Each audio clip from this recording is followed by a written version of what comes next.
Operation Terror by Murray Leinster. Chapter 1.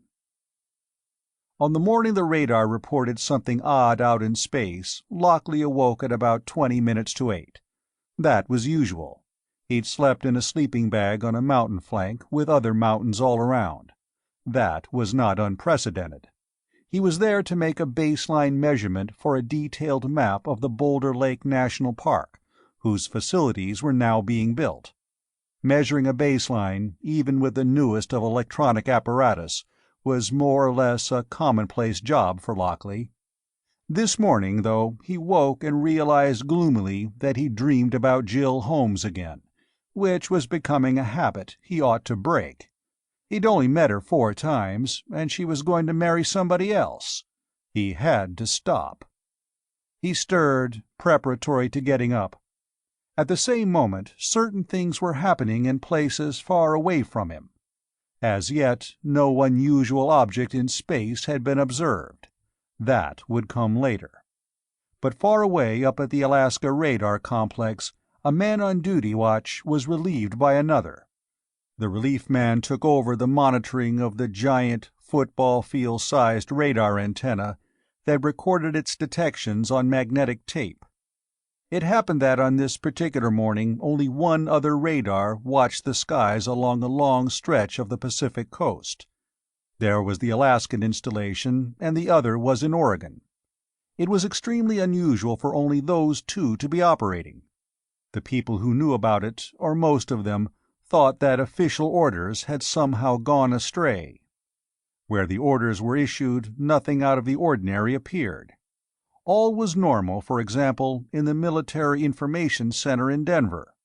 The survey saw nothing unusual in Lockley's being at his post, and other men at places corresponding to his in the area which was to become Boulder Lake National Park.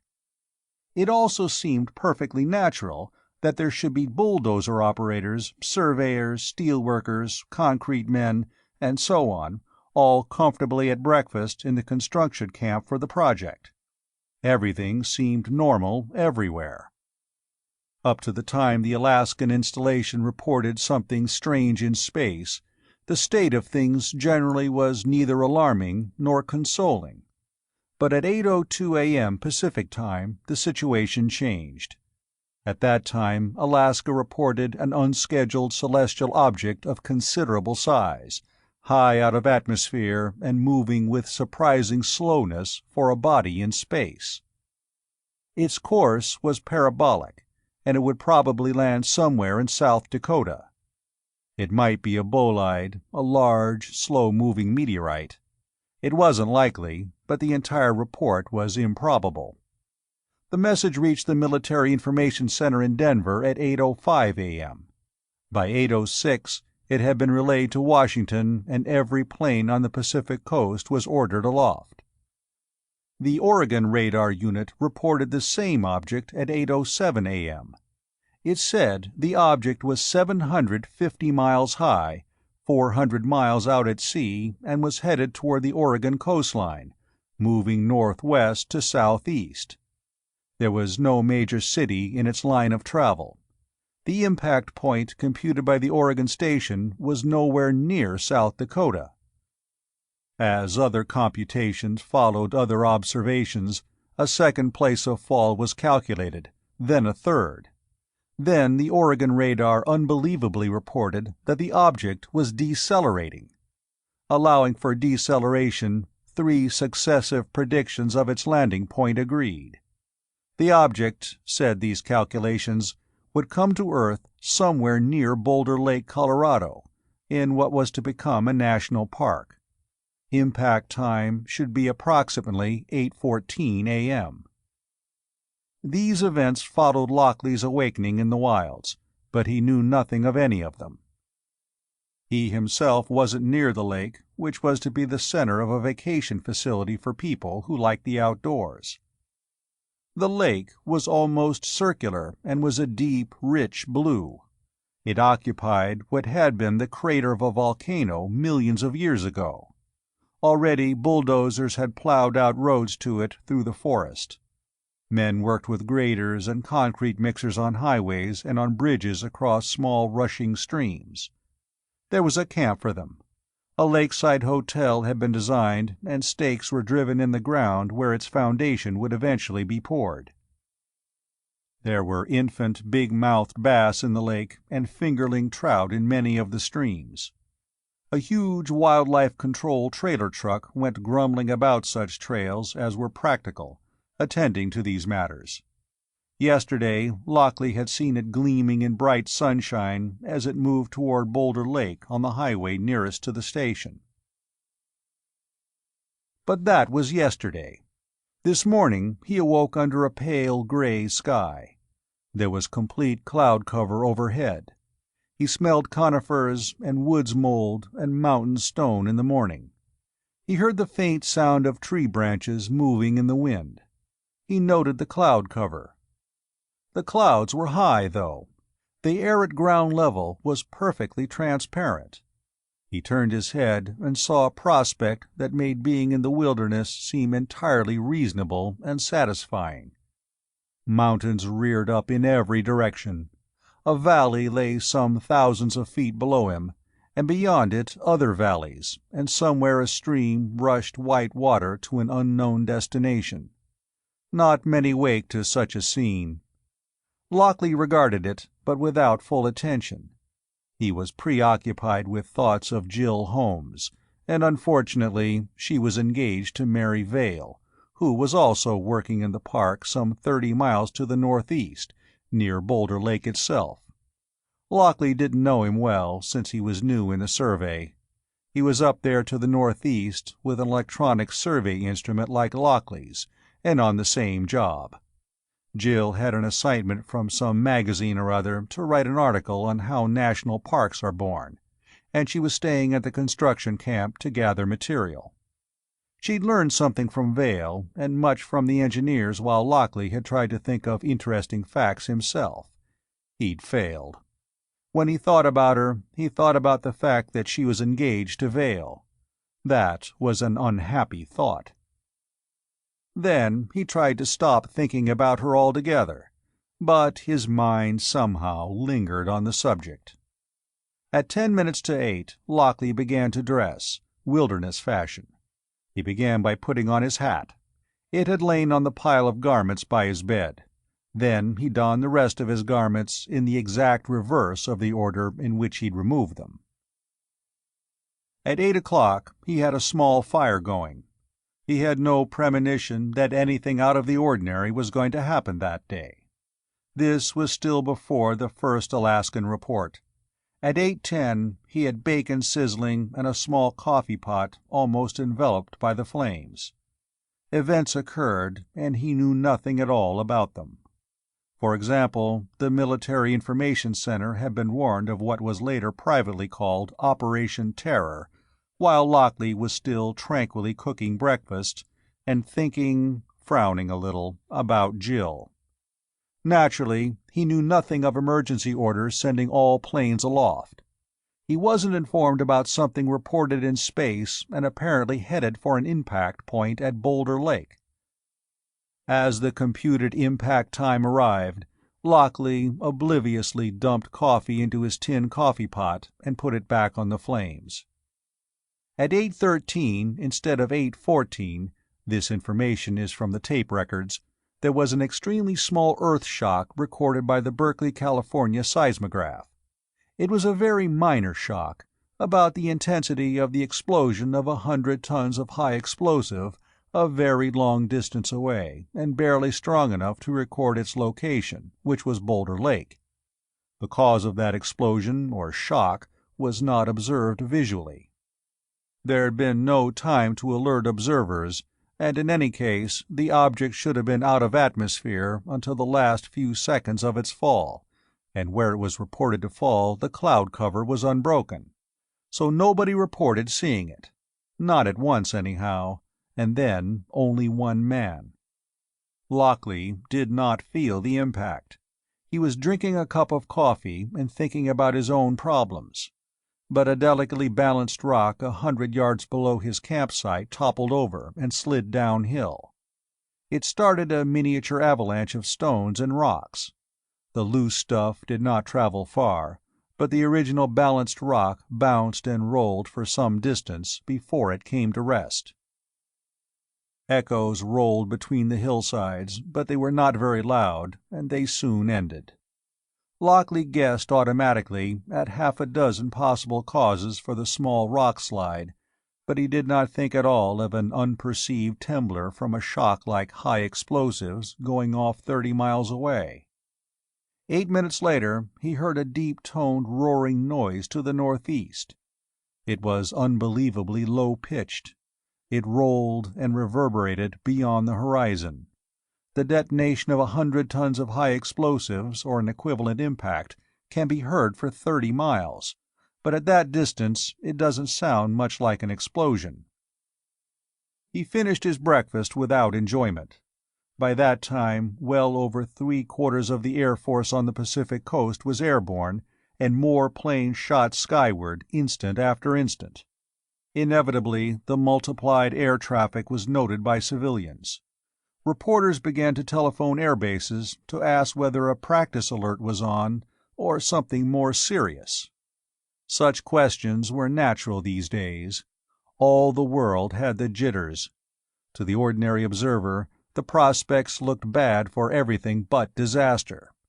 There was a crisis in the United Nations, which had been reorganized once and might need to be shuffled again. There was a dispute between the United States and Russia over satellites recently placed in orbit. They were suspected of carrying fusion bombs ready to dive at selected targets on signal. The Russians accused the Americans, and the Americans accused the Russians, and both may have been right. The world had been so edgy for so long that there were fallout shelters from Chillicothe, Ohio, to Singapore, Malaya, and back again. There were permanent trouble spots at various places where practically anything was likely to happen at any instant. The people of every nation were jumpy, and pressure on governments and on political parties, so that all governments looked shaky and all parties helpless. Nobody could look forward to a peaceful old age, and most hardly hoped to reach middle age. The arrival of an object from outer space was nicely calculated to blow the emotional fuses of whole populations. But Lockley ate his breakfast without premonitions. Breezes blew, and from every airbase along the coast, fighting planes shot into the air and into formations designed to intercept anything that flew on wings, or to launch atom-headed rockets at anything their radars could detect that didn't. At 8:20, Lockley went into the electronic baseline instrument which he was to use this morning. It was a modification of the devices used to clock artificial satellites in their orbits and measure their distance within inches from hundreds of miles away. The purpose was to make a really accurate map of the park. There were other instruments in other line-of-sight positions very far away. Lockley's schedule called for them to measure their distances from each other sometime this morning. 2 were carefully placed on benchmarks of the continental grid. In 20 minutes or so of cooperation, the distances of 6 such instruments could be measured with astonishing precision, and tied into the benchmarks already scattered over the continent. Presently, photographing planes would fly overhead, taking overlapping pictures from 30,000 feet. They would show the survey points, and the measurements between them would be exact. The photos could be used as stereo pairs to take off contour lines, and in a few days there would be a map, a veritable cartographer's dream for accuracy and detail. That was the intention. But though Lockley hadn't heard of it yet, something was reported to have landed from space, and a shock like an impact was recorded, and all conditions would be shortly changed. It would be noted from the beginning, however, that an impact equal to a 100-ton explosion was a very small shock for the landing of a bolide. It would add to the plausibility of reported deceleration, though, and would arouse acute suspicion. Justly so. At 8:20, Lockley called Sattell, who was southeast of him. The measuring instruments used microwaves and gave readings of distance by counting cycles and reading phase differences. As a matter of convenience, the microwaves could be modulated by a microphone, so the same instrument could be used for communication while measurements went on. But the microwaves were directed in a very tight beam. The device had to be aimed exactly right, and a suitable reception instrument had to be at the target if it was to be used at all. Also, there was no signal to call a man to listen. He had to be listening beforehand, and with his instrument aimed right, too. So Lockley flipped the modulator switch and turned on the instrument. He said, patiently, "Calling Satel, calling Satel, Lockley calling Satel." He repeated it some dozens of times. He was about to give it up and call Vale instead when Satel answered. He'd slept a little later than Lockley. It was now close to 9 o'clock, but Satel had expected the call. They checked the functioning of their instruments against each other. "Right," said Lockley at last. "I'll check with Vale and go on out of the park, and then we'll put it all together and wrap it up and take it home." Satel agreed. Lockley, rather absurdly, felt uncomfortable because he was going to have to talk to Vale. He had nothing against the man, but Vale was, in a way, his rival, although Jill didn't know of his folly and Vale could hardly guess it. He signed off to Satel and swung the baseline instrument to make a similar check with Vale. It was now 10 minutes after 9. He aligned the instrument accurately, flipped the switch, and began to say, as patiently as before, "Calling Vale, Lockley calling Vale, over." He turned the control for reception. Vale's voice came instantly, scratchy and hoarse and frantic. "Lockley, listen to me. There's no time to tell me anything. I've got to tell you. Something came down out of the sky here nearly an hour ago. It landed in Boulder Lake, and at the last instant there was a terrific explosion and a monstrous wave swept up the shores of the lake. The thing that came down vanished underwater. I saw it, Lockley." Lockley blinked. "What?" "A thing came down out of the sky," panted Vale. "It landed in the lake with a terrific explosion. It went under. Then it came up to the surface minutes later. It floated. It stuck things up and out of itself, pipes or wires. Then it moved around the lake and came into the shore. A thing like a hatch opened, and creatures got out of it. Not men." Lockley blinked again. "Look here—" "Damn it, listen!" said Vale shrilly. "I'm telling you what I've seen. Things out of the sky. Creatures that aren't men. They landed and set up something on the shore. I don't know what it is. Do you understand? The thing is down there in the lake now, floating. I can see it." Lockley swallowed. He couldn't believe this immediately. He knew nothing of radar reports or the seismograph record. He'd seen a barely balanced rock roll down the mountainside below him, and he'd heard a growling bass rumble behind the horizon, but things like that didn't add up to a conclusion like this. His first conviction was that Vale was out of his head. "Listen," said Lockley carefully. "There's a shortwave set over at the construction camp. They use it all the time for orders and reports and so on. You go there and report officially what you've seen. To the Park Service first, and then try to get a connection through to the Army." Vale's voice came through again, at once raging and despairing. "They won't believe me. They'll think I'm a crackpot. You get the news to somebody who'll investigate. I see the thing, Lockley. I can see it now. At this instant. And Jill's over at the construction camp." Lockley was unreasonably relieved. If Jill was at the camp, at least she wasn't alone with a man gone out of his mind. The reaction was normal. Lockley had seen nothing out of the ordinary, so Vale's report seemed insane. "Listen here," panted Vale again. "The thing came down. There was a terrific explosion. It vanished. Then nothing happened for a while. Then it came up and found a place where it could come to shore. Things came out of it. I can't describe them. They're motes, even in my binoculars. But they aren't human. A lot of them came out. They began to land things. Equipment. They set it up. I don't know what it is. Some of them went exploring. I saw a puff of steam where something moved. Lockley?" "I'm listening," said Lockley. "Go on." "Report this," ordered Vale feverishly. "Get it to military information in Denver, or somewhere. The party of creatures that went off exploring hasn't come back. I'm watching.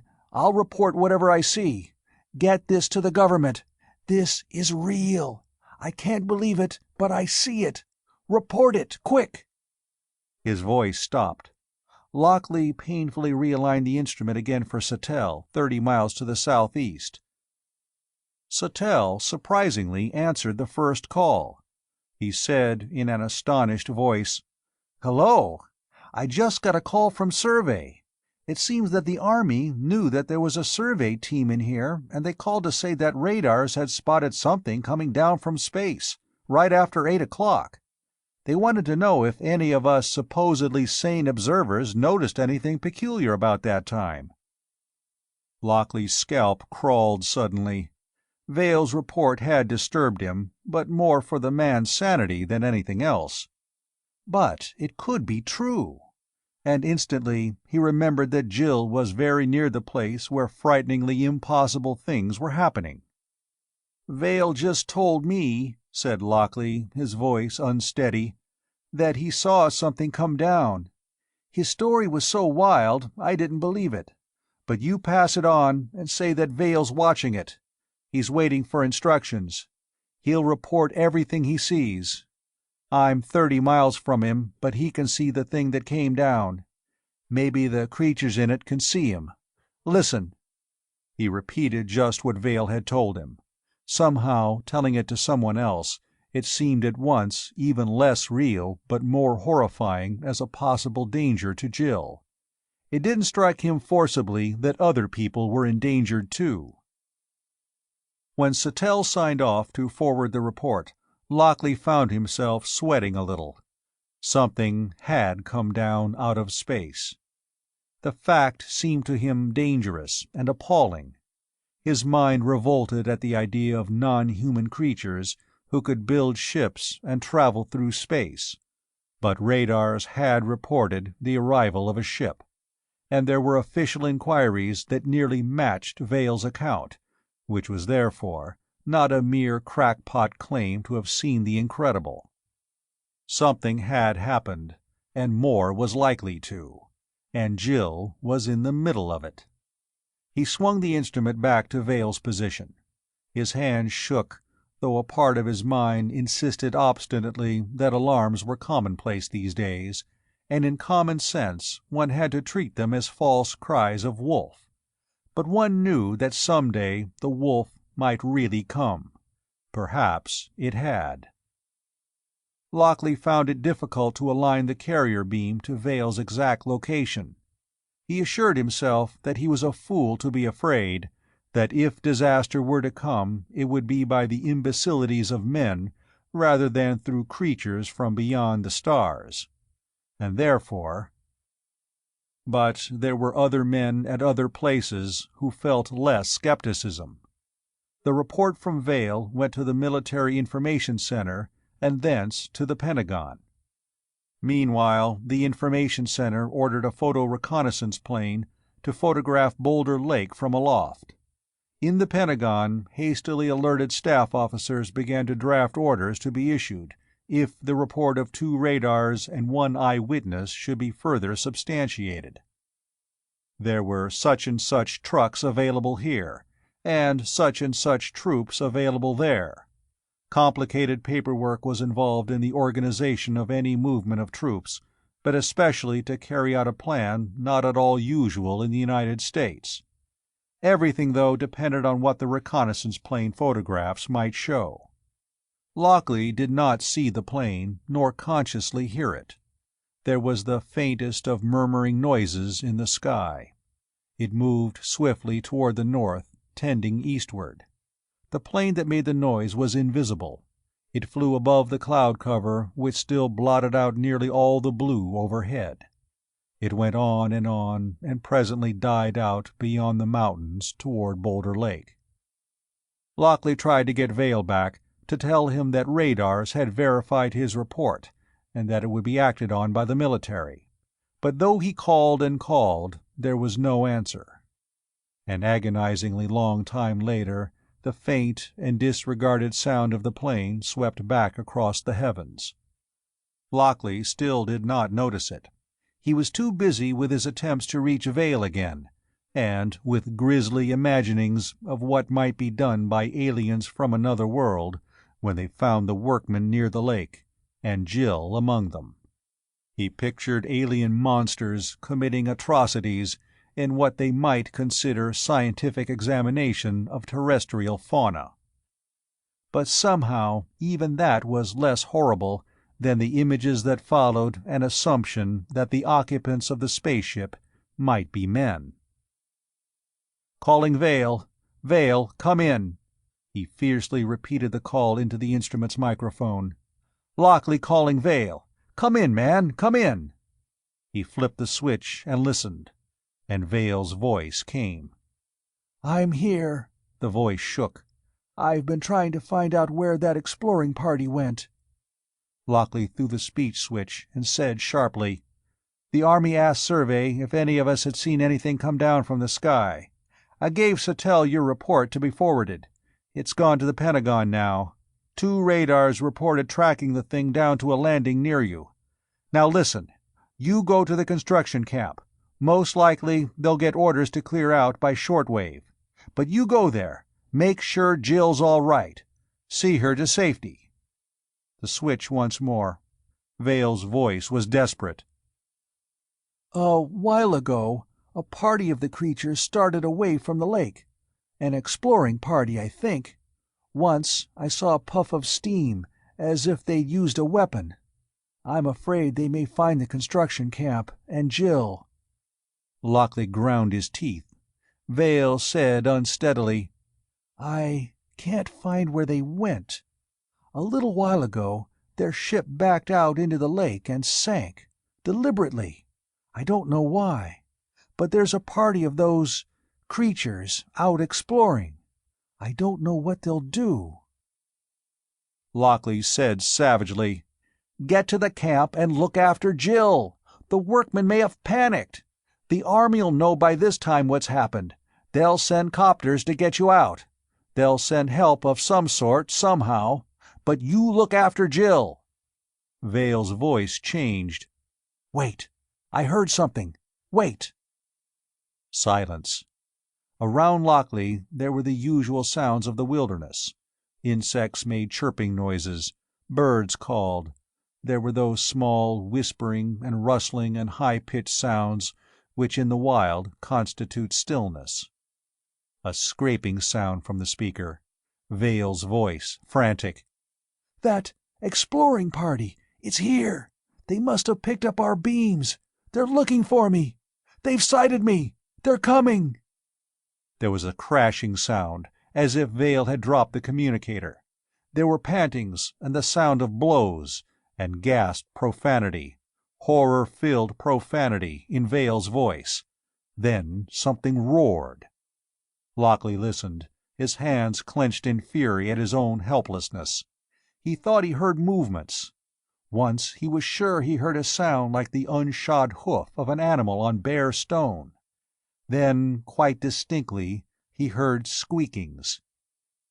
He knew that someone or something had picked up Vale's communicator. More squeakings, somehow querulous. Then something pounded the communicator on the ground. There was a crash, then silence. Almost calmly, Lockley swung his instrument around and lined it up for Satell's post. He called in a steady voice until Sattel answered. He reported with meticulous care just what Vale had said, and what he'd heard after Vale stopped speaking. The roaring, the sound of blows and gasps, then the squeakings, and the destruction of the instrument intended for the measurement of baselines for an accurate map of the park. Sattell grew agitated. At Lockley's insistence, he wrote down every word. Then he said nervously that orders had come from Survey. The Army wanted everybody out of the Boulder Lake area. Vale was to have been ordered out. The workmen were ordered out. Lockley was to get out of the area as soon as possible.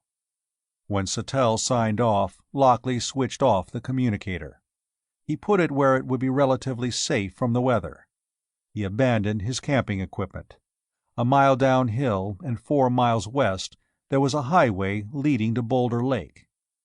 When the park was open to the public, it would be well used, but the last traffic he'd seen was the big trailer truck of the Wildlife Control Service. That huge vehicle had gone up to Boulder Lake the day before. He made his way to the highway, following a footpath to the spot where he'd left his own car parked. He got to it and started the motor. He moved with a certain dogged deliberation. He knew, of course, that what he was going to do was useless. It was hopeless. It was possibly suicidal. But he went ahead. He headed northward, pushing the little car to its top speed. This was not following his instructions. He wasn't leaving the park area. He was heading for Boulder Lake. Jill was there, and he would feel ashamed for all time if he acted like a sensible man and got to safety as he was ordered. Miles along the highway, something occurred to him. The baseline instrument had to be aimed exactly right for Vale or Sattell to pick up his voice as carried by its beam. Vale's or Sattell's instruments had to be aimed as accurately to convey their voices to him. Yet, after the struggle he'd overheard, and after Vale had been either subdued or killed, someone or something seemed to have picked up the communicator, and Lockley had heard squeakings, and then he had heard the instrument smashed. It was not easy to understand how the beam had been kept perfectly aligned while it was picked up and squeaked at. Still less was it understandable that it remained aimed just right so he could hear when it was flung down and crushed. But somehow this oddity did not change his feelings. Jill could be in danger from creatures Vale said were not human. Lockley didn't wholly accept that non-human angle, but something was happening there, and Jill was in the middle of it. So he went to see about it for the sake of his self-respect, and Jill. It was not reasonable behavior. It was emotional. He didn't stop to question what was believable and what wasn't. Lockley didn't even give any attention to the problem of how a microwave beam could stay pointed exactly right while the instrument that sent it was picked up and squeaked at and smashed. He gave that particular matter no thought at all. He jammed down the accelerator of the car and headed for Boulder Lake. Chapter 2. The car was ordinary enough. It was one of those scaled-down vehicles which burn less fuel and offer less comfort than the so-called standard models. For fuel economy, too, its speed had been lowered, but Lockley sent it up the brand-new highway as fast as it would go. Now the highway followed a broad valley with a meadow-like floor. Now it seemed to pick its way between cliffs, and on occasion it ran over a concrete bridge spanning some swiftly flowing stream. At least once it went through a cut which might as well have been a tunnel, and the crackling noise of its motor echoed back from stony walls on either side. He did not see another vehicle for a long way. Deer he saw twice. Over and over again, coveys of small birds rocketed up from beside the road and dived to cover after he had passed. Once he saw movement out of the corner of his eye and looked automatically to see what it was, but saw nothing. Which meant that it was probably a mountain lion, blending perfectly with its background as it watched the car. At the end of 5 miles, he saw a motor truck, empty, trundling away from Boulder Lake and the construction camp toward the outer world. The two vehicles passed, combining to make a momentary roaring noise at their nearest. The truck was not in a hurry. It simply lumbered along with loose objects in its cargo space rattling and bumping loudly. Its driver and his helper plainly knew nothing of untoward events behind them. They'd probably stopped somewhere to have a leisurely morning snack with the truck waiting for them at the roadside. Lockley went on 10 miles more. He begrudged the distances added by curves in the road. He tended to fume when his underpowered car noticeably slowed up on grades, and especially the long ones. He saw a bear halfway up a hillside pause in its exploitation of a berry patch to watch the car go by below it. He saw more deer. Once a smaller animal, probably a coyote, dived into a patch of brushwood and stayed hidden as long as the car remained in sight.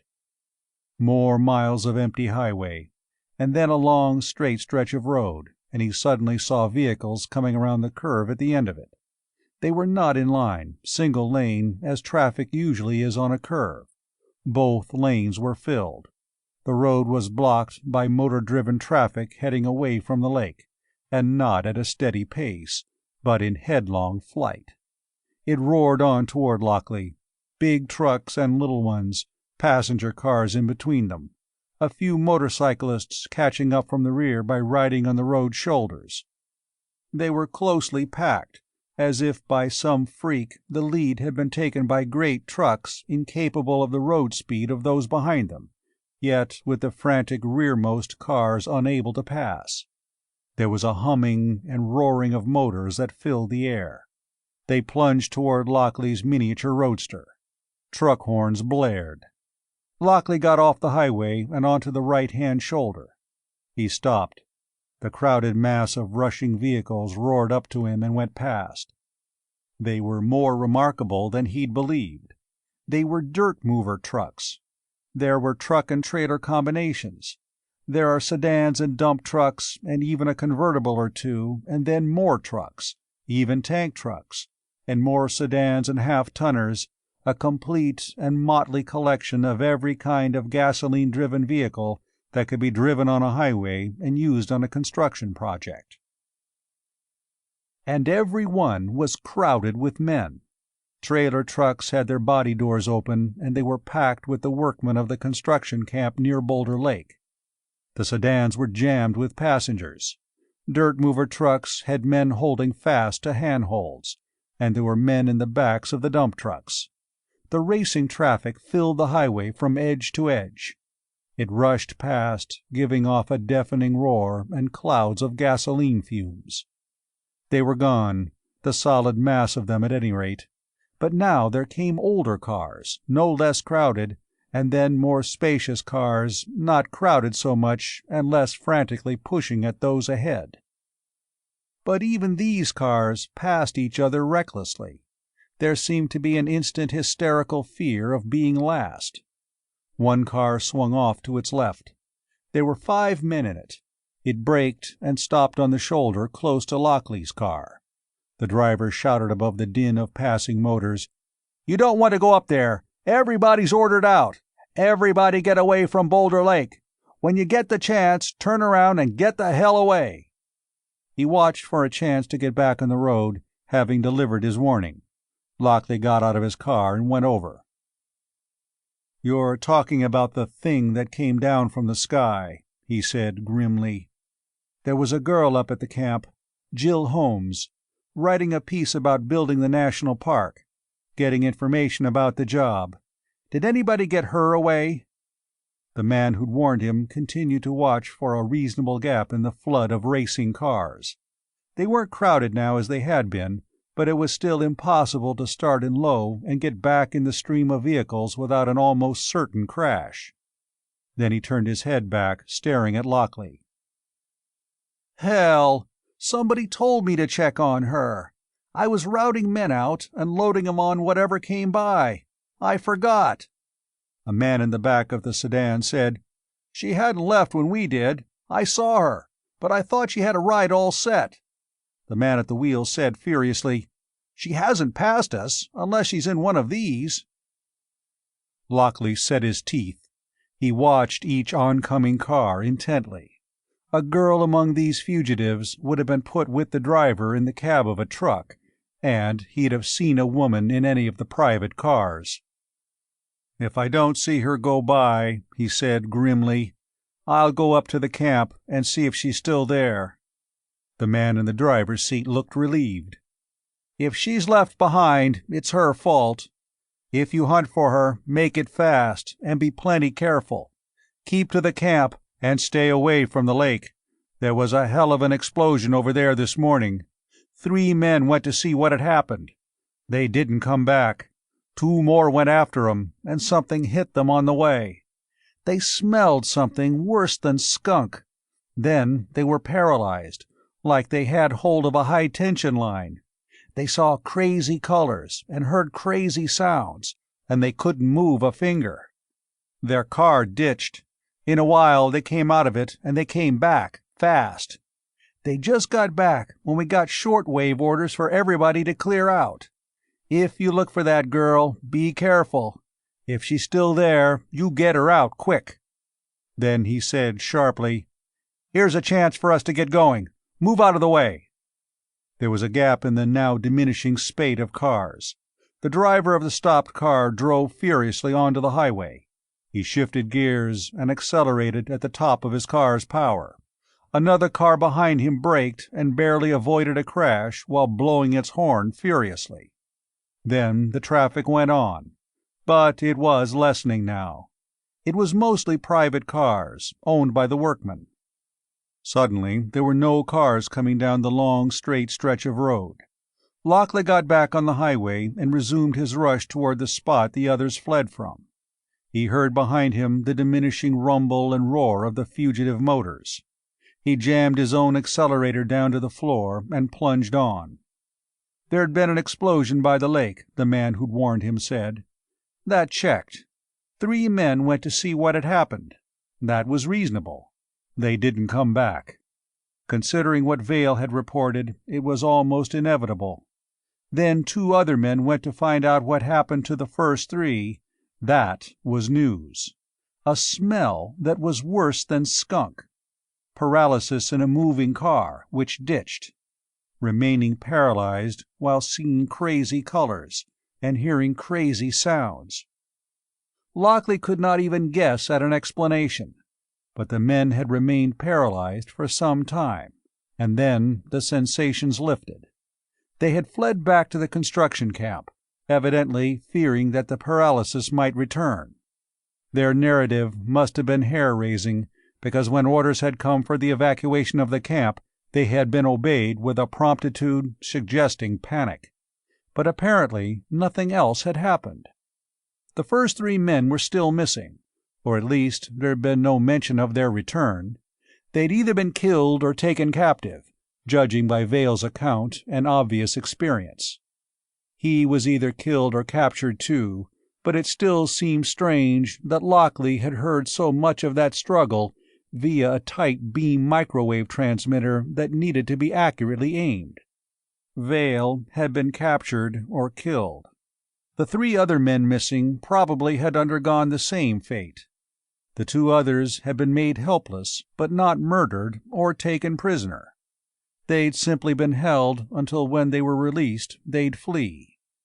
The car went over a bridge and rounded a curve. Here a deep cut had been made and the road ran through it. It came out upon undulating ground where many curves were necessary. Another car came, plunging after the others. In the next 10 miles there were, perhaps, a dozen more. They'd been hard to start, perhaps, so left later than the rest. Jill wasn't in any of them. There was one car traveling slowly, making thumping noises. Its driver made the best time he could, following the others.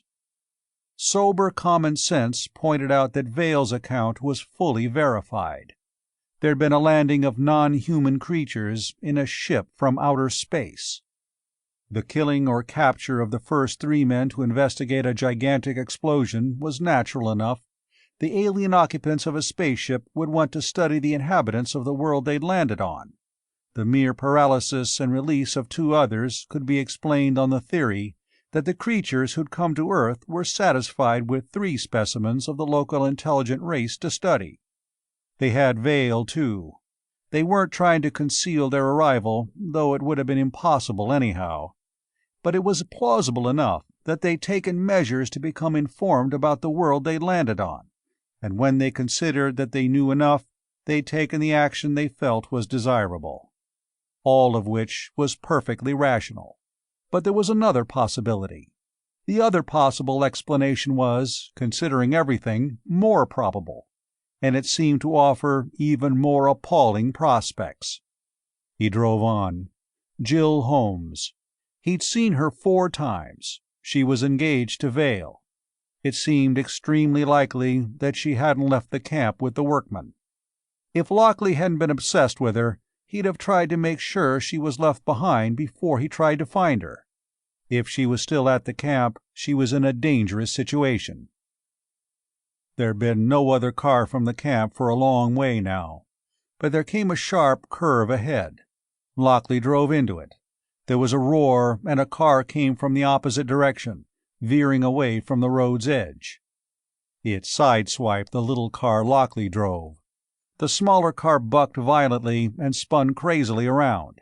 It went crashing into a clump of saplings and came to a stop with a smashed windshield and crumpled fenders, but the motor was still running. Lockley had braked by instinct. The other car raced away without pausing. Lockley sat still for a moment, stunned by the suddenness of the mishap. Then he raged. He got out of the car. Because of its small size, he thought he might be able to get it back on the road with saplings for levers. But the job would take hours, and he was irrationally convinced that Jill had been left behind in the construction camp. He was perhaps 5 miles from Boulder Lake itself, and about the same distance from the camp. It would take less time to go to the camp on foot than to try to get the car on the road. Time was of the essence, and whoever or whatever the occupants of the landed ship might be, they'd know what a road was for. They'd sight an intruder in a car on a road long before they'd detect a man on foot who was not on a highway and was taking some pains to pass unseen. He started out, unarmed and on foot. He was headed for the near neighborhood of the thing Vale had described as coming from the sky. It seemed to him that his best pace was only a crawl, and he desperately needed all the speed he could muster. He headed directly across country for the camp. All the world seemed unaware that anything out of the ordinary was in progress. Birds sang, and insects chirped, and breezes blew, and foliage waved languidly. Now and again a rabbit popped out of sight of the moving figure of the man. But there were no sounds or sights or indications of anything untoward where Lockley moved.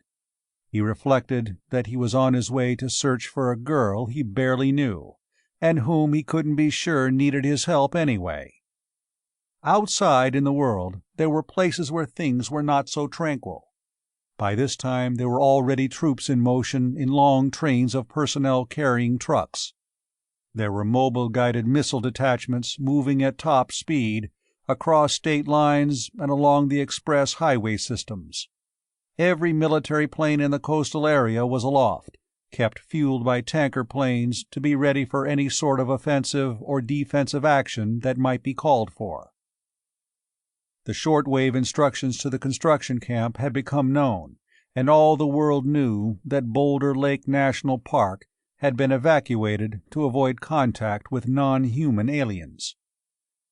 The aliens were reported to have hunted men down and killed them for sport. They were reported to have paralysis beams, death beams, and poison gas. They were described as indescribable, and described in artists' conceptions on television and in the newspapers.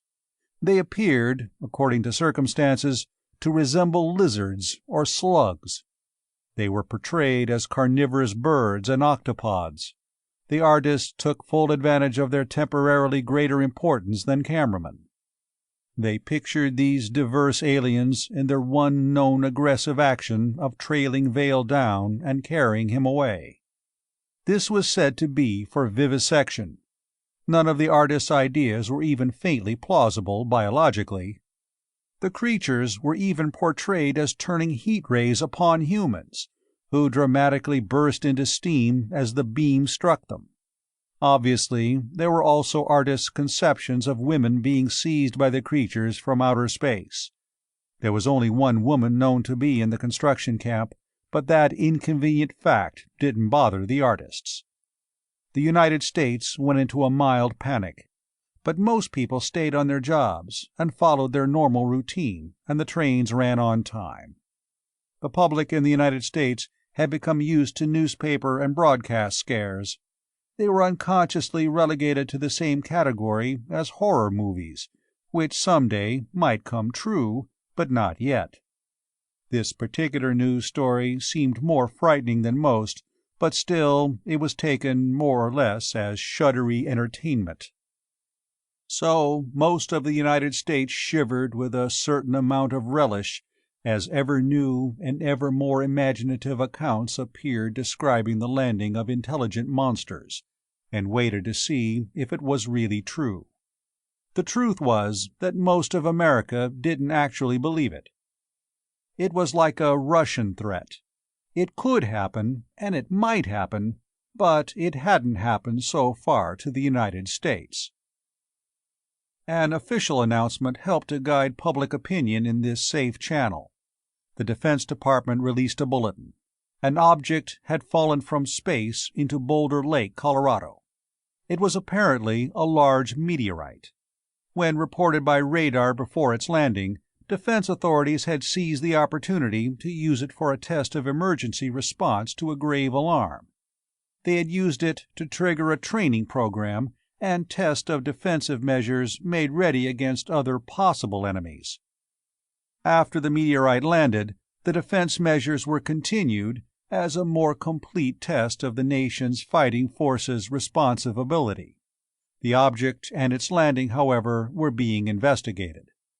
Lockley tramped up hillsides and scrambled down steep slopes with many boulders scattered here and there. He moved through a landscape in which nothing seemed to depart from the normal. The sun shone. The cloud cover, broken some time since, was dissipating, and now a good 2/3 of the sky was wholly clear. The sounds of the wilderness went on all around him. But presently he came to a partly graded new road, cutting across his way. A bulldozer stood abandoned on it, brand new and in perfect order, with the smell of gasoline and oil about it. He followed the gash in the forest it had begun. It led toward the camp. He came to a place where blasting had been in progress. The equipment for blasting remained, but there was nobody in sight. Half a mile from this spot, Lockley looked down upon the camp. There were Quonset huts and prefabricated structures. There were streets of clay and wires from one building to another. There was a long, low open shed with long tables under its roof. A mess shed. Next to it, metal pipes pierced another roof, and wavering columns of heated air rose from those pipes. There was a building which would be a commissary. There was every kind of structure needed for a small city, though all were temporary. And there was no movement, no sound, no sign of life, except the hot air rising from the mess kitchen stovepipes. Lockley went down into the camp. All was silence.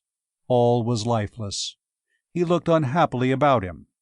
There would be no point, of course, in looking into the dormitories, but he made his way to the mess shed. Some heavy earthenware plates and coffee cups, soiled, remained on the table. There were a few flies, not many. In the mess kitchen there was grayish smoke and the reek of scorched and ruined food. The stove still burned. Lockley saw the blue flame of bottled gas. He went on. The door of the commissary was open. Everything men might want to buy in such a place waited for purchasers, but there was no one to buy or sell. The stillness and desolation of the place resulted from less than an hour's abandonment. but somehow it was impossible to call out loudly for Jill. Lockley was appalled by the feeling of emptiness in such bright sunshine. It was shocking. Men hadn't moved out of the camp. They simply left it, with every article of use dropped and abandoned. Nothing at all had been removed, and there was no sign of Jill. It occurred to Lockley that she'd have waited for Vale at the camp, because assuredly his first thought should have been for her safety. Yes, she'd have waited for Vale to rescue her, but Vale was either dead or a captive of the creatures that had been in the object from the sky. He wouldn't be looking after Jill. Lockley found himself straining his eyes at the mountain from which flank Vale had been prepared to measure the baseline between his post and Lockley's. That vantage point could not be seen from here, but Lockley looked for a small figure that might be Jill, climbing valiantly to warn Vale of the events he'd known before anyone else. Then Lockley heard a very small sound. It was faint, with an irregular rhythm in it. It had the cadence of speech. His pulse leaped suddenly. There was the mast for the shortwave set by which the camp had kept in touch with the outer world. Lockley sprinted for the building under it. His footsteps sounded loudly in the silent camp, and they drowned out the sound he was heading for. He stopped at the open door. He heard Jill's voice saying anxiously, "But I'm sure he'd have come to make certain I was safe." A pause. "There's no one else left, and I want—" Another pause. "But he was up on the mountainside. At least a helicopter could—" Lockley called, "Jill!" He heard a gasp. Then she said unsteadily, "Someone just called. Wait a moment." She came to the door. At sight of Lockley, her face fell. "I came to make sure you were all right," he said awkwardly. "Are you talking to outside?" "Yes. Do you know anything about—" "I'm afraid I do," said Lockley. "Right now, the important thing is to get you out of here. I'll tell them we're starting, all right?" She stood aside. He went up to the shortwave set, which looked much like an ordinary telephone, but was connected to a box with dials and switches. There was a miniature pocket radio, a transistor radio, on top of the shortwave cabinet. Lockley picked up the shortwave microphone. He identified himself. He said he'd come to make sure of Jill's safety, and that he'd been passed by the rushing mass of cars and trucks that had evacuated everybody else. Then he said, "I've got a car about 4 miles away. It's in a ditch, but I can probably get it out. It'll be a lot safer for Miss Holmes if you send a helicopter there to pick her up." The reply was somehow military in tone. It sounded like a civilian being authoritative about something he knew nothing about. Lockley said, "Over," in a dry tone, and put down the microphone. He picked up the pocket radio and put it in his pocket. It might be useful. "They say to try to make it out in my car," he told Jill wryly. "As civilians, I suppose they haven't any helicopters they can give orders to. But it probably makes sense. If there are some queer creatures around, there's no point in stirring them up with a flying contraption banging around near their landing place. Not before we're ready to take real action. Come along, I've got to get you away from here." "But I'm waiting." She looked distressed. "He wanted me to leave yesterday. We almost quarreled about it. He'll surely come to make sure I'm safe." "I'm afraid I have bad news," said Lockley. Then he described, as gently as he could, his last talk with Vale. It was the one which ended with squeaks and strugglings transmitted by the communicator, and then the smashing of the communicator itself. He didn't mention the puzzling fact that the communicator had stayed perfectly aimed while it was picked up and squeaked at and destroyed. He had no explanation for it. What he did have to tell was bad enough. She went deathly pale, searching his face as he told her. But, she swallowed. "He might have been hurt. And not killed. He might be alive and in need of help. If there are creatures from somewhere else, they may not realize that he could be unconscious and not dead. He'd make sure about me. I'll go up and make sure about him." Lockley hesitated. "It's not likely," he said carefully, "that he was left there injured. But if you feel that somebody has to make sure, I'll do it. For one thing, I can climb faster. My car is ditched back yonder. You go and wait by it. At least it's farther from the lake, and you should be safer there. I'll make sure about Vale." He explained in detail how she could find the car. Up this hillside to a slash through the forest for a highway. Due south from an abandoned bulldozer. Keep out of sight, never show against a skyline. She swallowed again. Then she said, "If he needs help, you could do more than I can. But I'll wait there where the woods begin. I can hide if I need to, and I might be of some use." He realized that she deluded herself with the hope that he, Lockley, might bring an injured Vale down the mountainside, and that she could be useful then. He let her. He went through the camp with her to put her on the right track. He gave her the pocket radio so she could listen for news.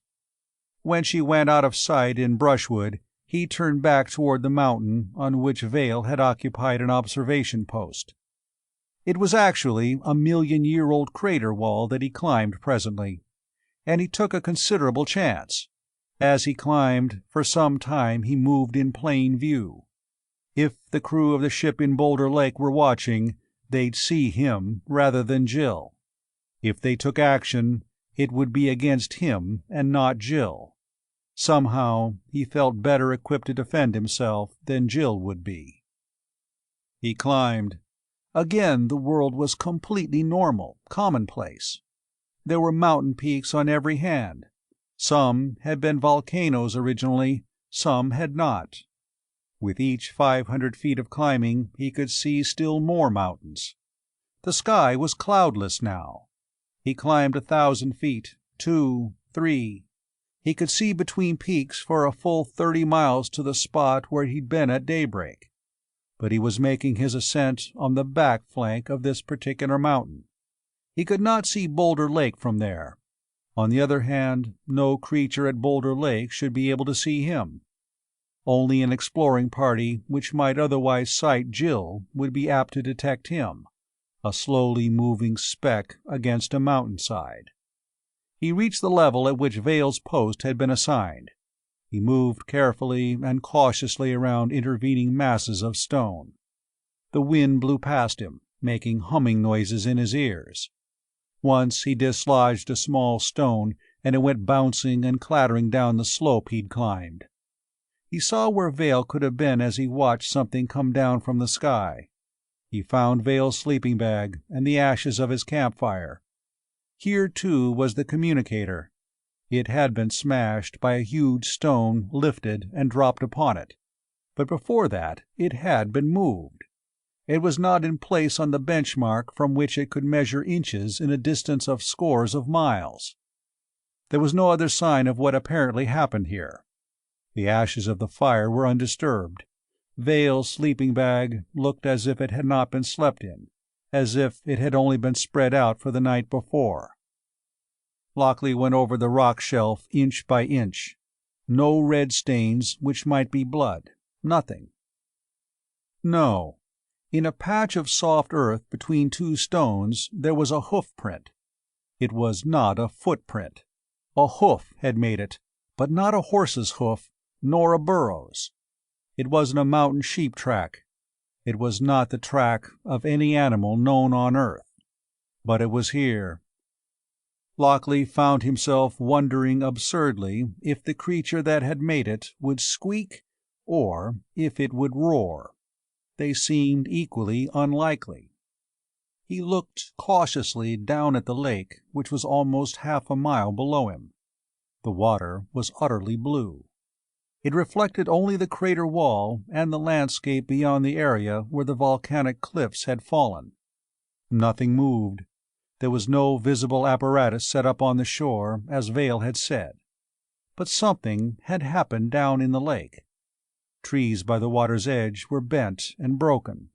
Masses of brushwood had been crushed and torn away. Limbs were broken down tens of yards from the water, and there were gullies to be seen wherever there was soft earth. An enormous wave had flung itself against the nearly circular boundary of the lake. It had struck like a tidal wave dozens of feet high in an inland body of water. It was extremely convincing evidence that something huge and heavy had hurtled down from the sky. But Lockley saw no movement nor any other novelty in this wilderness. He heard nothing that was not an entirely normal sound. But then he smelled something. It was a horrible, somehow reptilian odor. It was the stench of jungle, dead and rotting. It was much, much worse than the smell of a skunk. He moved to fling himself into flight. Then light blinded him. Closing his eyelids did not shut it out. There were all colors, intolerably vivid, and they flashed in revolving combinations and forms which succeeded each other in fractions of seconds. He could see nothing but this light. Then there came sound. It was raucous. It was cacophonic. It was an utterly unorganized tumult in which musical notes and discords and bellowings and shriekings were combined so as to be unbearable. And then came pure horror, as he found that he could not move. Every inch of his body had turned rigid, as it became filled with anguish. He felt all over as if he were holding a charged wire. He knew that he fell stiffly where he stood. He was blinded by light and deafened by sound, and his nostrils were filled with the nauseating fetor of jungle and decay. These sensations lasted for what seemed years. Then all the sensations ended abruptly. But he still could not see. His eyes were still dazzled by the lights that closing his eyelids had not changed. He still could not hear. He'd been deafened by the sounds that had dazed and numbed him. He moved and he knew it, but he could not feel anything. His hands and body felt numb. Then he sensed that the positions of his arms and legs were changed. He struggled, blind and deaf and without feeling anywhere. He knew that he was confined. His arms were fastened somehow so that he could not move them. And then gradually, very gradually, his senses returned. He heard squeakings. At first they were faint, as the exhausted nerve ends in his ears only began to regain their function. He began to regain the sense of touch, though he felt only furriness everywhere else. He was raised up. It seemed to him that claws rather than fingers grasped him. He stood erect, swaying. His sense of balance had been lost without his realizing it. It came back very slowly. But he saw nothing. Claw-like hands, or hand-like claws, pulled at him. He felt himself turned and pushed. He staggered. He took steps out of the way to stay erect. The pushings and pullings continued. He found himself urged somewhere. He realized that his arms were useless because they were wrapped with something like cord or rope. Stumbling, he responded to the urging. There was nothing else to do. He found himself descending. He was being led somewhere which could only be downward. He was guided, not gently, but not brutally either. He waited for sight to return to him. It did not come. It was then he realized that he could not see because he was blindfolded. There were whistling squeaks very near him.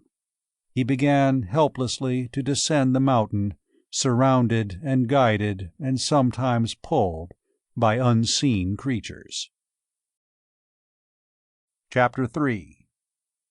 It was a long descent, made longer by the blindfold and clumsier by his inability to move his arms. More than once Lockley stumbled. Twice he fell.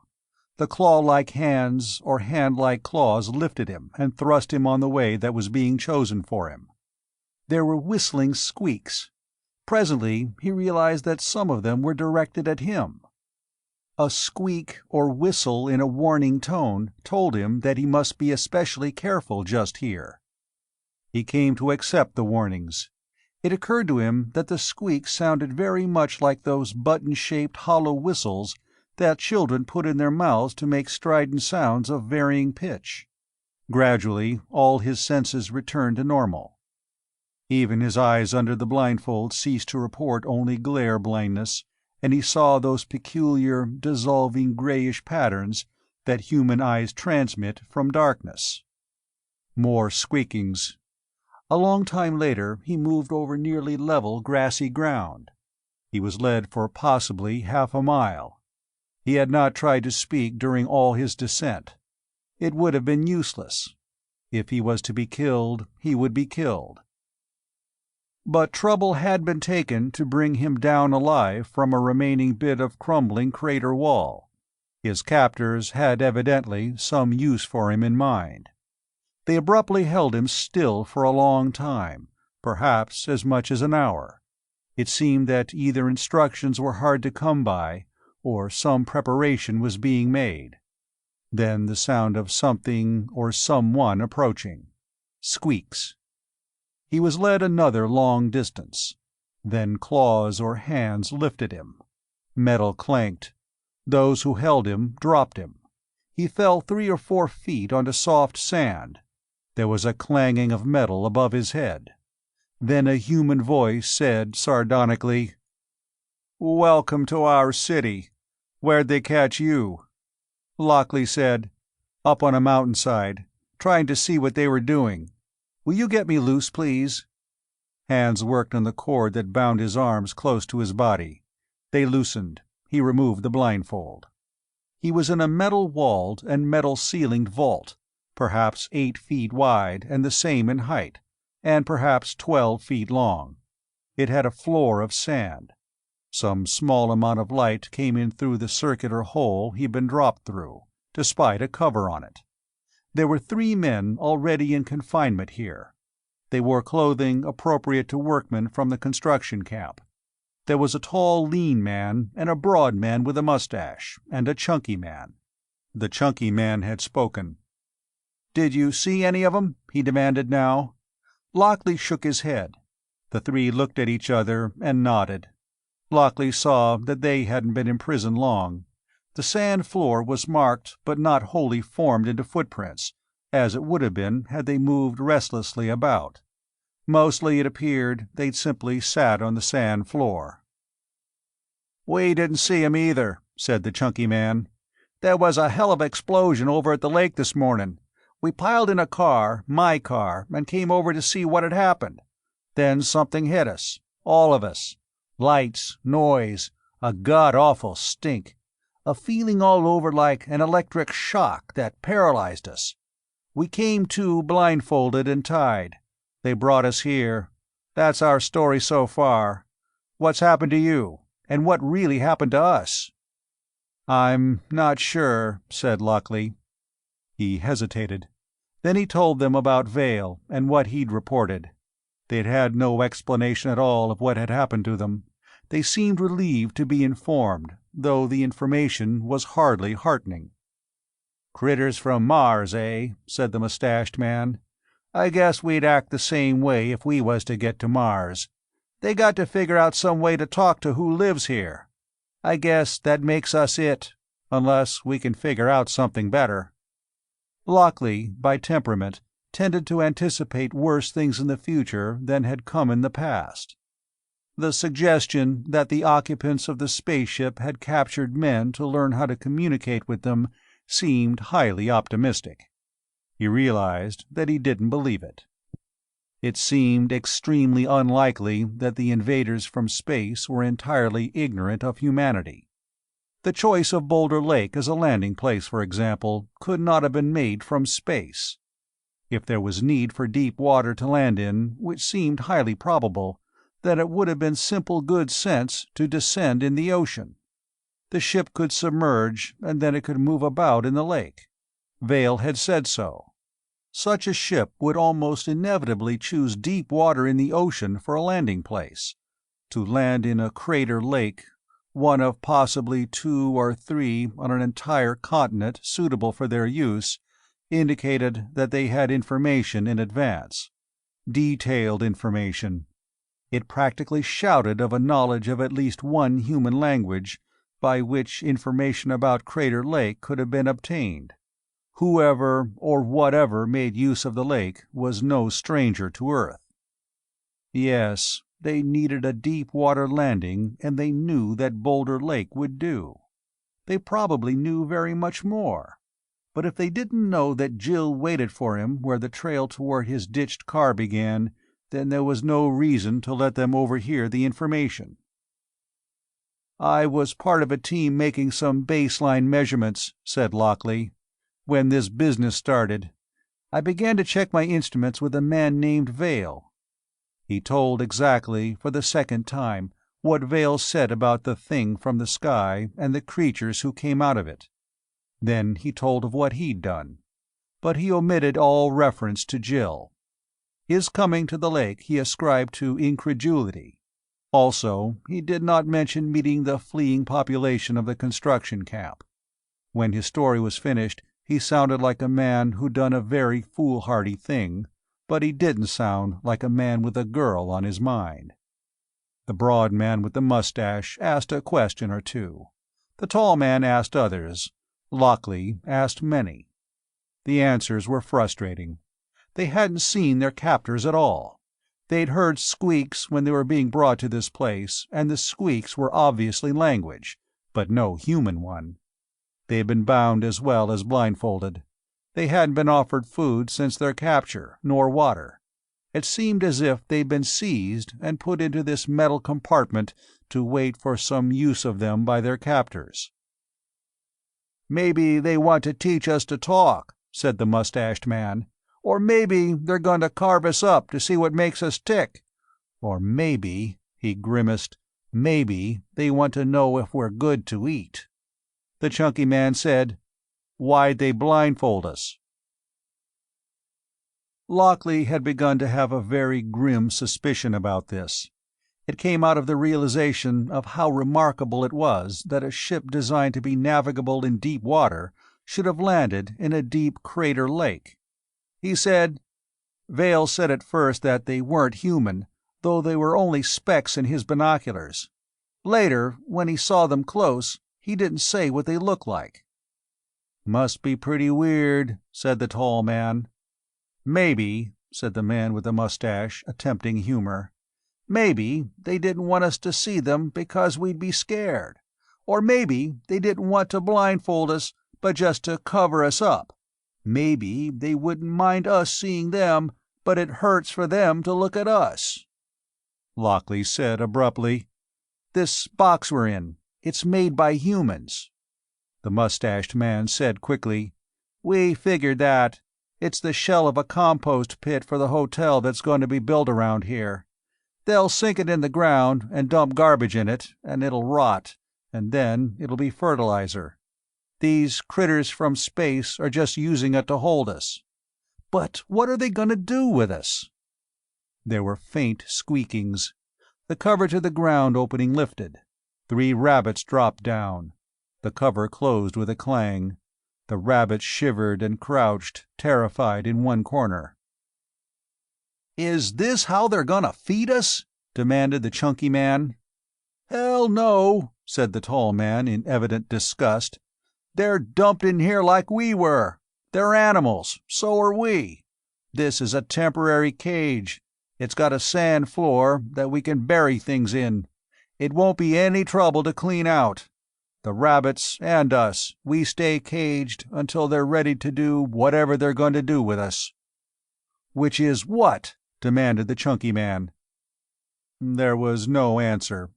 They would either be killed, or they would not. There was nothing to be done.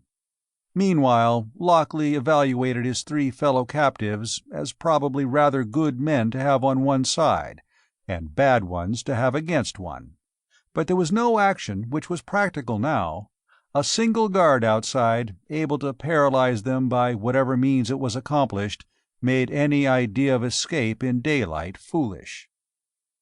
"What kind of critters are they?" demanded the chunky man. "Maybe we could figure out what they'll do if we know what kind of thing they are." "They've got eyes like ours," said Lockley. The three men looked at him. "They landed by daylight," said Lockley. "Early daylight. They could certainly have picked the time for their landing. They picked early morning so they could have a good long period of daylight in which to get settled before night. If they'd been night-moving creatures, they'd have landed in the dark." The tall man said, "Sounds reasonable. I didn't think of that." "They saw me at a distance," said Lockley, "and I didn't see them. They've got good eyes. They beat me up to the top of the mountain and hid to see what I'd do. When they saw me looking the lake over after checking up on Vale, they paralyzed me and brought me here. So they've got eyes like ours."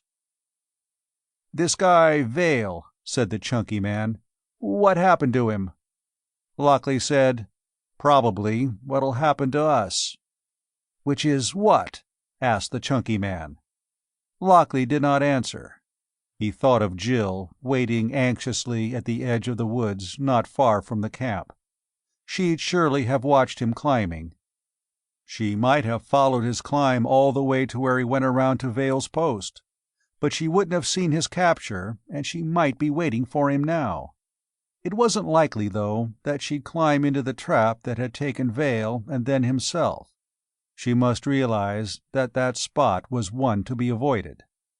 She'd probably try to make her way to his ditched car. She'd heard him ask on shortwave for a helicopter to come to that place to pick her up. It hadn't been promised. In fact, it had been refused.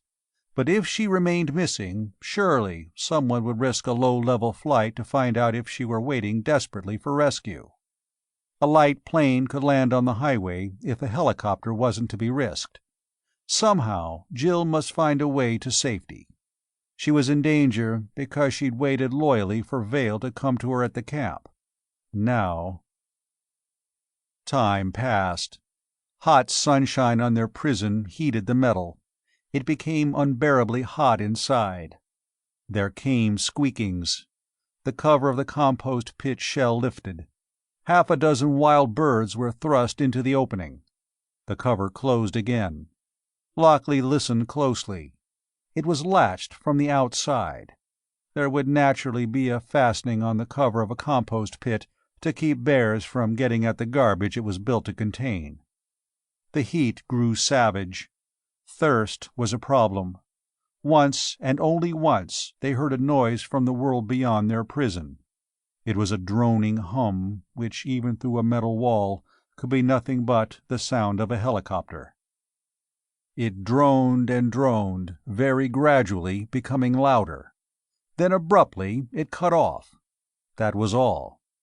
And that was all that the four in the metal tank knew about events outside of their own experience. But much was happening outside. Troop-carrying trucks had reached the edge of Boulder Lake National Park, a very few hours after the workmen from the camp had gotten out of it. They had a story to tell, and if it lacked detail, it did not lack imagination. The three missing men had their fate described in various versions, all of which were dramatic and terrifying. The two men who had been paralyzed by some unknown agency described their sensations after their release. Their stories were immediately relayed to all the news media. It now appeared that dozens of men had seen the thing descend from the sky.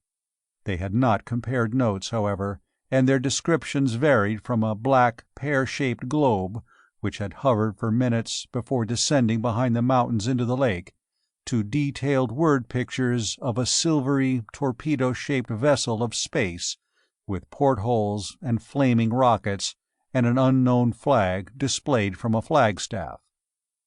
Of course, none of those accounts could be right. The velocity of the falling object, as reported from 2 radar installations, checked against a seismograph record of the time of the impact in the lake, and allowed no leeway of time for it to hover in mid-air to be admired. But there were enough detailed and first-hand accounts of alarming events to make a second statement by the Defense Department necessary. It was an overcorrection of the first soothing one. It was intended to be more soothing still. It said blandly that a bolide, a slow-moving, large meteoric object, had been observed by radar to be descending to Earth. It had been tracked throughout its descent. It had landed in Boulder Lake. Air photos taken since its landing showed that an enormous disturbance of the water of the lake had taken place. It had seemed wise to remove workmen from the neighborhood of the meteoric fall, and the whole occurrence had been made the occasion of a full-scale practice emergency response by air and other defense forces. Investigation of the possible bolide itself was underway. The writer of the bulletin was obviously sitting on Vale's report, and that of the workmen, so as to tell as little as possible, and that slanted to prevent alarm. The bulletin went on to say that there was no justification for the alarming reports now spreading through the country. This happening was not, repeat, was not, in any way associated with a Cold War of such long standing. It was simply a very large meteor arriving from space, and very fortunately falling in a national park area, and even more fortunately into a deep crater lake, so that there was no damage even to the forests of the park. The bulletin had no effect, of course. It was too late. It was released at just about the time the temperature in the metal prison, which seemed likely to become a metal coffin, had begun to fall. The moving sun had gone behind a mountain, and the compost pit shell was in shadow once more. Again the cover of that giant box was opened. A porcupine was dropped inside. The cover went on again. This was, at a guess, about 5 o'clock in the afternoon. The chunky man said drearily, "If this is supposed to be the way they'll feed us, they could have picked something easier to eat than a porcupine." The box now held 4 men, 3 rabbits, panting in terror in one corner, half a dozen game birds, and the just-arrived porcupine. All the wild creatures shrank away from the men. At any sudden movement the birds tended to fly hysterically about in the dimness, dashing themselves against the metal wall. "I'd say," observed Lockley, "that his guess," he nodded at the tall man, "is the most likely one. Rabbits and birds and porcupines would be considered specimens of the local living creatures. We could be considered specimens too. Maybe we are. Maybe we're simply being held caged until there's time for a scientific examination of us. Let's hope they don't happen to drop a bear down here to wait with us." The tall man said, "Or rattlers. I wonder what time it is. I'll feel better when dark comes. They're not so likely to find rattlers in the dark." Lockley said nothing. But if Boulder Lake had been chosen for a landing place on the basis of previously acquired information, it wasn't likely that either bears or rattlesnakes would be put in confinement with the men. The men would have been killed immediately, unless there was a practical use to be made of them. He began to make guesses. He could make a great many, but none of them added up exactly right. Only one seemed promising, and that assumed a lot of items Lockley couldn't be sure of. He did know, though, that he'd been lifted up before he was dropped into the round opening of this tank-like metal shell. The top of the box was well above ground. It was not sunk in place as it would eventually be. Evidently, it was not yet in its permanent position. The light inside was dim enough, but he could see the other men and the animals and the birds. He could make out the riveted plates which formed the box's sides and top. Inconspicuously, he worked his hand down through the sand bottom of the prison. 4 inches down, the sand ended and there was earth. He felt around. He found grass stems. The box, then, rested on top of the ground, which was perfectly natural for a compost pit shell, not yet placed where it would finally belong. The sand— He explored further. He waited. The other 3 stayed quiet. The faint brightness around the cover hole faded away. The interior of the tank-like box became abysmally black. "Can anybody guess the time?" he asked, after eons seemed to have passed. "It feels like next Thursday," said the voice of the mustached man. "But it's probably 10 or 11 o'clock. Looks like we're just going to be left here till they get around to us." "I think we'd better not wait," said Lockley. "We've been pretty quiet. They probably think we're well-behaved specimens of this planet's wildlife. They won't expect us to try anything this late. Suppose we get out." "How?" demanded the chunky man. Lockley said carefully, "This box is resting on top of the ground. I've dug down through the sand and found the bottom edge of the metal sidewall. If it's resting only on dirt, not stone, we ought to be able to dig out with our hands. I'll start now. You listen." He began to dig with his hands, first clearing away the sand for a reasonable space. He felt a certain sardonic interest in what might happen. He strongly suspected that nothing undesirable would take place. It was at least quaint that aliens from outer space should accept a bottomless metal shell as a suitable prison for animals. It was quaint that they'd put in a sandy floor. How would they know that such a thing meant a cage on Earth? Of course, the whole event might have been a test of animal intelligence. Almost any animal would have tried to burrow out. Lockley dug. The earth was hard, and its upper part was filled with tenacious grass roots.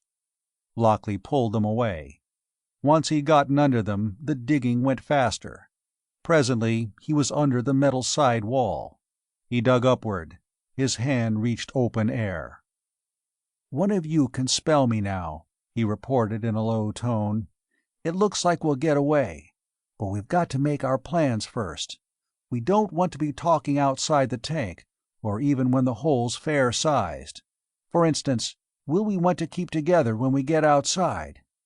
"Nix," said the chunky man. "We want to tell everybody about these characters. We scatter. If they catch one, they don't catch any more. We couldn't fight any better for being together. We better scatter. I call that settled. I'm scatterin'." He crawled to Lockley in the darkness. "Where you diggin'? Okay, I got it. Move aside and give me room." "Everybody agrees on that?" asked Lockley. They did. Lockley was relieved. The chunky man dug busily. There was only the sound of breathing and the occasional fall of thrown-out earth against the metal of the thing that confined them. The chunky man said briskly, "This dirt digs all right. We just got to make the hole bigger." In a little while the chunky man stopped, panting. The tall man said, "I'll take a shot at it." There was a breakthrough to the air outside. The atmosphere in the tank improved. The smell of fresh dug dirt and cool night air was refreshing. The mustached man took his turn at digging. Lockley went at it again. Soon he whispered, "I think it's okay. I'll go ahead. No talking outside." He shook hands all around, whispered, "Good luck," and squirmed through the opening to the night. Innumerable stars glittered in the sky. They were reflected on the water of the lake, here very close. Lockley moved silently. In the blackness, just behind him, his eyes had become adjusted to almost complete darkness. He headed away from the shining water. He got brushwood between himself and his former companions. He stood very, very still. He heard them murmuring together. They were outside, but they had proposed entirely separate efforts at escape. He went on, relieved. It happened that the next time he'd see them, circumstances would be entirely different. But he believed they were competent men. Guided by the Big Dipper, he moved directly toward the place where Jill should be waiting for him. By the angle of the Dipper's handle, he knew that it was almost midnight. Jill would surely have known that nearly the worst had happened. He'd have to find her. It was 2 o'clock when he reached the place where Jill had intended to wait. He showed himself openly. He called quietly. There was no answer. He called again and again. He saw something white. It was a scrap of paper speared on a brushwood branch which had been stripped of leaves to make the paper show clearly. Lockley retrieved it and saw markings on it which the starlight could not help him to read. He went deep into the woods, found a hollow, and bent low, risking the light of his cigarette lighter for a swift look at the message. "I saw creatures moving around in the camp. They weren't men. I was afraid they might be hunting me. I've gone to wait by the car if I can find it." She'd written in English, in full confidence that creatures from space would not be able to read it. Lockley was not so sure, but the message hadn't been removed. If it had been read, there'd have been an ambush waiting for him when he found it. So it appeared. He headed through the night toward the ditched small car. It seemed a very long way, though he did stop and drink his fill from a little mountain stream, over which a highway bridge had almost been completed. In the night, though, and with hard going, it was not easy to estimate how far he'd gone. In fact, he was anxiously debating if he mightn't have passed the abandoned bulldozer when he had come upon the place where blasting had been going on. Still, it was a very long way to be negotiated over still remaining tree stumps and the unfilled holes from which others had been pulled. He reached the bulldozer and turned south, and at long last reached the highway. His car should be no more than a quarter-mile away. He moved toward it, close to the road's edge. He heard music. It was faint, but vivid, because it was the last sound that anybody would expect to hear in the hours before dawn in a wilderness deserted by mankind. He scraped his foot on the roadway. The music stopped instantly. He said, "Jill?" He heard her gasp. "I found where Vale had been," he said steadily. "There was no blood there. There's no sign that he's been killed. Then I was caught myself. I was put with 3 other men who were believed killed, but who are still alive. We escaped. It is within reason to hope that Vale is unharmed, and that he may escape, or somehow be rescued." What he said was partly to make sure that it was he who appeared in the darkness. But it was technically true, too. It was within reason to hope for Vale's ultimate safety. One can always hope, whatever the odds against the thing hoped for. But Lockley thought that the odds against Vale's living through the events now in progress were very great indeed. Jill stepped out into the starlight. "I wasn't sure it was you," she said with difficulty. "I saw the things, you know, at a distance.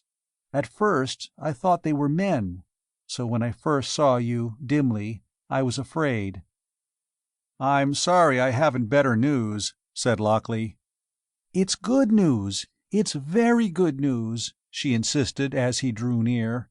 "If they've captured him, he'll make them understand that he's a man, and that men are intelligent, and not just animals, and that they should be our friends, and we theirs." The girl's voice was resolute. Lockley could imagine that all the time she'd been waiting, she'd been preparing to deny that even the worst news was final, until she looked on Vale's dead body itself. "Do you want to tell me exactly what you found out?" she asked. "I'll tell you while I work on the car," said Lockley. "We want to get moving away from here before daybreak." He went down to the little car, wedged in the saplings it had splintered and broken. He began to clear it so he could lever it back onto the highway. He used a broken sapling, and as he worked, he told what had happened, including the 3 men in the compost pit shell, and the dumping of assorted small wildlife specimens into it with them. "But they didn't kill you," said Jill insistently. "And they didn't kill those 3. And there were the 2 others you say got over the paralysis and went back to the camp. Counting you, that's 6 men they had at their mercy that we know weren't harmed. So why should they have harmed a 7th man?" Lockley did not answer at once. None of the spared 6, he thought, had put up a fight. Only Vale had exchanged blows with the crew of the spaceship. Nobody else had seen them. "That's right, about Vale," he said, after a moment in which he had been busy. "But this doesn't look good." He felt under the car. He squeezed himself beneath its front end. There was a small, fugitive flicker of flame. It went out, and he was silent. Presently he got to his feet and said evenly, "We're in a fix. One of the front wheels is turned almost at a right angle to the other. A kingpin is broken. The car couldn't be driven even if I managed to get it up on the road.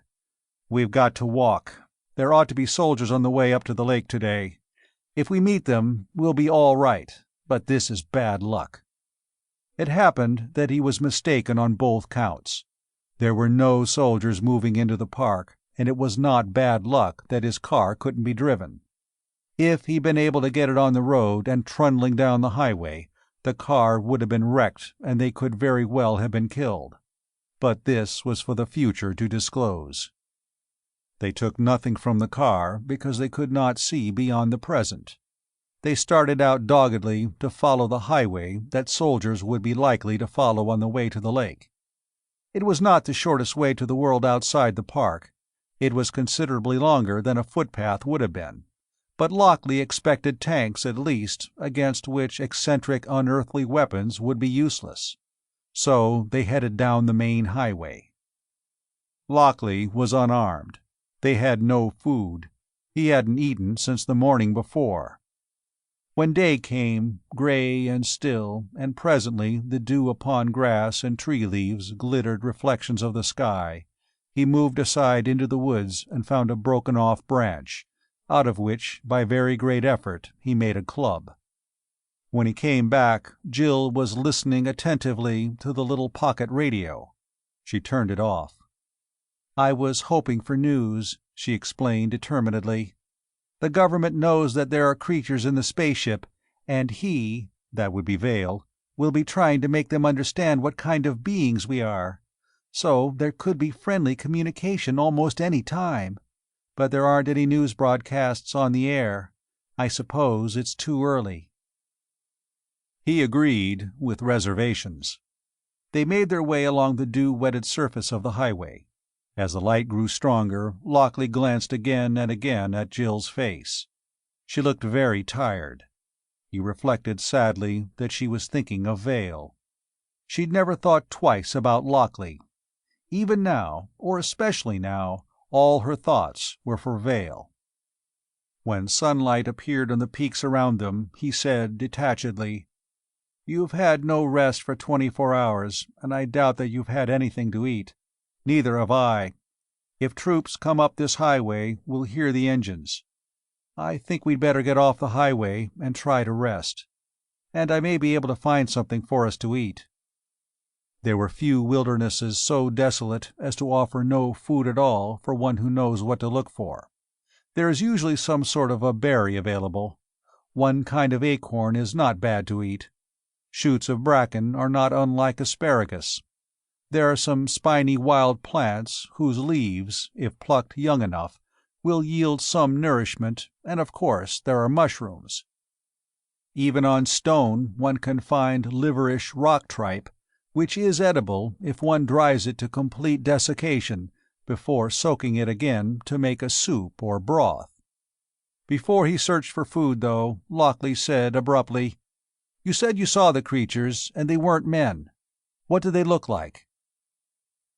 "They were a long way away," Jill told him. "I didn't see them clearly. They're about the size of men, but they just aren't men. Far away as they were, I could tell that." Lockley considered. He shrugged and said, "Rest. I'll be back." He moved away. He was hungry, and he kept his eyes in motion, looking for something to take back to Jill. But his mind struggled to form a picture of a creature who'd be the size of a man, but would be known not to be a man even at a distance, whose difference from mankind couldn't be described because seen at such great distance. Presently he shook his head impatiently and gave all his attention to the search for food. He found a patch of berries on a hillside where there was enough earth for berry bushes, but not for trees. Bears had been at them, but there were many left. He filled his hat with them and made his way back to Jill. She had the pocket radio on again, but at the lowest possible volume. He put the berry-filled hat down beside her. She held up a warning hand. Speckles of sunshine trickled down through the foliage and the tree trunks were spotted with yellow light. They ate the berries as they heard the news. A new official news release was out. And now, 12 hours after the last, wholly reassuring bulletin, there was no longer any pretense that the thing in Boulder Lake was merely a meteorite. The pretext that it was a natural object, said the news broadcaster, resuming, had been abandoned. But reassurance continued. Photographic planes had been attempting to get a picture of the alien ship as it floated in the lake. So far, no satisfactory image had been secured, but pictures of wreckage caused by an enormous wave generated in the lake by the alien spaceship's arrival were sharp and clear. Troops have been posted in a cordon about the Boulder Lake Park area to prevent unauthorized persons from swarming in to see Earth's visitors from space. Details of its landing continue to be learned. Workmen from the construction camp have been questioned, and the 2 men who were paralyzed and then released have told their story. So far, 4 human beings are known to have been seized by the occupants of the spaceship. One is Vale, an eyewitness to the ship's descent and landing. The 3 others went to investigate the gigantic explosion accompanying the landing in the lake. They have not been seen since. This, however, does not imply that they are dead. Quite possibly the invaders, aliens, guests, who have landed on American soil are trying to learn how to communicate with the American people who are their hosts. Lockley watched Jill's face. As she heard the references to Vale, she went white, but she saw Lockley looking at her and said fiercely, "They don't know that the visitors didn't kill you and let you and the other 3 men escape. Someone ought to tell these broadcasters." Lockley did not answer. In his own mind, though, there was the fact that of the 2 workmen who had been paralyzed and released, the 3 men in the compost pit shell and himself, none had seen their captors. But Vale had. The broadcaster went on with a fine air of confidence, reporting that yesterday afternoon a helicopter had flown into the mountains to examine the landing site in detail, since it could not be examined from a high-flying plane. Lockley remembered the droning he and the others had heard through the metal plates of their prison. The helicopter had suddenly ceased to communicate. It is believed to have had engine trouble. However, later on, a fast jet had attempted a flight below the extreme altitude of the photographic planes. Its pilot reported that at 15,000 feet he'd suddenly smelled an appalling odor. Then he was blinded, deafened, and his muscles knotted in spasms. He was paralyzed. The experience lasted for seconds only. It was as if he'd flown into a searchlight beam which produced those sensations, and then had flown out of it.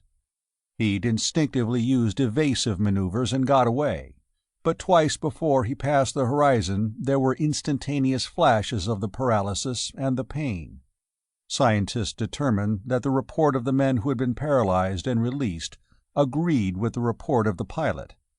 It was assumed that whatever or whoever had landed in Boulder Lake possessed a beam — it might as well be called a terror beam because of the effects it had — of some sort of radiation which produced the paralysis and the agony.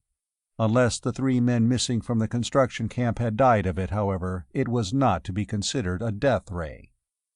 The news went on with every appearance of frankness and confidence. It was natural for strangers on a strange planet to take precautions against possibly hostile inhabitants of the newly found world. But every effort would be exerted to make friendly contact and establish peaceful communications with the beings from space. Their weapon appeared to be of limited range and so far not lethal to human beings. Occasional flashes of its effects had been noted by the troops now forming a cordon about the park, but it only produced discomfort, not paralysis. Nevertheless, the troops in question have been moved back. Meanwhile, rocket missiles are being moved to areas where they can deliver atom bombs on the alien ship, if it should prove necessary. But the government is extremely anxious to make this contact with extraterrestrials a friendly one, because contact with a race more advanced than ourselves could be of inestimable value to us. Therefore, atom bombs will be used only as a last resort. An atom bomb would destroy aliens and their ship together, and we want the ship. The public is urged to be calm. If the ship should appear dangerous, it can and will be smashed. The news broadcast ended. Jill said, obviously speaking of Vale, "He'll make them realize that men aren't like porcupines and rabbits. When they realize that we humans are intelligent people, everything will be all right." Lockley said, reluctantly, "There's one thing to remember, though, Jill. They didn't blindfold the rabbits or the porcupine. They only blindfolded men." She stared at him. "One of the men in the pit with me," said Lockley, "thought they didn't want us to see them because they were monsters. That's not likely." He paused. "Maybe they blindfolded us to keep us from finding out they aren't." Chapter 4. "The evidence," said Lockley, as Jill looked at him ashen-faced, "the evidence is all 4 monsters. But there was something in that broadcast that calls for courage, and I want to summon it. We're going to need it." "If they aren't monsters," said Jill in a stricken voice, then they're men. And we have a Cold War with only one country, and they're the only ones who'd play a deadly trick like this. So, if they aren't monsters in the ship, they must be men, and they'd kill anybody who found it out." "But again," insisted Lockley, "the evidence is still all 4 monsters. You've been very loyal and very confident about Vale, but we're in a fix. Vale would want you in a safe place, and there's something in that broadcast that doesn't look good." "What was in the broadcast?" Lockley said wryly, "2 things. One was there, and one wasn't. There wasn't anything about soldiers marching up to Boulder Lake to welcome visitors from wherever they come from, and to say politely to them that as visitors they are our guests and we'd rather they didn't shoot terror beams or paralysis beams about the landscape. We were more or less counting on that, you and I. We were expecting soldiers to come up the highway, headed for the lake, but they aren't coming." Jill, still pale, wrinkled her forehead in thought. "That's what wasn't in the broadcast," Lockley told her. "This is what was. The troops have formed a cordon about the park. They've run into the terror beam. The broadcast said it was weakened by distance and only made the soldiers uncomfortable. But they've moved back. You see the point? They've moved back." Jill stared, suddenly understanding. "But that means—" "It means," said Lockley, "that the terror beam is pretty much of a weapon. It has a range up in the miles or tens of miles. We don't know how to handle it yet. Whoever or whatever arrived in that thing Vale saw, it or they has or have a weapon our army can't buck yet. The point is that we can't wait to be rescued. We've got to get out of here on our own feet, literally. So we forget about highways. From here on, we sneak to safety as best we can, and we've got to put our whole minds on it." Jill shook her head as if to drive certain thoughts out of it. Then she said, "I guess you're right. He would want me to be safe. And if I can't do anything to help him, at least I can not make him worry. All right, what does sneaking to safety mean?" Lockley led her down the highway running from Boulder Lake to the outside world. They came to a blasted-out cut for the highway to run through. The road's concrete surface extended to the solid rock on either side. There was no bare earth to take or hold footprints, and there was a climbable slope. "We go up here and take to the woods," said Lockley, "because we're not as easy to spot in woodland as we'd be on a road. The characters at the lake will know what roads are. If we figure out how to handle their terror beam, they'll expect the attack to come by road. So they'll set up a system to watch the roads. They ought to do it as soon as possible. So we'll avoid notice by not using the roads. It's lucky you've got good walking shoes on. That could be the deciding factor in our staying alive." He led the way, helping her climb. There would be no sign that they'd abandoned the highway. In fact, there'd be no sign of their existence, except the small smashed car. Lockley's existence was known, but not his and Jill's together. Lockley did not feel comfortable about having deliberately shocked Jill into paying some attention to her own situation, instead of staying absorbed in the possible or probable fate of Vale. But for them to get clear was going to call for more than sentimentality on Jill's part. Lockley couldn't carry the load alone. There was an invasion in process. It could be, apparently, an invasion from space, in which case the terror produced would be terror of the unknown. But Lockley had conceived of the possibility that it might be an invasion only from the other side of the world. Such an invasion was thought of by every American at least once every 24 hours. The fears it would arouse would be fears of the all too thoroughly known.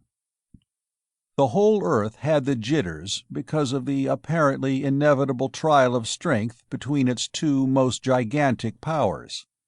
Their rivalry seemed irreconcilable. Most of humanity dreaded their conflict with appalled resignation, because there seemed no way to avoid it.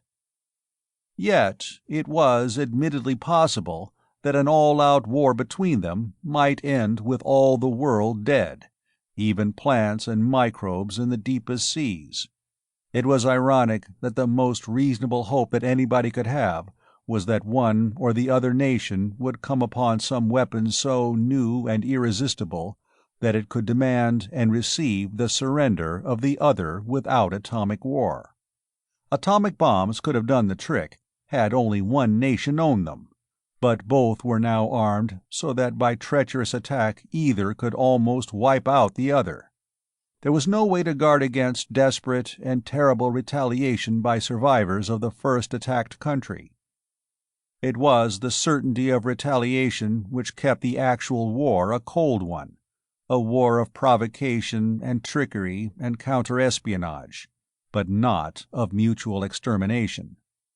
But Lockley had suggested, because it was the worst of possibilities, that America's rival had developed a new weapon which could win so long as it was not attributed to its user. If the United States believed itself attacked from space, it would not launch missiles against men. It would ask help, and help would be given, even by its rival, if the invasion were from another planet. Men would always combine against non-men, but if this were a ship from no farther than the other side of the Earth, and only pretended to be from an alien world, America could be conquered, because it believed it was fighting monsters instead of other men. This was not likely, but it was believable. There was no proof, but in the nature of things proof would be avoided. And if his idea should happen to be true, the disaster could be enormously worse than an invasion from another star. This first landing could be only a test to make sure that the new weapon was unknown to America and could not be countered by Americans. The crew of this ship would expect to be successful or be killed. In a way, if an atom bomb had to be used to destroy them, they would have succeeded, because other ships could land in American cities where they could not be bombed without killing millions, where they could demand surrender under pain of death, and get it. Lockley looked at the sun. He glanced at his watch. "That would be south," he indicated. "It's the shortest way for us to get where you'll be reasonably safe, and I can tell what I know to someone who may use it." Jill followed obediently. They disappeared into the woods. They could not be seen from the highway. They could not even be detected from aloft. When they had gone a mile, Jill made her one and final protest. "But it can't be that they aren't monsters. They must be." "Whatever they are," said Lockley, "I don't want them to lay hands on you." They went on. Once, from the edge of a thicket of trees, they saw the highway below them and to their left. It was empty. It curved out of sight, swinging to the left again. They moved uphill and down. Now the going was easy, through the woods, with very little underbrush and a carpet of fallen leaves. Again it was a sunlit slope with prickly bushes to be avoided. And yet again it was boulder-strewn terrain that might be nearly level but much more often was a hillside. Lockley suddenly stopped short. He felt himself go white. He grasped Jill's hand and whirled. He practically dragged her back to the patch of woods they'd just left. "What's the matter?" The sight of his face made her whisper. He motioned to her for silence. He'd smelled something. It was faint, but utterly revolting. It was the smell of jungle and of foulness. There was the musky reek of reptiles in it. It was a collection of all the smells that could be imagined. It was horrible. It was infinitely worse than the smell of skunk. Silence. Stillness. Birds sang in the distance, but nothing happened. Absolutely nothing. After a long time, Lockley said suddenly, "I've got an idea. It fits into that broadcast. I have to take a chance to find out. If anything happens to me, don't try to help me." He'd smelled the foul odor at least 15 minutes before, and had dragged Jill back, and there had been no other sign of monsters, or not monsters, upon the earth. Now he crouched down and crawled among the bushes. He came to the place where he'd smelled the ghastly smell before. He smelled it again. He drew back. It became fainter, though it remained disgusting. He moved forward, stopped, moved back. He went sideways, very, very carefully, extending his hand before him. He stopped abruptly. He came back, his face angry. "We were lucky we couldn't use the car," he said when he was near Jill again. "We'd have been killed, or worse." She waited, her eyes frightened. "The thing that paralyzes men and animals," he told her, "is a projected beam of some sort. We almost ran into it. It's probably akin to radar. I thought they'd put watchers on the highways. They did better. They project this beam. When it blocks a highway, anybody who comes along that highway runs into it." His eyes become blinded by fantastic colored lights, and he hears unbearable noises and feels anguish, and they smell what we smelled just now. And he's paralyzed. Such a beam was turned on me yesterday, and I was captured.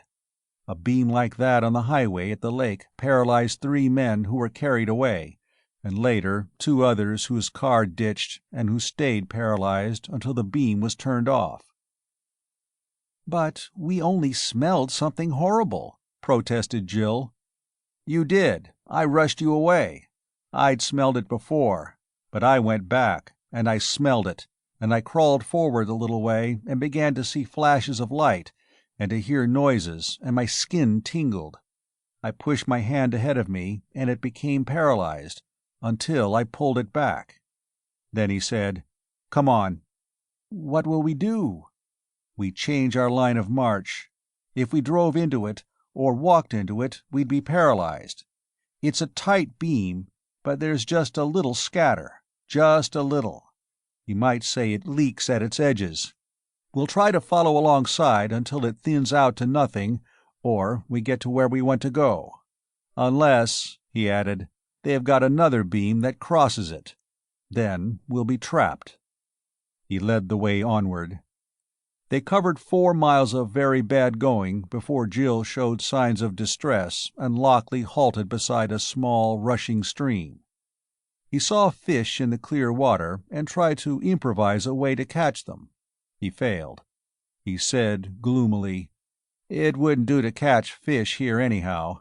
A fire to cook them would show smoke by day and might be seen at night. And whatever's at the lake might send a terror beam. We'll leave here when you're rested."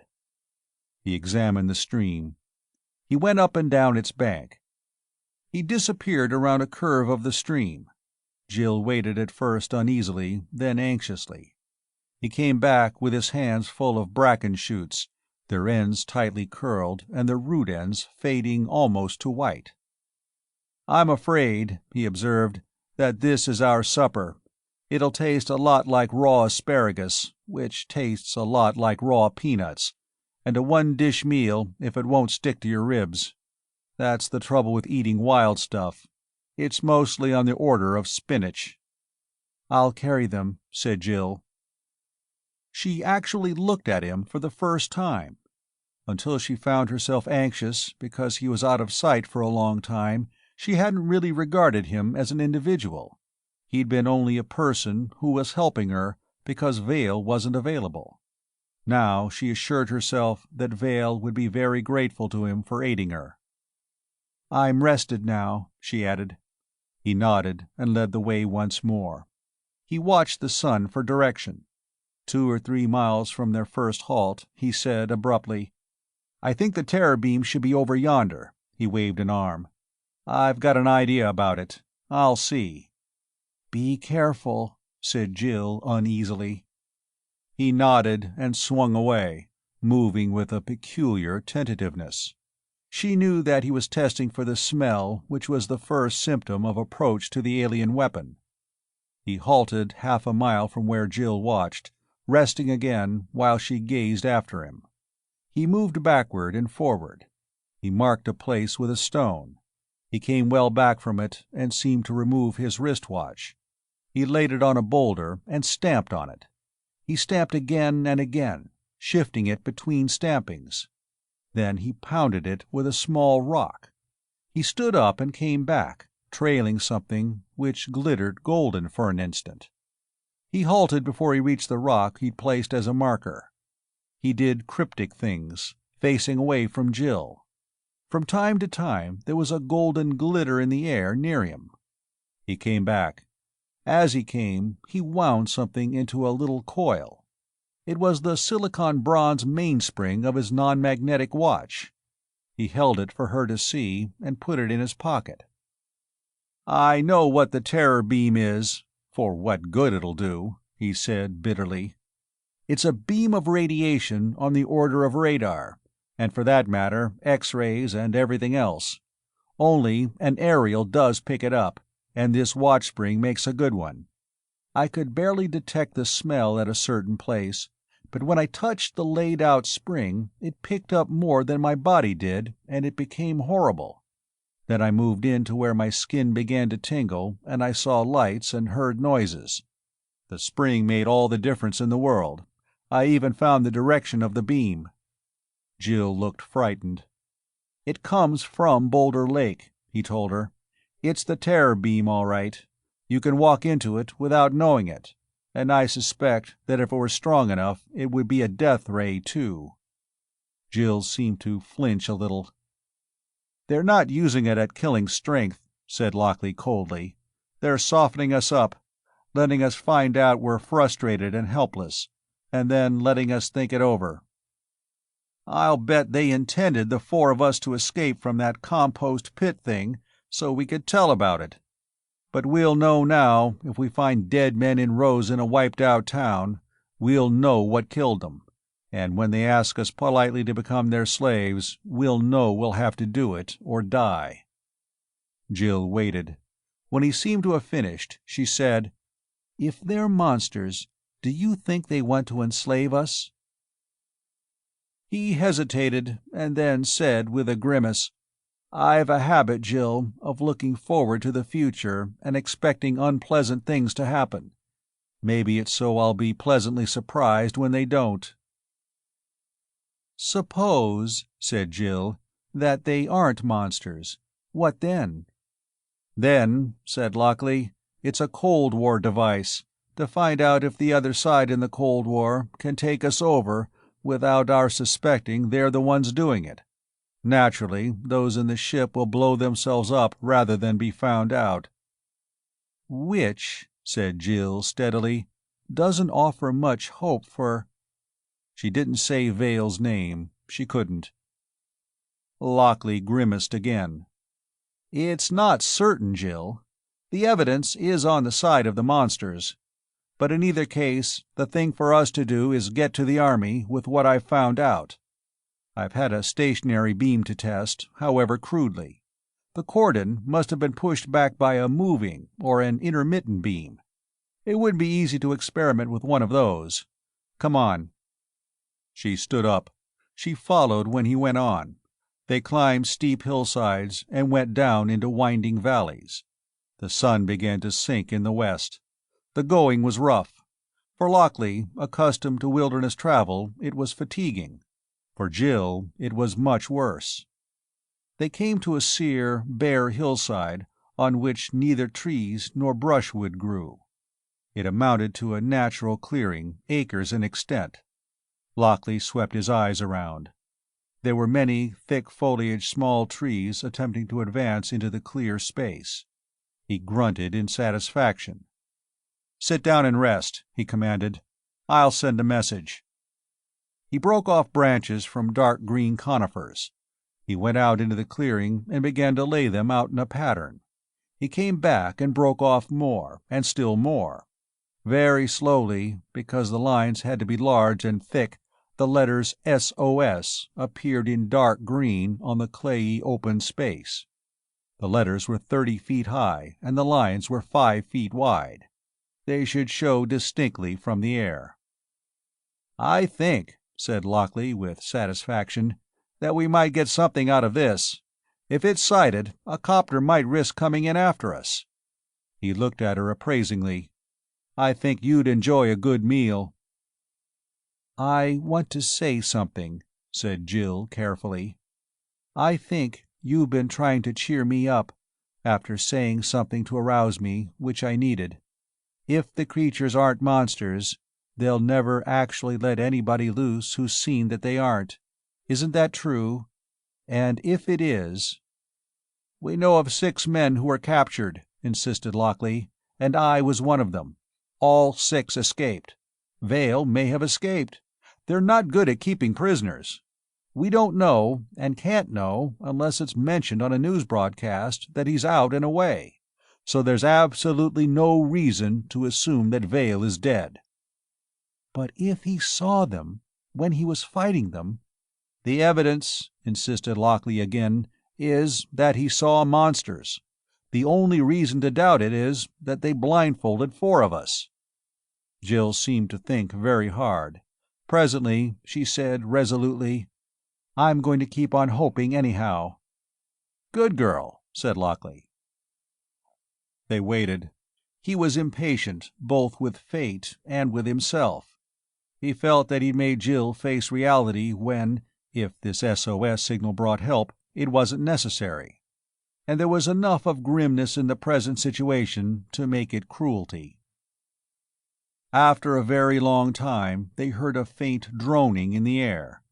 There might have been others when they were trudging over bad terrain, and they might not have noticed because they were not listening for such sounds. There were planes aloft all around the lake area. They'd been sent up originally in response to a radar warning of something coming in from space. Now they flew in vast circles around the landing place of that reported object.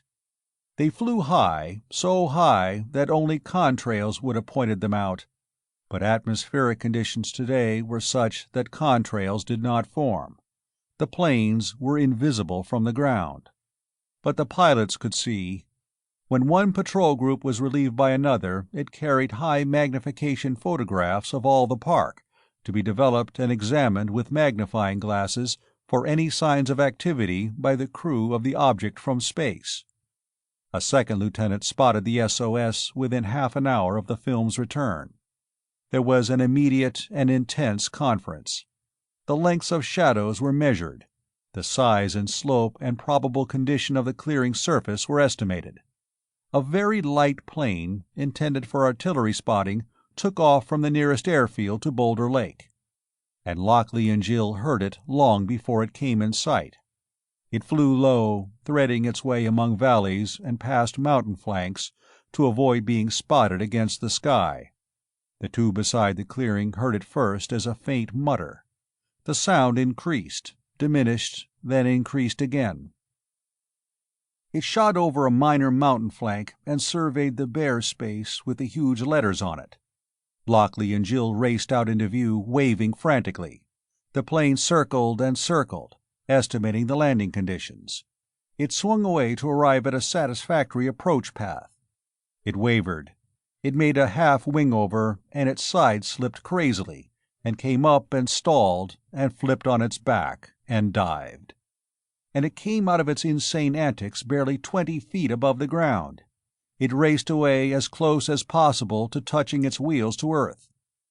It went away behind the mountains. The sound of its going dwindled and was gone. It appeared to have escaped from a deliberately set trap. Lockley stared after it. Then he went white. "Idiot!" he cried fiercely. "Come on, run!" He seized Jill's hand. They fled together. Evidently, something had played upon the pilot of the light plane. He'd been deafened and blinded, and all his senses were a shrieking tumult, while his muscles knotted and his hands froze on the controls of his ship. He hadn't flown out of the beam that made him helpless. He'd fallen out of it. And then he raced for the horizon. He got away. And it would appear to those to whom he reported that he'd arrived too late at the distress signal. If fugitives had made it, they'd have been overtaken and captured by the creatures of Boulder Lake, and there'd been an ambush set up for the plane. It was a reasonable decision. But it puzzled the pilot's superior officers that he hadn't been allowed to land the plane before the beam was turned on him. He could have been paralyzed while on the ground, and he and his plane could have yielded considerable information to creatures from another world. It was puzzling. Lockley and Jill raced for the woodland at the clearing's edge. Lockley clamped his lips tight shut to waste no breath in speech. The arrival and the circling of the plane had been a public notice that there were fugitives here. If the beam could paralyze a pilot in mid-air, it could be aimed at fugitives on the ground. There could be no faintest hope. Wholly desperate, Lockley helped Jill down a hillside and into a valley leading still farther down. He smelled jungle and muskiness and decay and flowers and every conceivable discordant odor. Flashes of insane colorings formed themselves in his eyes. He heard the chaotic uproar, which meant that his auditory nerves, like the nerves in his eyes and nostrils and skin, were stimulated to violent activity, reporting every kind of message they could possibly report all at once. He groaned. He tried to find a hiding place for Jill, so that if or when the invaders searched for her, they would not find her. But he expected his muscles to knot in spasm and cramp before he could accomplish anything. They didn't. The smell lessened gradually. The meaningless flashings of preposterous color grew faint. The horrible uproar his auditory nerves reported ceased. He and Jill had been at the mercy of the unseen operator of the terror beam. Perhaps the beam had grazed them by accident. Or it could have been weakened. It was very puzzling. Chapter 5. When darkness fell, Lockley and Jill were many miles away from the clearing where he had made the SOS. They were under a dense screen of leaves from a monster tree whose roots rose above ground at the foot of its enormous trunk.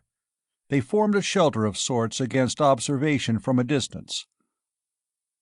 Lockley had spotted a fallen tree far gone with wood rot. He broke pieces of the punky stuff with his fingers. Then he realized that without a pot the bracken shoots he'd gathered could not be cooked. They had to be boiled or not cooked at all. "We'll call it a salad," he told Jill, "minus vinegar and oil and garlic, and eat what we can." She'd been pale with exhaustion before the sun sank, but he hadn't dared let her rest more than was absolutely necessary. Once he'd offered to carry her for a while, but she'd refused. Now she sat drearily in the shelter of the roots, resting. "We might try for news," he suggested. She made an exhausted gesture of assent. He turned on the tiny radio and tuned it in.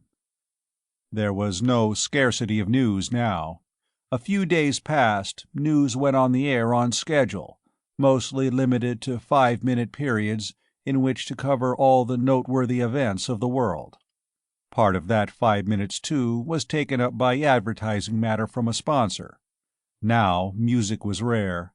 There were occasional melodies, but most were interrupted for new interpretations of the threat to Earth at Boulder Lake. Every sort of prominent person was invited to air his views about the thing from the sky and the creatures it brought. Most had no views, but only an urge to talk to a large audience. Something, though, had to be put on the air between commercials. The actual news was specific. Small towns around the fringe of the park area were being evacuated of all their inhabitants. Foreign scientists had been flown to the United States and were at the temporary area command post not far from Boulder Lake.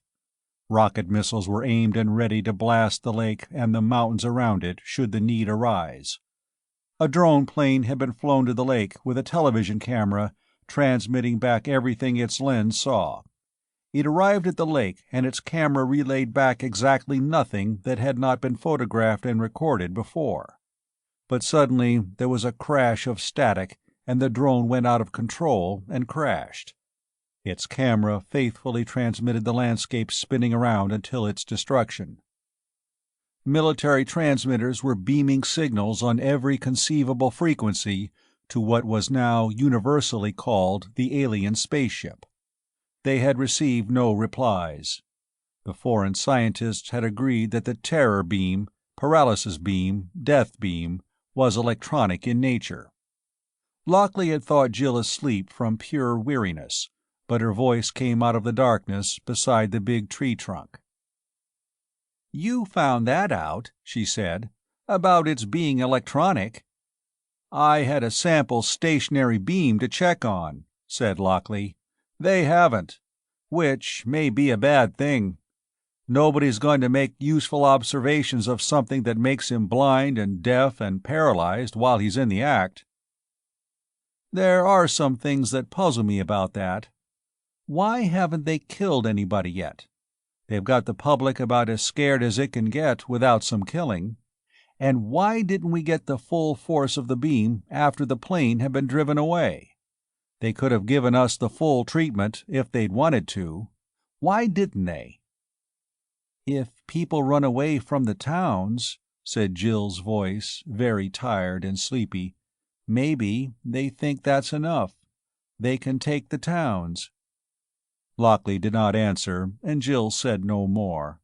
Her breathing became deep and regular. She was so weary that even hunger could not keep her awake. Lockley tried to think. There was the matter of food. Bracken shoots were common enough, but unsubstantial. It would need more careful observation to note all the likely spots for mushrooms. Perhaps they were far enough from the lake to take more time hunting food. They were almost exactly in the situation of Australian bushmen who live exclusively by foraging, with some not too efficient hunting. But Australian savages were not as finicky as Jill and himself. They ate grubs and insects. For this sort of situation, prejudices were a handicap. He considered the idea with sardonic appreciation. 2 days of inadequate food, and such ideas came. But he and Jill wouldn't be the only ones to think such things if matters continued as they were going. The towns around Boulder Lake were being evacuated. The cordon about it had been made to retreat. There was panic not only in America, but everywhere. In Europe, there were wild rumors of other landings of other ships of space. The stock markets would undoubtedly close tomorrow, if they hadn't closed today. There'd be the beginning of a mass exodus from the larger cities, starting quietly but building up to frenzy as those who tried to leave jammed all the routes by which they could get away. If the creatures of the spaceship wanted more than the flight of all humans from about their landing place, there would be genuine trouble. Let them move aggressively, and there would be panic and disorder and pure catastrophe. with self-exiled city dwellers desperate from hunger because they were away from market centers. It looked as if a dozen or two monsters could wreck a civilization without the need to kill one single human being directly. He heard a sound. He turned off the radio, gripping the clumsy club which was probably useless against anything really threatening. The sound continued. There were rustlings of leaves, and then faint rattling, almost clicking noises. Whatever the creature was, it was not large. It seemed to amble tranquilly through the forest and the night, neither alarmed nor considering itself alarming. The clickings again, and suddenly Lockley knew what it was. Of course, he'd heard it in the compost pit shell, when he was a prisoner of the invaders from space. He rose and moved toward the noise. The creature did not run away. It went about its own affairs with the same peaceful indifference as before. Lockley ran into a tree. He stumbled over a fallen branch on the ground. He came to the place where the creature should be. There was silence. He flicked the flint of his pocket lighter, and in the flash of brightness he saw his prey. It had heard his approach. It was a porcupine, prudently curled up into a spiky ball, and placidly defying all carnivores, including men. A porcupine is normally the one wild creature without an enemy.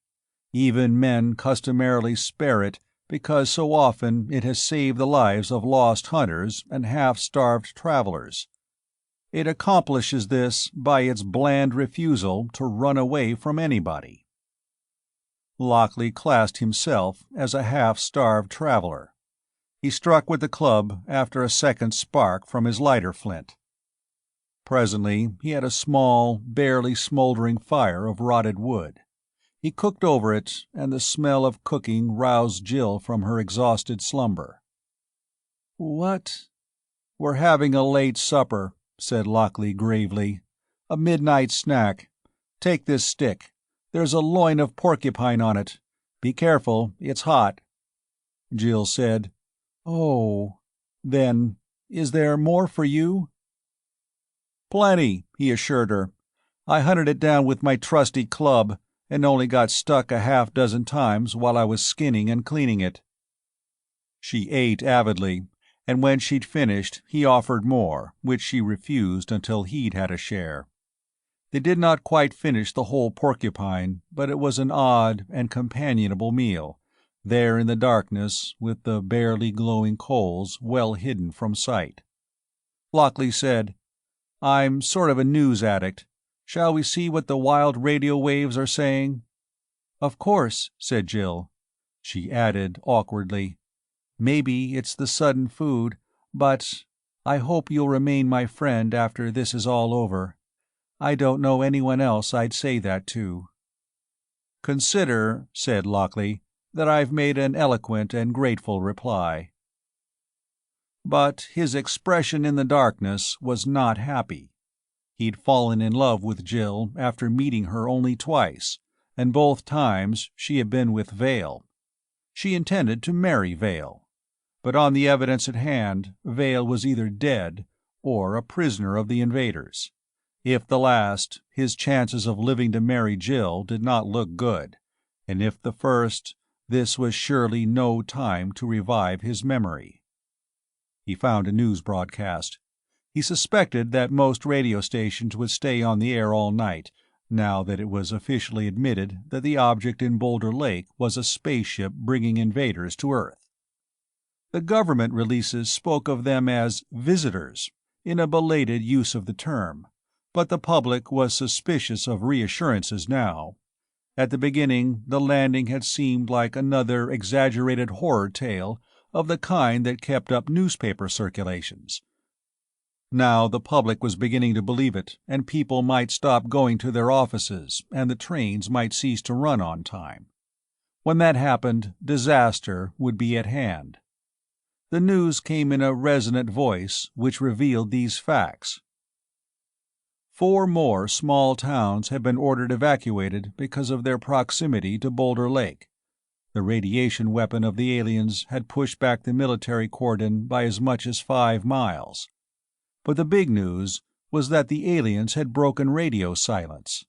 Apparently, they'd examined and repaired the shortwave communicator from the helicopter they'd knocked down. Shortly after sundown, said the news report, a call had come through on a military shortwave frequency. It was a human voice, first muttering bewilderedly and then speaking with confusion and uneasiness. The message had been taped and now was released to the public. "What the hell's this? Oh, what do you characters want me to do? This feels like the shortwave set from the copter. You've got it turned on. What'll I do with it? Broadcast? I don't know whether you want me to talk to you or to back home, wherever that is. Maybe you want me to say I'm having a fine time and wish you was here. I'm not. I wish I was there. If this is going on the air, I'm Joe Blake, radio man on the copter 211. We're heading to Boulder Lake when I smelled a stink. Next second, there were lights in my eyes. They blinded me. Then I heard a racket like all hell was loose. Then I felt like I had hold of a power transmission line. I couldn't wiggle a finger. I stayed that way till the copter crashed. When I came to, I was blindfolded like I am now. I don't know what happened to the other guys. I haven't seen 'em. I haven't seen anything. But they just put me in front of what I think is the copter shortwave set and squeaked at me." The recorded voice ended abruptly. The news announcer's voice came back. He said that the member of the copter crew had given some other information before he was arbitrarily cut off. "I'll bet," said Lockley when the newscast ended, "I'll bet the other information was that the invaders have managed to tell him that the Earth must surrender to them." "Why?" "What else would they want to say? To come and play patty cake, when they can push the army around at will and have managed to keep planes from flying anywhere near them? They may not know we've got atom bombs, but I'll bet they do. Part of that extra information could have been a warning not to try to use them. It would be logical to bluff even on that, though they couldn't make good." Jill said, very carefully, "You hinted once that they might be men, pretending to be monsters. But that would mean that somebody I care about would probably be killed, because he'd seen them and knew they weren't creatures from beyond the stars." "I think you can forget that idea," said Lockley. "They don't act like men. Chasing away the plane that was going to land for us, and not using the beam on the fugitives it was plainly going to land for. That's not like men preparing to take over a continent. And nudging the army back to make the cordon space larger? That's not like our most likely human enemy, either. They'd wipe out the cordon by stepping up the terror beam to death ray intensity." "Suppose they couldn't?" "They wouldn't have landed with a weapon that couldn't kill anybody," said Lockley. "It's much more likely that they're monsters. But they don't act like monsters, either." Jill was silent for a moment. "Not even monsters who wanted to make friends?" "They," said Lockley dryly, "would hardly make a surprise landing. They'd have parked on the moon and squeaked at us until we got curious, and then they'd arrange to land, or to meet men in orbit or something. But they didn't. They made a surprise landing and cleared a big space of humans, keeping themselves to themselves. But if they do think we're animals, like rabbits, they'd kill people instead of stinging them up a bit, or paralyzing them for a while and then letting them go. That's not like any monster I can imagine." "Then—" "You'd better go to sleep," said Lockley. "We've got a long day's hike before us tomorrow." "Yes," agreed Jill reluctantly. "Good night." "Night," said Lockley curtly. He stayed awake. It was amusing that he was uneasy about wild animals. There were predators in the park, and he had only an improvised club for a weapon. But he knew well enough that most animals avoid man because of a bewildering sudden development of instinct. Grizzly bears, before the white man came, were so scornful of man that they could be considered the dominant species in North America. They'd been known to raid a camp of Indians to carry away a man for food. Indian spears and arrows were simply ineffective against them. When Stonewall Jackson was a lieutenant in the United States Army, stationed in the West to protect the white settlers, he and a detachment of mounted troopers were attacked without provocation by a grizzly who was wholly contemptuous of them. The then Lieutenant Jackson rode a horse which was blind in one eye, and he maneuvered to get the bear on the horse's blind side so he could charge it. With his cavalry saber, he split the grizzly's skull down to its chin. It was the only time in history that a grizzly bear was ever killed by a man with a sword. But no grizzly nowadays would attack a man unless cornered. Even cubs with no possible experience of humankind are terrified by the scent of men. All that was true enough. In addition, preparations for the park included much activity by the Wildlife Control Unit, which persuaded bears to congregate in one area by putting food out for them, and took various other measures for deer and other animals. It had seeded trout streams with fingerlings and the lake itself with baby big-mouthed bass. The huge trailer truck of Wildlife Control was familiar enough. Lockley had seen it headed up to the lake the day before the landing. Now he found himself wondering sardonically to what degree the Wildlife Control men determined where the mountain lions should hunt. He'd slept in the open innumerable times without thinking of mountain lions. With Jill to look after, though, he worried. But he was horribly weary, and he knew somehow that in the back of his mind there was something unpleasant that was trying to move into his conscious thoughts. It was a sort of hunch. Wearily and half asleep, he tried to put his mind on it. He failed. He awoke suddenly. There were rustlings among the trees. Something moved slowly and intermittently toward him. It could be anything, even a creature from Boulder Lake. He heard other sounds. Another creature. The first one drew near, not moving in a straight line. The second creature followed it, drawing closer to the first. Lockley's scalp crawled.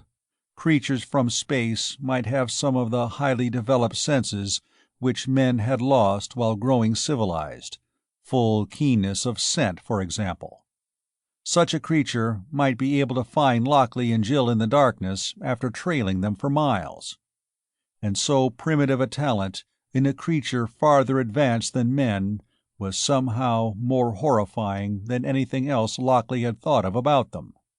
He gripped his club desperately, wholly aware that a star creature should be able to paralyze him with the terror beam. There were whistling, squealing noises. They were very much like the squeaks his captors had directed at each other and at him when he was blindfolded and being led downhill to imprisonment in the compost pit shell. Very much like, but not identical. Nevertheless, Lockley's hair seemed to stand up on end, and he raised his club in desperation. The whistling squeals grew shriller. Then there was an indescribable sound, and one of the two creatures rushed frantically away. It traveled in great leaps through the blackness under the trees. And then there was a sudden whiff of a long familiar odor, smelled 100 times before. It was the reek of a skunk, stalked by a carnivore and defending itself as skunks do. But a skunk was nothing like a terror beam. Its effluvium offended only one sense, affected only one set of sensation nerves. The terror beam. Lockley opened his mouth to laugh, but did not. The thing at the back of his mind had come forward. He was appalled. Jill said shakily, "What's the matter? What's happened? That smell." "It's only a skunk," said Lockley evenly. "He just told me some very bad news. I know how the terror beam works now, and there's not a thing that can be done about it. Not a thing. It can't be." He raged suddenly, there in the darkness, because he saw the utter hopelessness of combating the creatures who'd taken over Boulder Lake. There was nothing to keep them from taking over the whole Earth, no matter what sort of monsters or not monsters they might be. Chapter 6. It was 9 o'clock at night when Lockley killed the porcupine, and 10 by the time Jill had gone back to sleep huddled between the projecting roots of a giant tree.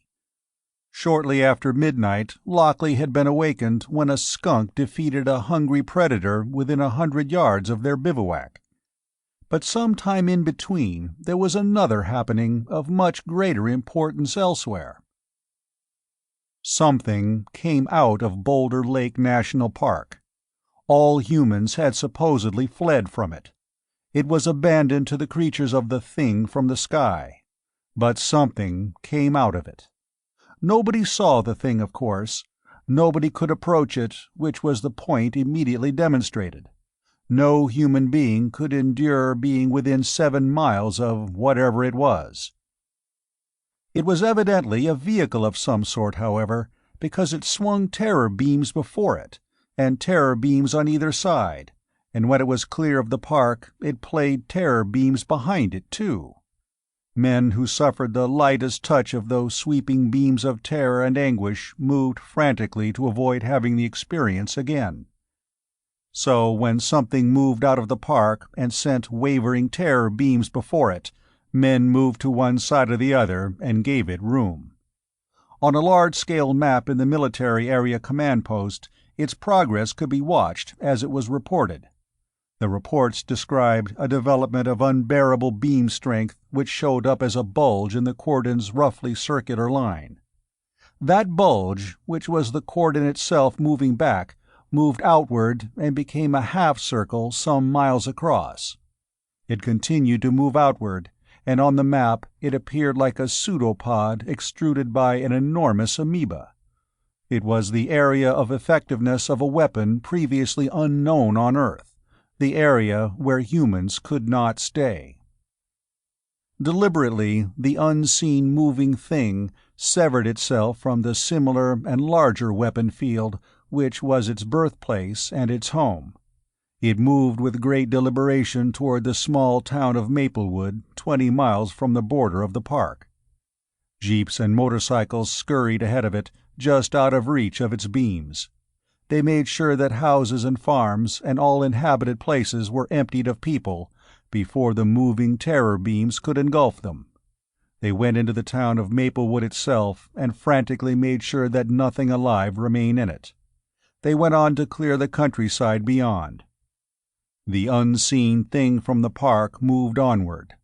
High overhead there was a dull muttering like far-away thunder, but it was planes with filled bomb racks circling above the starlit land.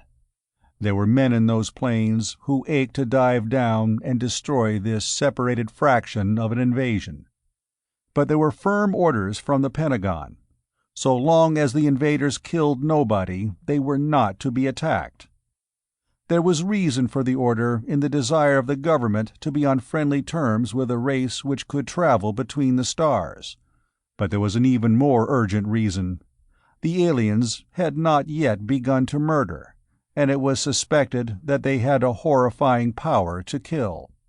So it was firmly commanded that no bomb or missile or bullet was to be used unless the invaders invited hostilities by killing humans. Their captives, the crew of a helicopter, might be freed if aliens and men achieved friendship. So for now, no provocation. The thing which nobody saw moved comfortably over the ground between the park and Maplewood. In the center of the weapon field there was a something which generated the terror beam and probably carried passengers. Whatever it was, it moved onward and into Maplewood, and for 7 miles in every direction, troops watched for it to move out again. Artillerymen had guns ready to fire upon it if they ever got firing coordinates and permission to go into action. Planes were ready to drop bombs if they ever got leave to do so. And a few miles away there were rockets ready to prove their accuracy and devastating capacity if only given a launching command. But nothing happened. Not even a flare was permitted to be dropped by the planes far up in the sky. A flare might be taken for hostility. The thing from the park stayed in Maplewood for 2 hours. At the end of that time, it moved deliberately back toward the park. It left the town untouched, save for certain curious burglaries of hardware stores and radio shops and a garage or two. It looked as if intensely curious, not human beings had moved from their redoubt, Boulder Lake, to find out what civilization human beings had attained. They could guess at it by the buildings and the homes, but most notably in the technical shops of the inhabitants. It went slowly and deliberately back into the park. Humans moved cautiously back into the area that had been emptied. Not many, but enough to be sure that the thing had really returned to the place from which it had come. Soldiers were tentatively entering the again abandoned town of Maplewood when the unseen thing changed the range of its weapon bearing on that little city. It was then presumably not less than 7 miles on its way back to Boulder Lake.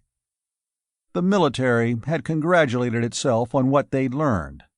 The beam projectors at the lake had a range of much more than 7 miles, but this movable, unidentifiable thing carried a lesser armament. From it, men and animals 7 miles away were safe. This was notable news. Then the unseen object did something. The terror beam that flicked back and forth doubled in intensity. The soldiers just re-entering Maplewood smelled foulness and saw bright lights. Bellowings deafened them. They fell with every muscle rigid in spasm. Beyond them, other men were paralyzed. For 5 minutes, the invaders' mobile weapon paralyzed all living things for a distance of 15 miles. Then for 30 seconds it paralyzed living things for a distance of 30 miles. For a bare instant it convulsed men and animals for a greater distance yet. And all these victims of the terror beam knew, thereafter, an invincible horror of the beam. The thing from the park which nobody had seen went back into the park. And then men were permitted to return to exactly the same places they'd been allowed to occupy before the thing began its excursion. It seemed that nothing was changed, but everything was changed. If there were mobile carriers of the invasion weapon, then victory could not be had by a single atom bomb fired into Boulder Lake. There might be a dozen separate mobile terror beam generators scattered through the park. Any atomic attack would need to be multiplied in its violence to be certain of results. Instead of 1 bomb, there might be a need for 50. They would have to destroy the park utterly, even its mountains, and the fallout from so many atom bombs simply could not be risked. The invaders were effectively invulnerable.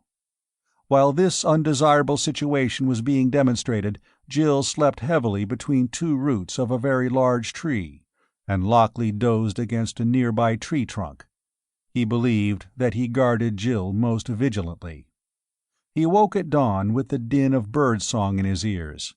Jill opened her eyes at almost the same instant. She smiled at him and tried to get up. She was stiff and sore from the hardness of the ground on which she'd slept. But it was a new day, and there was breakfast. It was porcupine cooked the night before.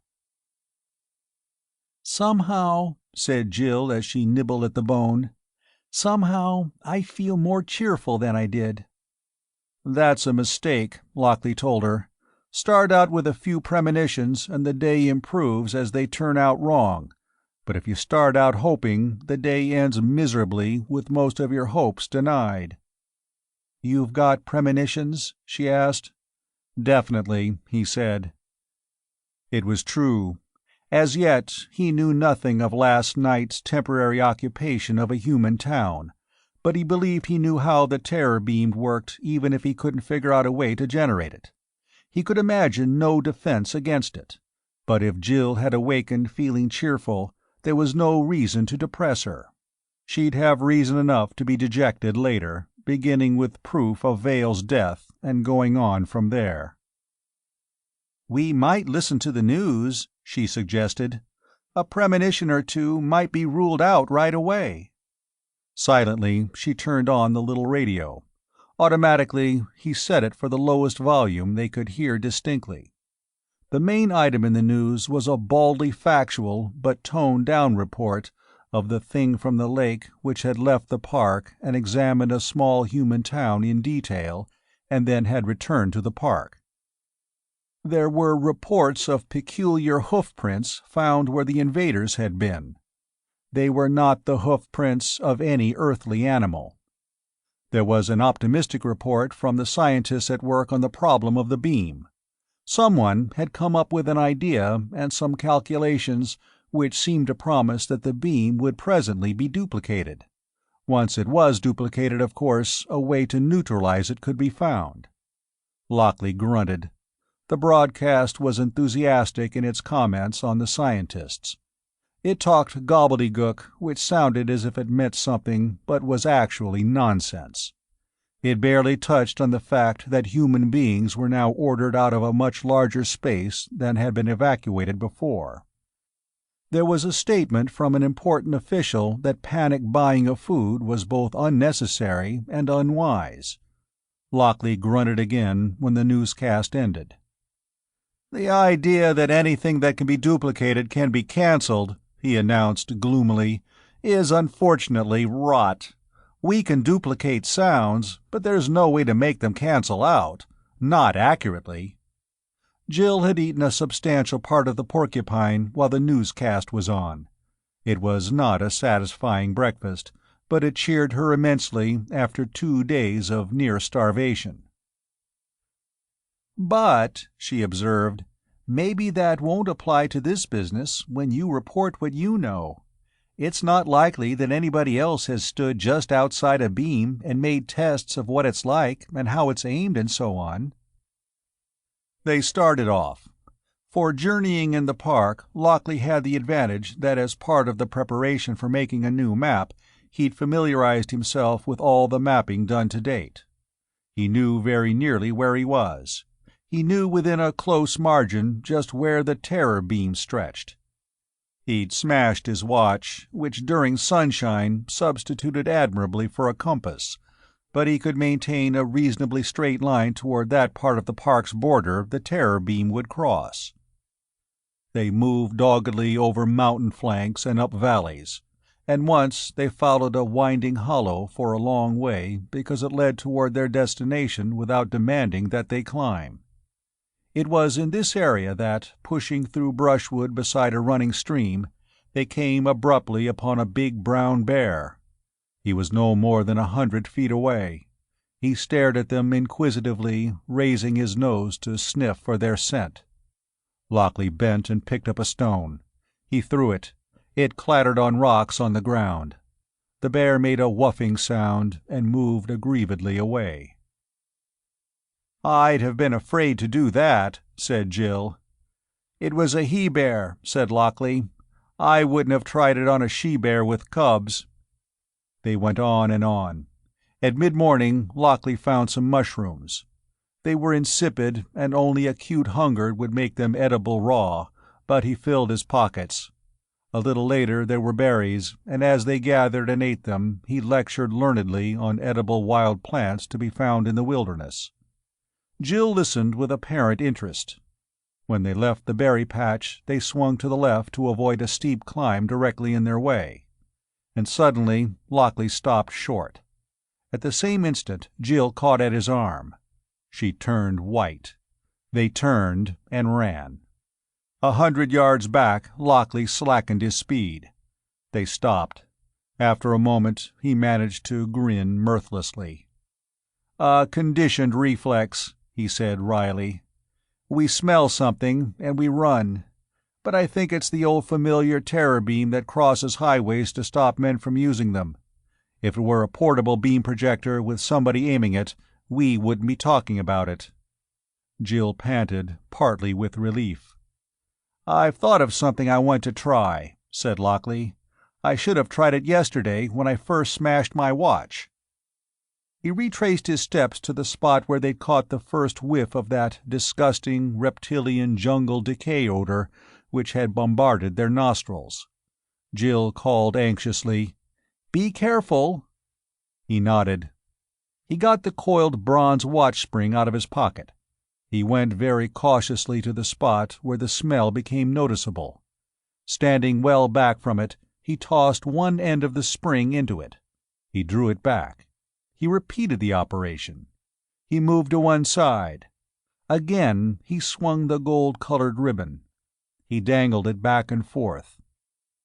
Then he drew back yet again and wrapped his left hand and wrists with many turns of the thin bronze spring, carefully spacing the turns. He moved forward once more. He came back, his expression showing no elation at all. "No good," he said unhappily. "In a way, it works. The spring acts as an aerial and picks up more of the beam than my hand. But I tried to make a Faraday cage. That will stop most electromagnetic radiation, but not this stuff. It goes right through, like electrons through a radio tube grid." He put the spring back in his pocket. "Well," he grimaced, "let's go on again. I had a little bit of hope, but some smarter men than I am haven't got the right gimmick yet." They started off once more, and this time they did not choose a path for easier travel, but went up a steep slope that rose for hundreds of feet to arrive at a crest, with another steep slope going downhill. At the top, Lockley said sourly, "I did discover one thing, if it means anything. The beam leaks at its edges, but it's only leakage. It doesn't diffuse. It's tight. It's more like a searchlight beam than anything else in that way. You can see a light beam at night because dust motes scatter some part of it. But most of the light goes straight on. This stuff does the same. It's hard to imagine a limit to its range." He trudged on downhill. Jill followed him. Presently, when they'd covered 2 miles or more with no lightening of his expression, she said, "You said you understand how it works. Radio and radar beams don't have effects like this. How does this have them?" "It makes high-frequency currents on the surface of anything it hits. High frequency doesn't go into flesh or metal. It travels on the surface only. So when this beam hits a man, it generates high frequency on his skin. That induces counter-currents underneath, and they stimulate all the sensory nerves we've got, of our eyes and ears and noses, as well as our skin. Every nerve reports its own kind of sensation. Run current over your tongue, and you taste. Induce a current in your eyes, and you see flashes of light. So the beam makes all our senses report everything they're capable of reporting, true or not, and we're blinded and deafened. Then the nerves to our muscles report to them that they're to contract, and they do. So we're paralyzed." "And," said Jill, "if there's a way to generate high frequency on a man's skin, there's nothing that can be done?" "Nothing," said Lockley dourly. "Maybe," said Jill, "you can figure out a way to prevent that high-frequency generation." He shrugged. Jill frowned as she followed him. She hadn't forgotten Vale, but she owed some gratitude to Lockley. Womanlike, she tried to pay part of it by urging him to do something he considered impossible. "At least," she suggested, "it can't be a death ray." Lockley looked at her. "You're wrong there," he said coldly. "It can." Jill frowned again. Not because of his statement, but because she hadn't succeeded in diverting his mind from gloomy things. She had reason enough for sadness herself. If she spoke of it, Lockley would try to encourage her. But he was concerned with more than his own emotions. Without really knowing it, Jill had come to feel a great confidence in Lockley. It had been reassuring that he could find food, and perhaps more reassuring that he could chase away a bear. Such talents were not logical reasons for being confident that he could solve the alien's seemingly invincible weapon, but she was inclined to feel so. And if she could encourage him to cope with the monsters, why, it would be even a form of loyalty to Vale. So she believed. In the late afternoon, Lockley said, "Another 4 or 5 miles, and we ought to be out of the park and on another highway we'll hope won't be blocked by a terror beam. Anyhow, there should be an occasional farmhouse where we can find some sort of civilized food." Jill said hungrily, "Scrambled eggs." "Probably," he agreed. They went on and on. 3 miles, 4, 5, 5.5. They descended a minor slope and came to a hard-surfaced road with tire marks on it and a sign sternly urging care in driving. There were plowed fields in which crops were growing. There was a row of stubby telephone poles with a sagging wire between them. "We'll head west," said Lockley. "There ought to be a farmhouse somewhere near." "And people," said Jill. "I look terrible." He regarded her with approval. "No, you look all right. You look fine." It was pleasing that he seemed to mean it. But immediately she said, "Maybe we'll be able to find out about— "Vale," agreed Lockley. "But don't be disappointed if we don't. He could have escaped or been freed without everybody knowing it." She said in surprise, "Been freed? That's something I didn't think of. He'd set to work to make them understand that we humans are intelligent and they ought to make friends with us. That would be the first thing he'd think of, and they might set him free to arrange it." Lockley said, "Yes," in a carefully uncommittal tone. Another mile, this time on the hard road. It seemed strange to walk on so unyielding a surface after so many miles on quite different kinds of footing. It was almost sunset now. There was a farmhouse set well back from the road and barely discernible beyond nearby growing corn. The house seemed dead. It was neat enough and in good repair. There were clackings of chickens from somewhere behind it, but it had the feel of emptiness. Lockley called. He called again. He went to the door and would have called once more, but the door opened at a touch. "Evacuated," he said. "Did you notice that there was a telephone line leading here from the road?" He hunted in the now shadowy rooms. He found the telephone. He lifted the receiver and heard the humming of the line. He tried to call an operator. He heard the muted buzz that said the call was sounding, but there was no answer. He found a telephone book and dialed one number after another. Sheriff, preacher, doctor, garage, operator again, general store. He could tell that telephones rang dutifully in remote abandoned places, but there was no answer at all. "I'll look in the chicken coops," said Jill practically. She came back with eggs. She said briefly, "The chickens were hungry. I fed them and left the chicken yard gate open. I wonder if the beam hurts them, too." "It does," said Lockley. He made a light and then a fire, and she cooked eggs which belonged to the unknown people who owned this house and who had walked out of it when instructions for immediate evacuation came. They felt queer, making free with this house of a stranger. They felt that he might come in and be indignant with them. "I ought to wash the dishes," said Jill when they were finished. "No," said Lockley. "We go on. We need to find some soldiers, or a telephone that works." "I'm not a good dishwasher anyhow," said Jill guiltily. Lockley put a banknote on the kitchen table with a weight on it to keep it from blowing away.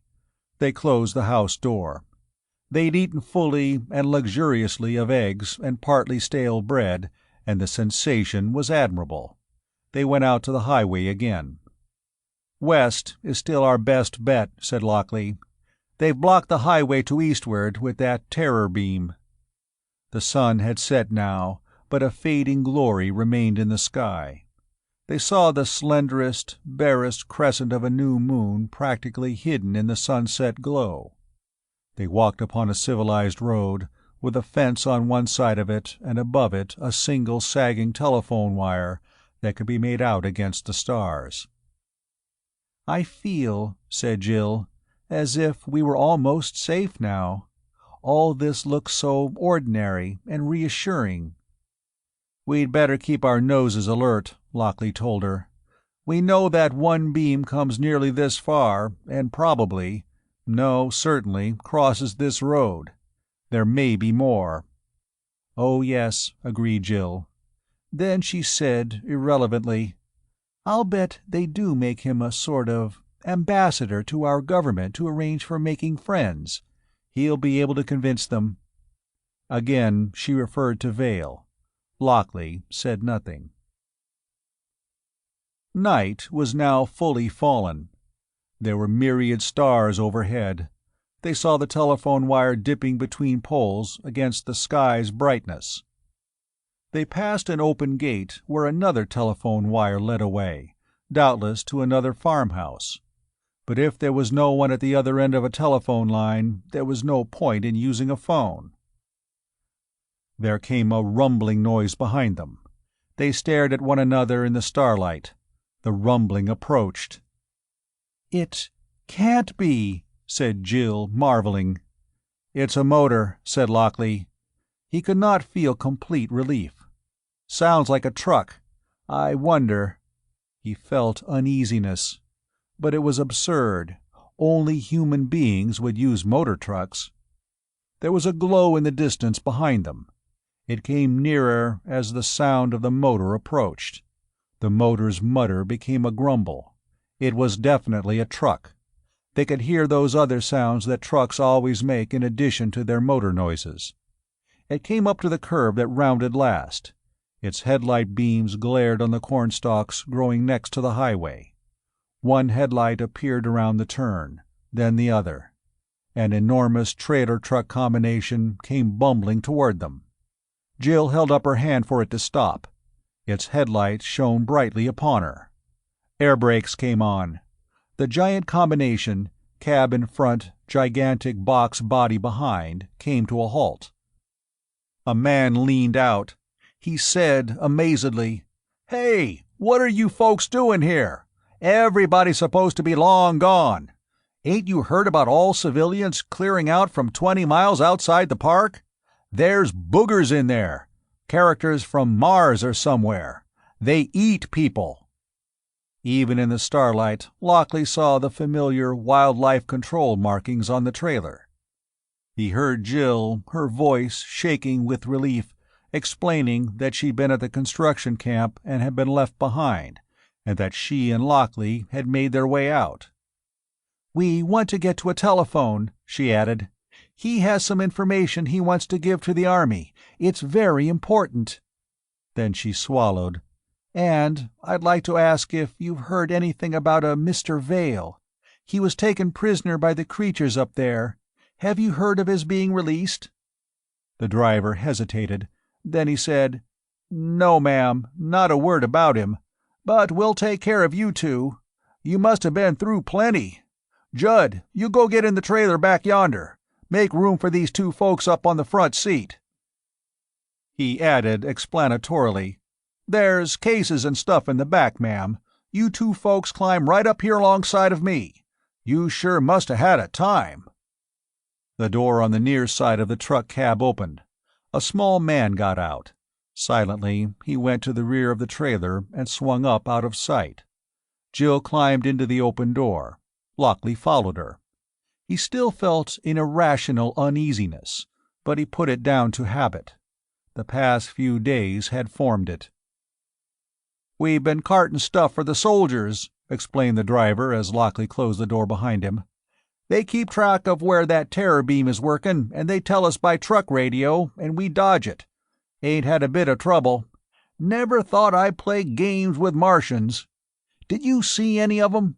What sort of critters are they?" He slipped the truck into gear and gunned the motor. Truck and trailer together began to roll down the highway. Lockley was irritated with himself because he couldn't relax and feel safe, as this development seemed to warrant. Later, he would wonder why he hadn't used his head, in this as in other matters during the few days just past. He plainly hadn't. Chapter 7. The driver was avidly curious about the area where supposedly no human being could survive. He asked absorbed questions, especially and insistently about aliens. Jill said that she'd seen a few of them, but only at a distance. They'd been investigating the evacuated construction camp. They were about the size of men. She couldn't describe them, but they weren't human beings. He seemed to find it unthinkable that she hadn't examined them in detail. Lockley came to her rescue. He observed that he'd been a prisoner of the invaders and had escaped. Then the driver's curiosity became insatiable. He wanted to know every imaginable detail of that experience. He expressed almost incredulous disappointment that Lockley couldn't give even a partial description of the creatures. When convinced, he launched a detailed recital of the descriptions offered by the workmen from the camp. He pictured the aliens as hoofed like horses, equipped with horns like antelopes, fitted with multiple arms like octopi, and huge, multifaceted eyes like insects. He seemed to contemplate this picture with vast satisfaction as the truck growled and grumbled through the night. The headlights glared on ahead of the truck. There were dark fields and darker mountains beyond them. From time to time, little side roads branched off. They undoubtedly led to houses, but no speck of lamplight appeared anywhere. This part of the world was empty, with the loneliness of a landscape from which every hint of human activity had been removed. Jill asked a question. The driver grew garrulous. He gave a dramatic picture of terror throughout the world, the suspension of all ordinary antagonisms in the face of this menace to every man and nation on the earth. There was peace even in the world's trouble spots, as appalled agitators saw how much worse things could be if the monsters took over the world to rule. But the driver insisted that the United States was calm. Us Americans, he assured Lockley, weren't scared. We were educated, and we knew that them scientists would crack this nut somehow. Like only yesterday, a broadcast said this Belgian guy had come up with calculations that said this poison beam had to be something like a radar beam, or a laser beam, or something like that. And the American scientists were right out there in front, along with guys from England and France and Italy and Germany and even Russia. All the big brains of the world were working on it. Those Martians were gonna wish they'd come visitin' polite, instead of barging in like they owned the world. They'd be lucky if they wound up owning Mars. Lockley pressed for details about the scientists' results. He didn't expect to get them, but the driver cheerfully obliged. Radio, said the driver largely, worked by making waves like those on a pond. They spread out and reached places where there were instruments to detect them, and that was that. Radar made the same kind of waves, only smaller, which bounced back to where there was an instrument to detect them. These were ripple waves. Lockley interpreted the term to mean sine waves, rounded at top and trough. It was a perfectly good word to express the meaning intended. These were natural kinds of waves, pursued the driver. Lightning made them, static was them, and sparks from running motors and blown fuses. Waves like that were generated whenever an electric circuit was made or broken, besides their occurrence from purely natural causes. "We can't feel 'em," said the driver expansively. "We're used to waves like that. Animals couldn't do anything about 'em and didn't need to before there was men. So when we come along, we couldn't notice 'em any more than we notice air pressure on our skin. We're used to it. But these scientists say there's waves that ain't natural. They ain't like ripples. They're like storm waves with foam on 'em. And that's the kind of waves we can notice. Like storm waves with sharp edges. We can notice them because they do things to us. These Martians make 'em do things. But now we know what kind of waves they are, we're gonna mess them up. And I'm saving up a special kick for one of those Martians when they're licked, just as soon as I can find out which end of him is which and suited to that kind of attention." Lockley found himself suspicious and was annoyed. Jill was safe now. The driver was well informed, but probably everybody was well informed now. They had reason to become so. The truck trundled through the night. High overhead, a squadron of planes arrived to take its place in the ever-moving patrol around the park. Another squadron, relieved, went away to the southwest. There was a deep-toned, far-away roaring from the engines aloft. All the sky behind the trailer seemed to mutter continuously, but the roof of the stars ahead was silent. Lockley stayed tense and was weary of his tenseness. Jill was safe. He tried to reason his uneasiness away. The cab of the truck wobbled and swayed. The feel of the vehicle was entirely unlike the feel of a passenger car. It felt tail-heavy. The driver had ceased to talk. He seemed to be musing as he drove. He asked about the invaders, but seemed almost indifferent to any adventures Jill and Lockley might have had on their way out. He didn't ask what they'd done for food. He was thinking of something else. Lockley found himself questioning the driver's statements just after they got in. Driving for the Army. The Army kept track of where the terror beams existed and notified this truck by truck radio, and he dodged all such road barriers. That was what he said. It seemed plausible, but... "One thing strikes me funny," said the driver musingly. "Those critters blindfolding you and those other guys. What d'you think they did it for?" "To keep us from seeing them," said Lockley curtly. "But why'd they want to do that?" "Because," said Lockley, "they might not have been Martians. They might not have been critters. They might have been men." "Because," said Lockley, "they might not have been Martians. They might not have been critters. They might have been men." On the instant, he regretted bitterly that he'd said it. It was a guess, only, with all the evidence against it. The driver visibly jumped. Then he turned his head. "Where'd you get that idea?" he demanded. "What's the evidence? Why do you think it?" "They blindfolded me," said Lockley briefly. A pause. Then the driver said, vexedly, "That's a funny thing to make you think they was men. Hell, excuse me, ma'am, they could have had all kinds of reasons for blindfolding you. It could have been part of their religion." "Maybe," said Lockley. He was angry with himself for having said something which was needlessly dramatic. "Didn't you have any other reason for thinking they were men?" demanded the driver curiously. "No other reason at all?" "No other at all," said Lockley. "It's a crazy reason, if you ask me." "Quite likely," conceded Lockley. He'd been indiscreet, but no more. He'd said what he thought, perhaps because he was tired of watching all the country round him for a menace to Jill, and then watching every word he spoke to keep her from abandoning hope for Vale. Jill said, "Where are we headed for? I hope I can get to a telephone. I want to ask about somebody. He wants to tell the soldiers something." "We're headed for Army Supply Dump," said the driver comfortably, "to load up with some stuff for the guys that are watching all around the park. We'll be going through Serena presently. Funny, everybody moved out by the Army.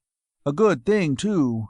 The folks in Maplewood could have been got out last night before the Martians got there." The trailer truck went on through the night. The driver lounged in his seat, keeping a negligent but capable eye on the road ahead.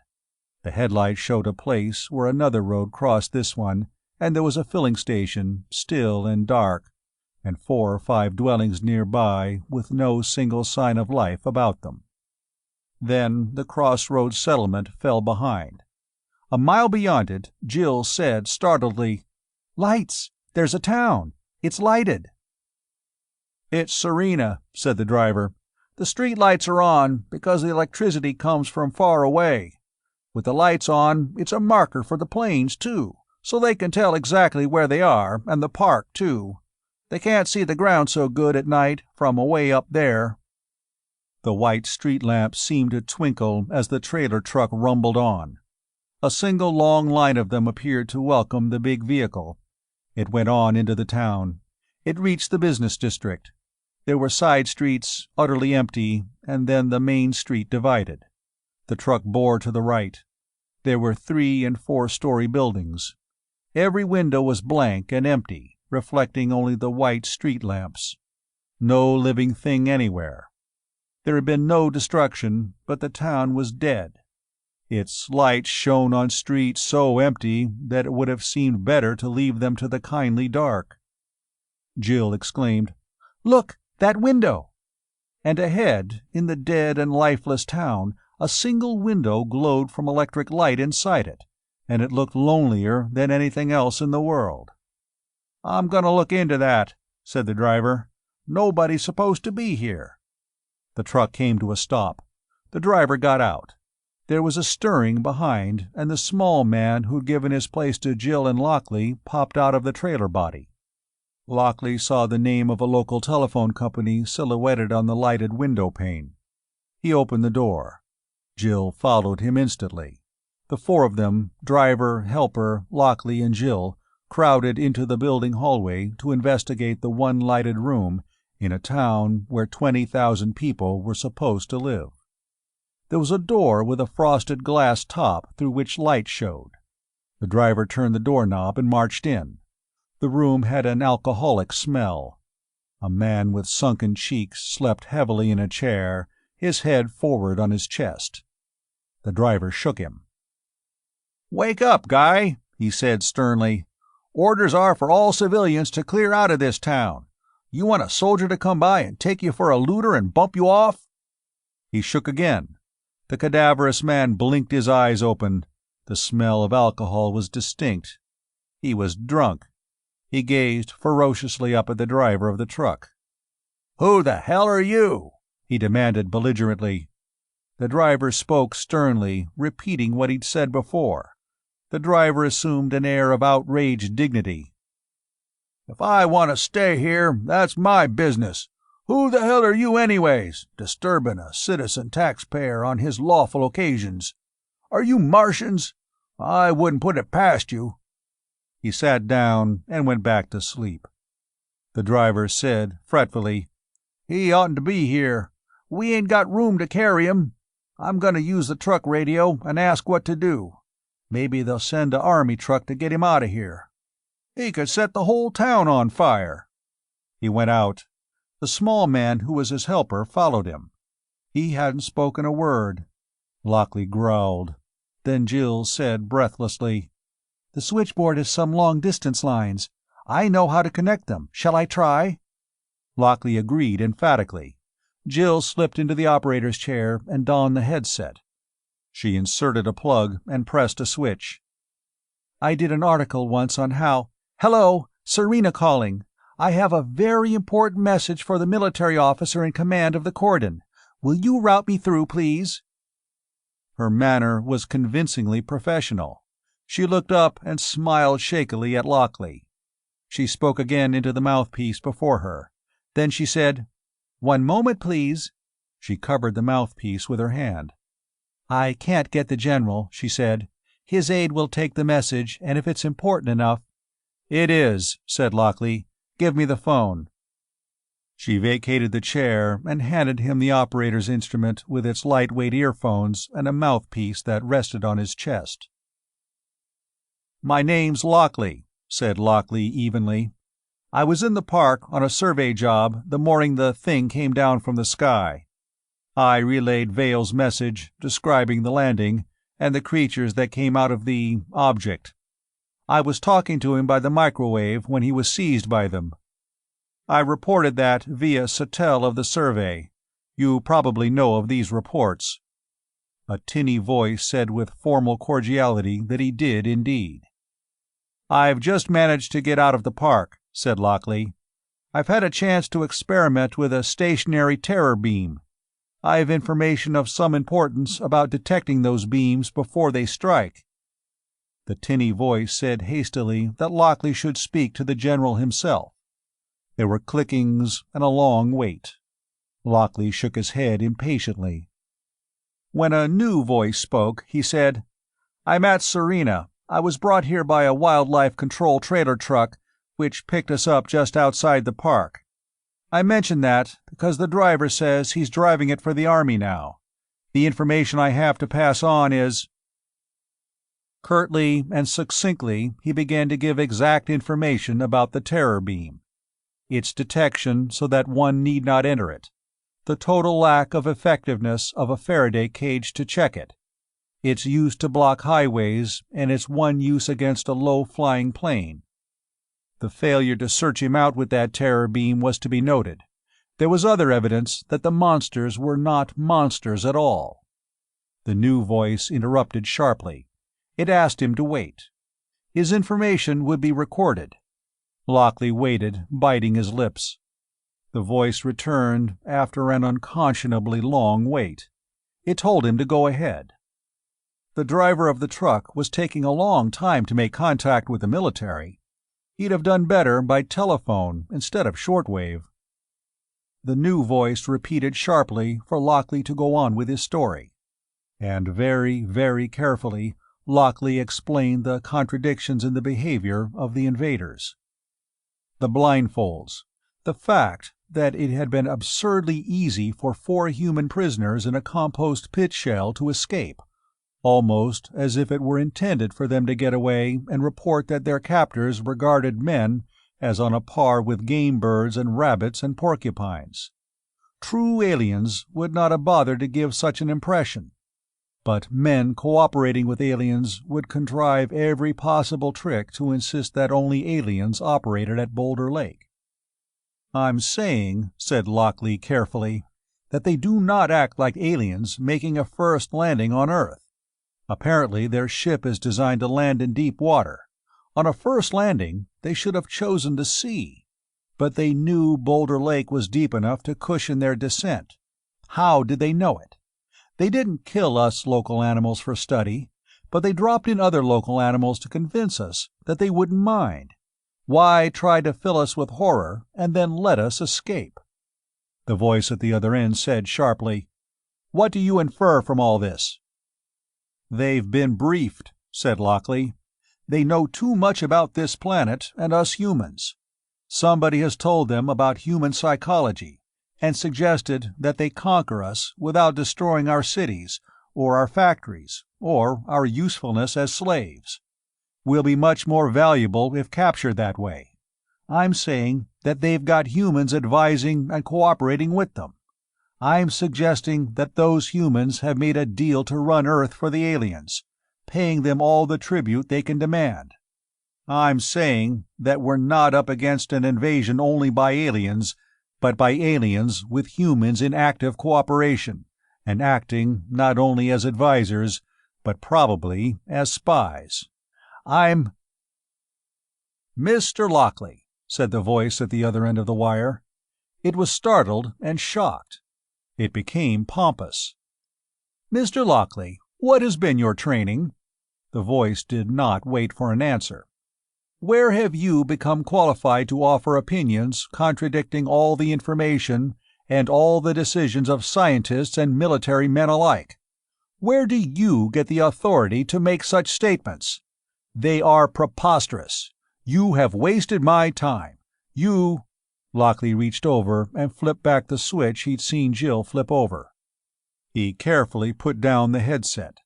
He stood up. The driver and the small man came back. They picked up the sleeping drunk and moved toward the door. Something fell out of the drunk's pocket. It was a wallet. They did not notice. They went out, carrying the drunk. Jill stooped and recovered it. She looked at Lockley's face. "What—" "I'm trying," said Lockley in a grating voice, "to figure out what to do next. That didn't work." "I'll be right back," said Jill. She went out to deliver the wallet to the driver, who had apparently been ordered to put the drunk in the trailer body and deliver him somewhere. Lockley swore explosively when she was gone. He clenched and unclenched his hands. He paced the length of the room. Jill came back, her face white. "They opened the door of the trailer to pass him in," she said in a thin, strained voice. "And there were other men back there, several of them, and machinery. Not cages for animals, but engines, generators, electrical things. I'm frightened." "And I," said Lockley, "am a fool. I should have known it. Look here." The frosted glass door opened. The driver came back. He had a revolver in his hand. "Too bad," he said calmly. "We should have been more careful. But the lady saw too much. Now—" The revolver bore on Lockley. Jill flung herself upon it. Lockley swung with every ounce of his strength. He connected with the driver's jaw. The driver went limp. Lockley had the revolver almost before he reached the floor. "Quick," he snapped. "Where was the machinery? Front or back part of the trailer?" "All of it," panted Jill. "Mostly front. What—" "The hall again," Lockley snapped. "Hunt for a back door." He thrust her out. She fumbled toward the back of the building while he went to the street entrance. The trailer truck loomed huge. The driver's helper came out of it. Another man followed him. Still another. Lockley fired from the doorway. One bullet through the front part of the truck. One near the middle. Then a third halfway between the first two. The three men dived to the ground, thinking themselves his targets. But Jill called inarticulately from the back of the dark hall. Lockley raced back to her. He saw starlight. She waited, shivering. They went out, and he closed the door softly behind him. He took her hand, and they ran through the night. Overhead there was a luminous mistiness because of the streetlight, but here were abysmal darknesses between vague areas on which the starlight fell. Lockley said evenly, "We've got to be quiet. Maybe I hit some of the machinery. Maybe. If I didn't, it's all over." The back of a building, an alleyway. They ran down it. There was a street with trees, where the street lights cast utterly black shadows in between intolerable glare. They ran across the street. On the other side were residences. The business district was not large. Lockley found a gate and opened it quietly, and as quietly closed it behind them.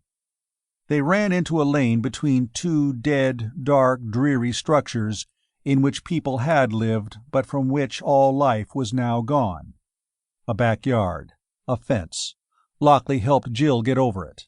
Another lane. Another street. But this street was not crossed, not here anyhow, by another which led back to the street of the telephone office. A man could not look from there and see them running under the lights. The blessed irregularity of the streets continued. They ran and ran until Jill's breath came in pantings.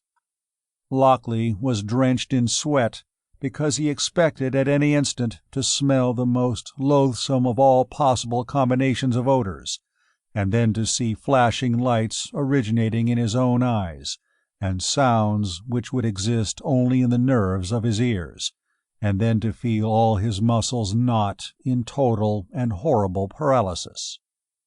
They heard the truck motor rumble into life when they were many blocks away. They heard the clumsy vehicle move. It continued to growl, and they knew that it was moving about the streets, with its occupants trying to sight fleeing figures under the darknesses which were trees. I hit the generator," panted Lockley. "I must have, else they'd swing a beam on us." He stopped. Here they were in a district where many large homes pooled their lawns in block-long stretches of soft green. The streetlights cast arbitrary patches of brightness against the houses, but their windows were blank and dark. This street, like most in this small town, was lined with trees on either side. There were the fragrances of flowers and grass. "We aren't safe now," said Lockley, "but I just found out there may not be any safety anywhere." Jill's teeth chattered. "What will we do? What was that machinery? I felt frightened because it wasn't what he said was back there. So I told you. But what was it?" "At a guess," said Lockley, "a terror beam generator. The invaders must have human friends. To us, they're spies. they're cooperating with the monsters. Apparently, they're even trusted with terror beam projectors." He stood still, thinking, while in the distance the trailer truck ground and rumbled about the streets. It was not a very promising method for finding two fugitives. They could hide if it turned onto a street they used. It could not continue the search indefinitely. The most likely final course would be to leave some of the unknown number of men in its trailer to search the town on foot. Even that might not be successful. It wouldn't be a good idea for Lockley and Jill to remain here either. "We look for two-car garages," said Lockley. "It's not a good chance, but it's all we've got. If somebody had two cars, they might have left one behind when they evacuated. I can jump an ignition switch if necessary. Meanwhile, we'll be moving out of town, which is a good idea even if we do it on foot." They ceased to use the streets, with their dramatic contrast of vivid lights with total shadows. They moved behind a row of what would be considered mansions in Serena, Colorado. Sometimes they stumbled over flower beds, and once there was a hose over which Jill tripped, and once Lockley barked his shin on a garden wheelbarrow. Most of the garages were empty, or contained only tools and garden equipment. Then something made Lockley look up. A slender, truss-braced, mast-like tower rose skyward. It began on the lawn of a house with wide porches. There was a two-car garage with one wide door open. "A radio ham," said Lockley. "I wonder—" But he looked first in the garage. There was a car. It looked all right. He climbed in and opened the door. The dome light came on. The key was still in the ignition. He turned it, and the gauge showed that the gas tank was 3/4 full. This was unbelievably good fortune. "They probably intended to use this and then change their minds," said Lockley. "I'll get the door open and attempt a little burglary. Just one burglary, with a prayer that he used a storage battery for his power." Breaking in was simple. He tried the windows opening on the main wide porch. One window slid up. He went inside, Jill following. The ham radio outfit was in the cellar. Like most radio hams, this one had battery-powered equipment as a matter of public responsibility. In case of storm or disaster when power lines are down, the ham operators of the United States can function as emergency communication systems, working without outside power. This operator was equipped as membership in the organization required. Lockley warmed up the tubes. He tuned to a general call frequency. He began to say, "Mayday, Mayday, Mayday," in a level voice. This emergency call has precedence over all other calls but SOS, which has an identical meaning. But Mayday is more distinct and unmistakable when heard faintly. There were answers within minutes. Lockley snapped for them to stay tuned while he called for others. He had half a dozen hams waiting curiously when he began to broadcast what he wanted the world to know. He told it as briefly and as convincingly as he could. Then he said, "Over," and threw the reception switch for questions. There were no questions. His broadcast had been jammed. Some other station or stations were transmitting pure static with deafening volume, evidently from somewhere nearby. Lockley could not tell when it had begun. It could have been from the instant he began to speak.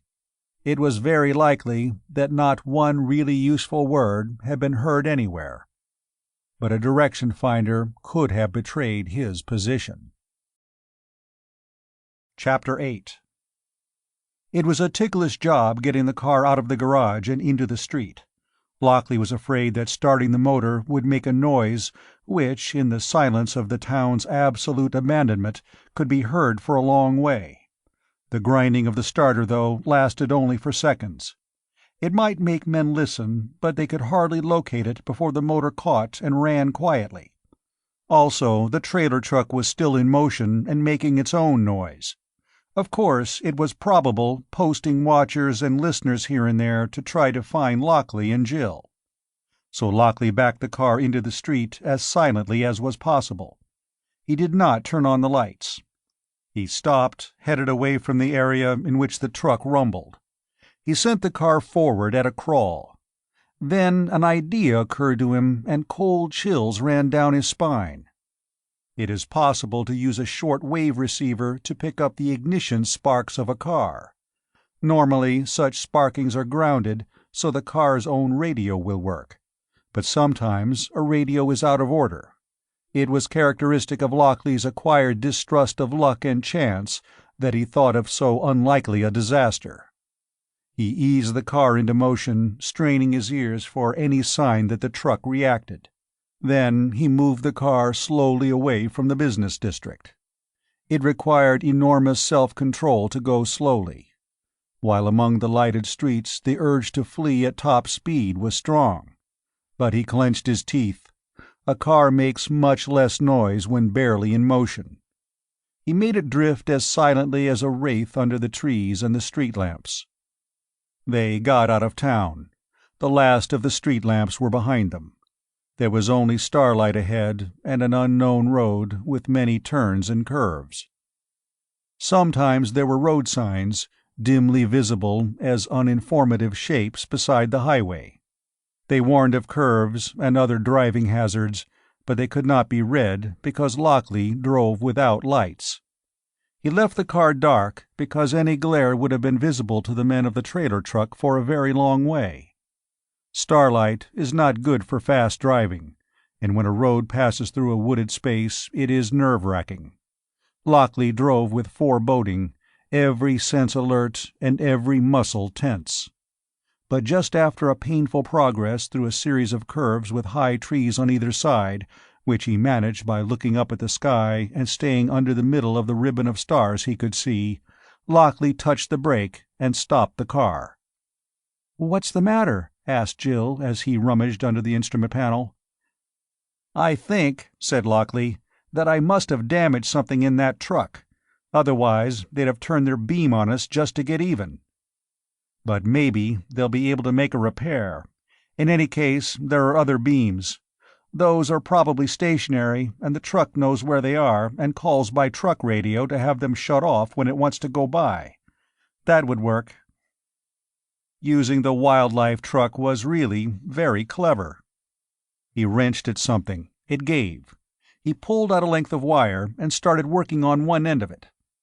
"If they guess we got a car," he observed, "they'll expect us to run into a roadblock beam that would wreck the car and paralyze us.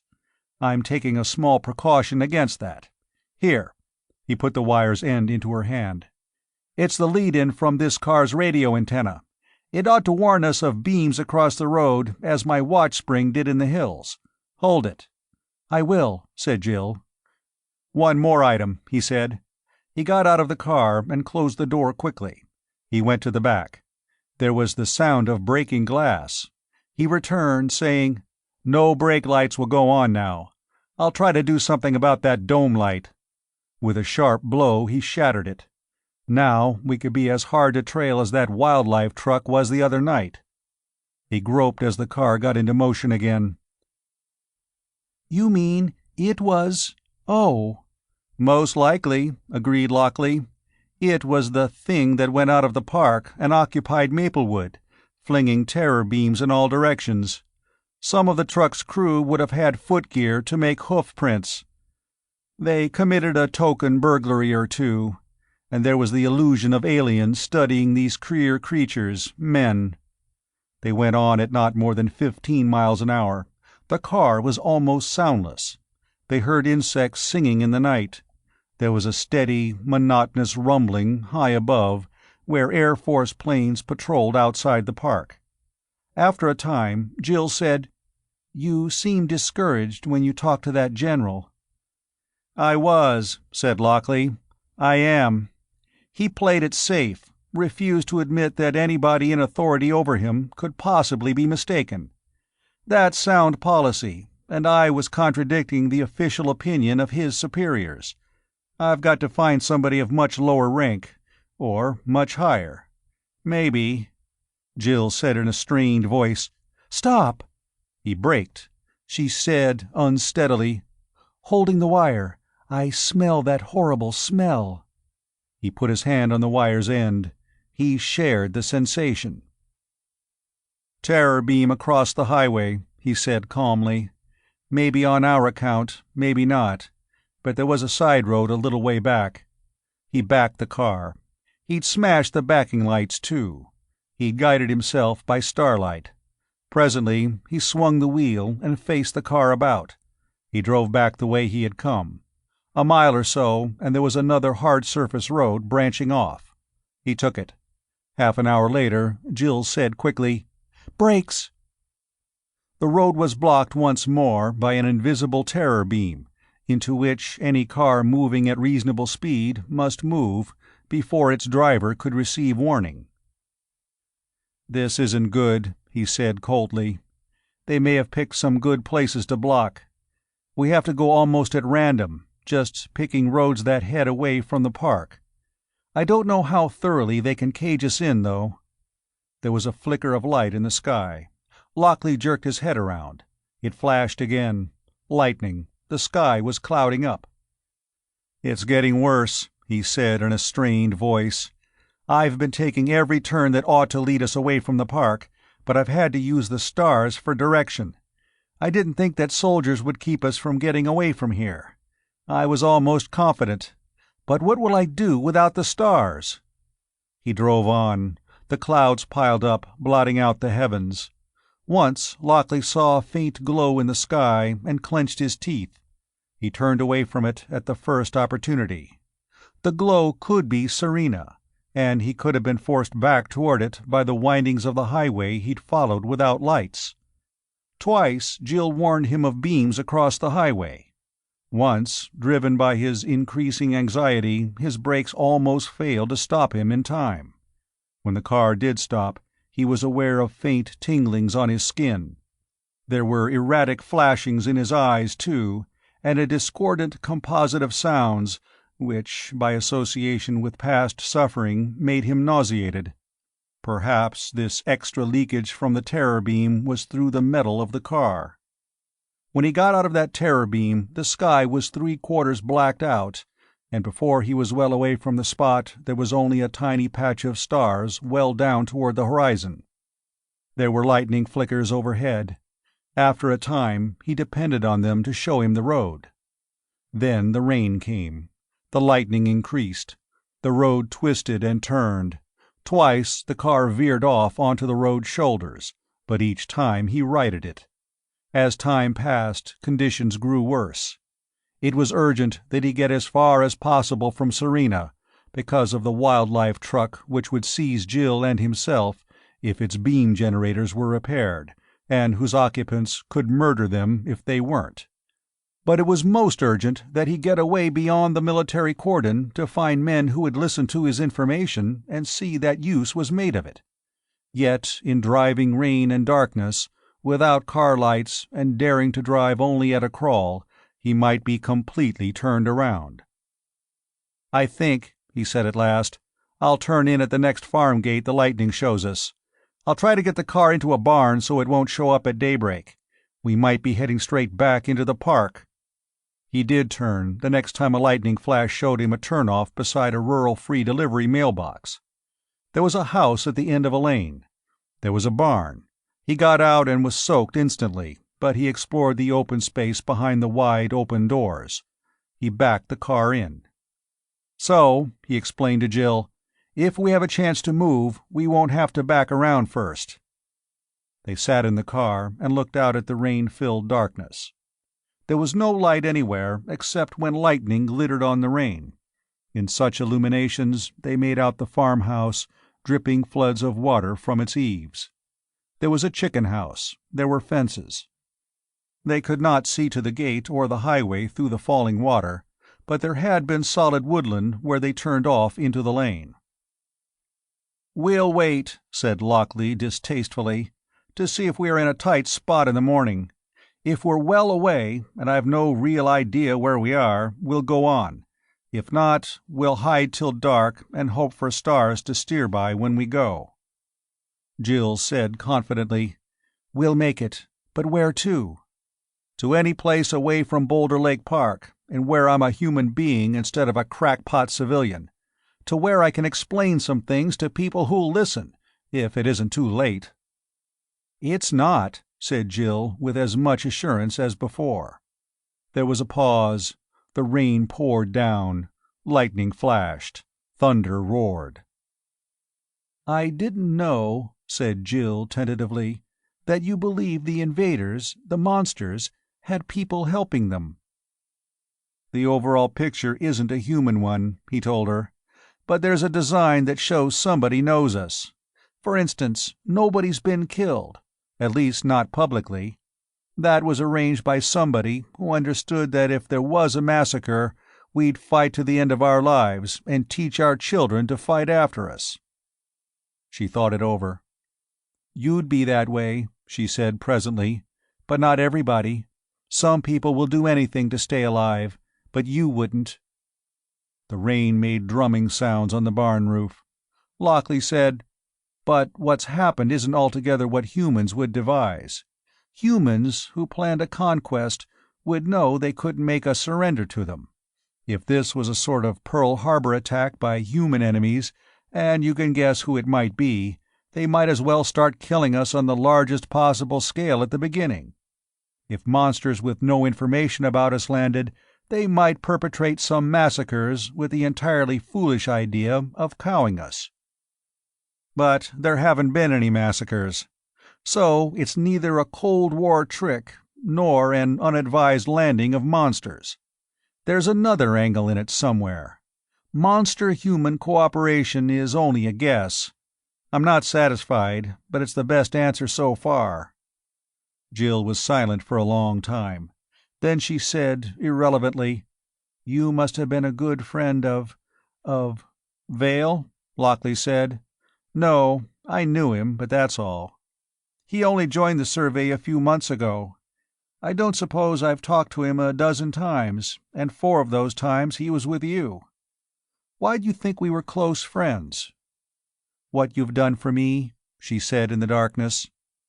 He waited for a lightning flash to show him her expression. She was looking at him. "I didn't do it for Vale," said Lockley. "Then why?" "I'd have done it for anyone," said Lockley ungraciously. In a way, it was true, of course, but he wouldn't have gone up to the construction camp to make sure that anyone hadn't been left behind. The idea wouldn't have occurred to him. "I don't think that's true," said Jill. He did not answer. If Vale was alive, Jill was engaged to him, although if matters worked out, Lockley would not be such a fool as to play the gentleman and let her marry Vale by default. On the other hand, if Vale was dead, he wouldn't be the kind of fool who'd try to win her for himself before she'd faced and recovered from Vale's death. A girl could forgive herself for breaking her engagement to a living man, but not for disloyalty to a dead one. "I think," said Lockley deliberately, "that we should change the subject. I will talk about why I went to the lake after you when everything has settled down. I had reasons. I still have them. I will express them, eventually, whether Vale likes it or not, but not now." There was a long silence, while rain fell with heavy drumming noises and the world was only a deep curtain of lightning-lighted droplets of falling water. "Thanks," said Jill very quietly. "I'm glad." And then they sat in silence while the long hours went by. Eventually they dozed. Lockley was awakened by the ending of the rain. It was then just the beginning of gray dawn. The sky was still filled with clouds. The ground was soaked. There were puddles here and there in the barnyard, and water dripped from the barn's eaves, and from the now vaguely visible house, and from the 2 or 3 trees beside it. Lockley opened the door and got out quietly. Jill did not waken. He visited the chicken house, and horrendous squawkings came out of it. He found eggs. He went to the house, stepping gingerly from grass patch to grass patch, avoiding the puddles between them. He found bread, jars of preserves, and cans of food. He inspected the lane. The car's tracks had been washed out. He nodded to himself. He went back to the barn. There was still only dusky half-light. He pulled the doors almost shut behind him, leaving only a 4-inch gap to see through. Now the car was safely out of sight, and there was no sign that any living being was near. "You closed the doors," said Jill. "Why?" He said, reluctantly, "I'm afraid we're as badly off as we were in the beginning. Unless I'm mistaken, we got turned around in that rainstorm on those twisty roads, and the park begins nearby. This isn't the highway I drove up on to find you, the one where my car's wrecked. This is another one. I don't think we're more than 20 miles from the lake here, and that's something I didn't intend." He began to unload his pockets. "I got something for us to eat. We just have to lie low until night and fumble our way out toward the cordon, with the stars to guide us." There was silence, save for the lessened dripping of water. Lockley was filled with a sort of baffled impatience with himself. He felt that he'd acted like an idiot in trying to escape the evacuated area by car. But there'd been nothing else to do. Before that, he'd stupidly been unsuspicious when the wildlife truck came down a highway that he'd known was blocked by a terror beam. And perhaps he'd been a fool to refuse to discuss why he'd gone up to the construction camp to see to her safety when by all the rules of reason it was none of his business. The gray light paled a little. Through the gap between the barn doors he could see past the house. Then he could see the length of the lane and the trees on the far side of the highway. He was laying out the food when suddenly he froze, listening. The stillness of just before dawn was broken by the distant rumble of an internal combustion engine. It was a familiar kind of rumbling. It drew nearer. Except for the singularly distinct impacts of drippings from leaves and roof to the ground below, it was the only sound in all the world. It became louder. Jill clenched her hands unconsciously. "I don't think there are any car tracks at the turnoff where we came in," said Lockley in a level voice. "The rain should have washed them out. It's not likely they're looking for us here anyhow. I've only got 3 bullets left in the pistol. Maybe you'd better go off and hide in the cornfield. Then if things go wrong, they'll believe I left you somewhere." "No," said Jill composedly. "I'd leave tracks in the plowed ground. They'd find me." Lockley ground his teeth. He got out the pistol he'd taken from the truck driver in the lighted room in Serena. He looked at it grimly. It would be useless, but... Jill came and stood beside him, watching his face. The rumbling of the truck was still nearer and louder. It diminished for a moment where a curve in the road took the vehicle behind some trees that deadened its voice. But then the sound increased suddenly. It was very loud and frighteningly near. Lockley watched through the gap between the barn doors. He stayed well back lest his face be seen. The trailer truck with the wildlife control markings on it rumbled past. It growled and roared. The noise seemed thunderous. Its wheels splashed as they went through a puddle close by the gate. It went away into the distance. Jill took a deep breath of relief. Lockley made a warning gesture. He listened. The noise went on steadily for what he guessed to be a mile or more. Then they heard it stop. Only by straining his ears could Lockley pick up the sound of an idling motor. Maybe that was imagination. Certainly, at any other less silent time he could not possibly have heard it. Jill whispered, "Do you think—" He gestured for silence again. The distant heavy engine continued to idle. 1 minute, 2, 3. Then the grinding of gears and the roar of the engine once more. The truck went on. Its sound diminished. It faded away altogether. "They got to a place where the road's blocked with a terror beam," said Lockley evenly. "They stopped and called by shortwave, and the beam was cut off. Then they went past the block point, and, undoubtedly, the beam was turned on again." He debated a decision. "We'll have breakfast," he said shortly. "We'll have to eat the eggs raw, but we need to eat. Then we'll figure things out. It may be that we'd be sensible to forget about cars and try to get to the cordon on foot, robbing farmhouses of food on the way. There can't be too many collaborators, and we could keep out of sight." He opened a jar of preserves. "But it would be better for you to be traveling by car, if tonight's clear and there's starlight to drive by." Jill said practically, "There might be some news." Her hands shook as she put the pocket radio on the hood of the car. Lockley noticed it. He felt, himself, the strain of their long march through the wilderness, with danger in every breath they drew. And he was shaken in a different way by the proof that humans were cooperating fully with the invading monsters. It was unthinkable that anybody could be a traitor not only to his own country, but to all the human race. He felt incredulous. It couldn't be true, but it obviously was.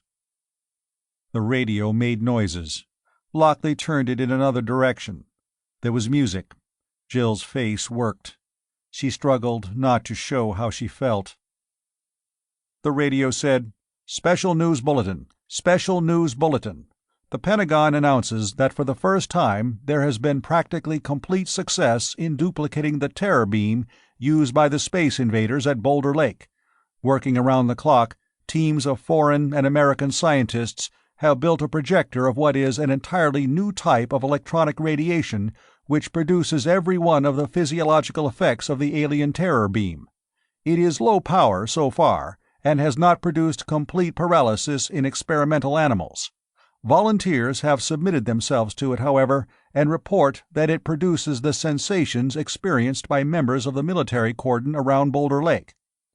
A crash program for the development of the projector is already underway.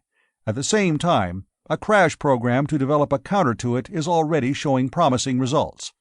The authorities are entirely confident that a complete defense against the no longer mysterious weapon will be found.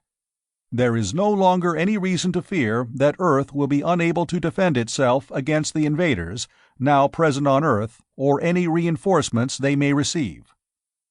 The newscast stopped, and a commercial called the attention of listeners to the virtues of an anti-allergy pill. Jill watched Lockley's face. He did not relax. The broadcast resumed. "With this full and certain hope of a defense against the invasion weapon," said the announcer, "it remained important not to destroy the alien ship if it could be captured for study. The use of atom bombs was, therefore, again postponed. But they would be used if necessary. Meanwhile, against such an emergency, the areas of evacuation would be enlarged. People would be removed from additional territory, so if bombs were used, there would be no humans near to be harmed." Another commercial. Lockley turned off the radio. "What do you think?" asked Jill. "I wish they hadn't made that broadcast," said Lockley. "If there were only monsters involved, and they didn't understand English, it would be all right. But with humans helping them, it sets a deadline. If we're going to counter their weapon, they have to use it before we finish the job." After a moment, he said bitterly, "There was a time, right after the last big war, when we had the bomb and nobody else did. There couldn't be a Cold War then. There were years when we could destroy others, and they couldn't have fought back. Now somebody else is in that position. They can destroy us, and we can't do a thing. It'll be that way for a week, maybe 2, or even 3. It'll be strange if they don't take advantage of their opportunity." Jill tried to eat the food Lockley had laid out. She couldn't. She began to cry quietly. Lockley swore at himself for telling her the worst, which it was always his instinct to see. He said urgently, "Hold it! That's the worst that could happen, but it's not the most likely." She tried to control her tears. "We're in a fix, yes," he said insistently. "It does look like there may be a flock of other spaceship landings within days. But the monsters don't want to kill people. They want a world with people working for them, not dead. They've proved it. They'll avoid massacres. They won't let the humans, who are their allies, destroy the people they want alive and useful." Jill clenched her fists. "But it would be better to be dead than like that." "But wait," protested Lockley. "We've duplicated the terror beam. Do you think they'll leave it at that? The men who know how to do it will be scattered to a dozen or 100 places, so they can't possibly all be found, and they'll keep on secretly working until they've made the beams and a protection against them, and then something more deadly still. We humans can't be conquered. We'll fight to the end of time." "But you yourself," said Jill desperately, "you said there couldn't be a defense against the beam. You said it." "I was discouraged," he protested. "I wasn't thinking straight. Look, with no equipment at all, I found out how to detect the stuff before it was strong enough to paralyze us. You know that. The scientists will have equipment and instruments. And now that they've got the beam, they'll be able to try things. They'll do better than I did. They can try heterodyning the beam. They can try for interference effects. They may find something to reflect it, or they can try refraction." He paused anxiously. She sobbed once. "But other weapons—" "There may not be any. And there's bound to be some trick of refraction that'll help. It thins out at the edges now. That's how we got warning of it. It's refracted by ions in the air. That's why it isn't a completely tight beam. Ions in the air act like drops of mist. They refract sunshine and make rainbows after rain. And we got the smell effect first. That proves there's refraction." He watched her face. She swallowed. What he'd said was largely without meaning. Actually, it wasn't even right. The evidence so far was that the nerves of smell were more sensitive than the optic nerves or the auditory nerves, while nerves to bundles of muscle were less sensitive still. But Lockley wasn't concerned with accuracy just now. He wanted to reassure Jill. Then his eyes widened suddenly and he stared past her. He'd been speaking feverishly out of emotion, while a part of his mind stood aside and listened. And that detached part of his mind had heard him say something worth noting. He stood stock still for seconds, staring blankly. Then he said, very quietly, "You made me think then. I don't know why I didn't before. The terror beam does scatter a little, like a searchlight beam in thin mist. It's scattered by ions, like light by mist droplets. That's right." He stopped, thinking ahead. Jill said challengingly, "Go on." Again, what he'd said had little meaning to her, but she could see that he believed it important. "Why, a searchlight beam is stopped by a cloud, which is many mist droplets in one place. It's scattered until it simply doesn't penetrate." Lockley suddenly seemed indignant at his own failure to see something that had been so obvious all along. "If we could make a cloud of ions, it should stop the terror beam as clouds stop light. We could—" Again he stopped short, and Jill's expression changed. She looked confident again. She even looked proud as she watched Lockley wrestling with his problem, unconsciously snapping his fingers. "Vale and I," he said jerkily, "had electronic base measuring instruments. Some of their elements had to be buried in plastic, because otherwise they ionized the air and leaked current like a short. If I had that instrument now— No, I'd have to take the plastic away, and it couldn't be done without smashing things." "What would happen," asked Jill, "if you made what you're thinking about?" "I might," said Lockley. "I just possibly might make a gadget that would create a cloud of ions around the person who carried it, and it might reflect some of the terror beam and refract the rest so none got through to the man." Jill said hopefully, "Then tonight we go into a deserted town and steal the things you need." Lockley interrupted in a relieved voice. "No. What I need, I think, is a cheese grater and the pocket radio. And there should be a cheese grater in the house." He listened at the barn door gap and then went out. Presently he was back.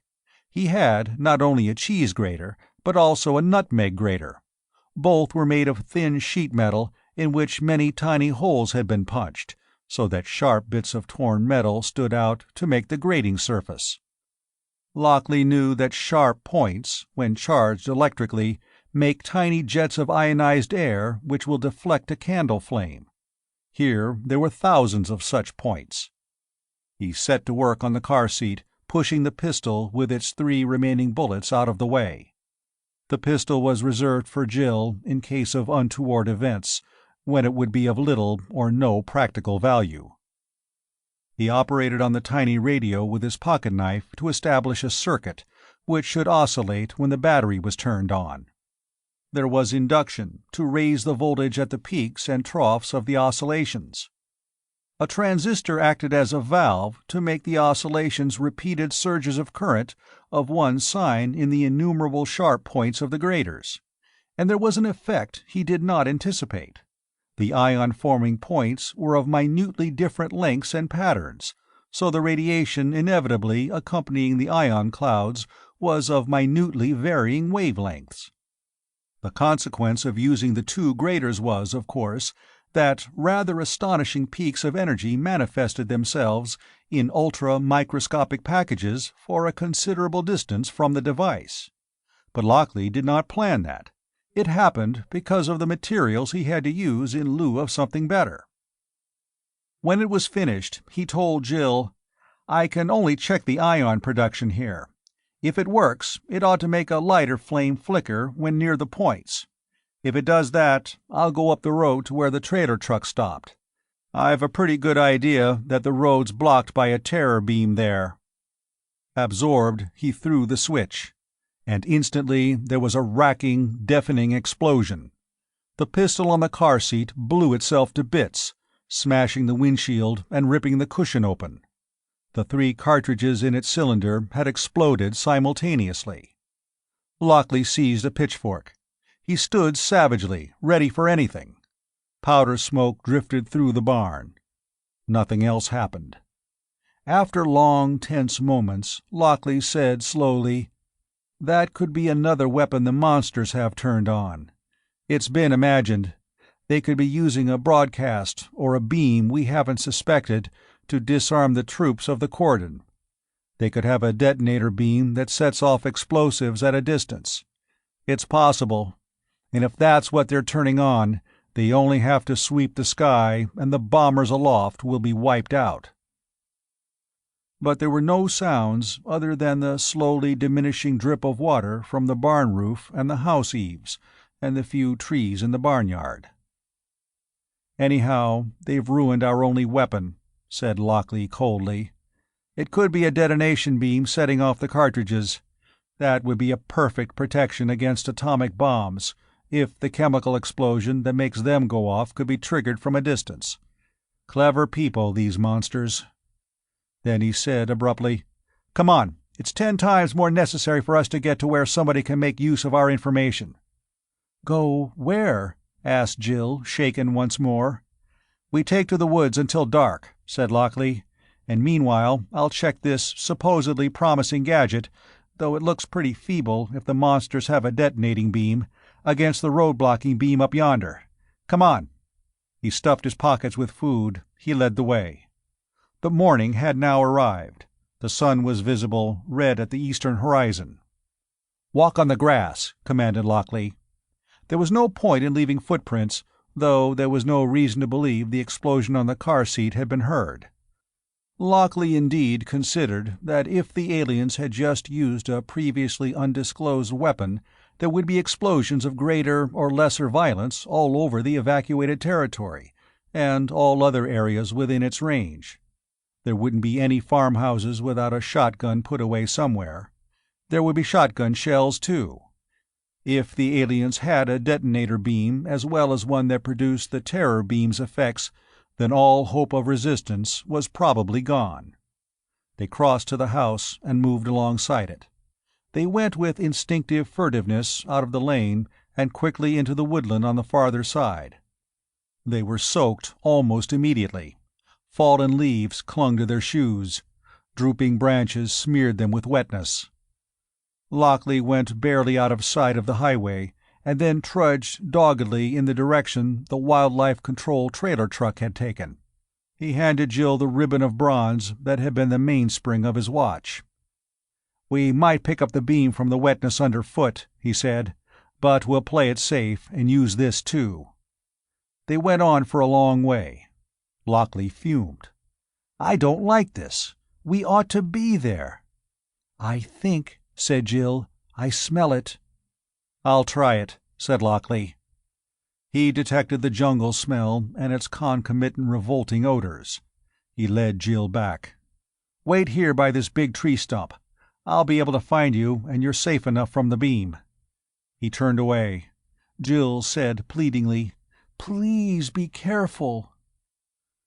"A little while ago," he told her gloomily, "I felt that I had too much useful information to take any chances with my life, let alone yours. I'm not so sure of my importance now. But I think you still need somebody else around." "I do," said Jill, "and you know it. I'd much rather—" "I'll be back," he repeated. He went away, trailing the watch spring. He was extra cautious now. The smell recurred and grew stronger. He began to feel the first faint of flashes of light in his eyes. It was the symptom which followed the smell when approaching a terror beam. Then a faint, discordant murmur, originating in his own ears. He turned on the device made of 2 graters and the elements of a pocket radio. The smell ceased. The faint flashes of light stopped. There was no longer a raucous sound. He turned off the ion-producing device. The symptoms returned. He turned it on and off. He took a step forward. He tested again.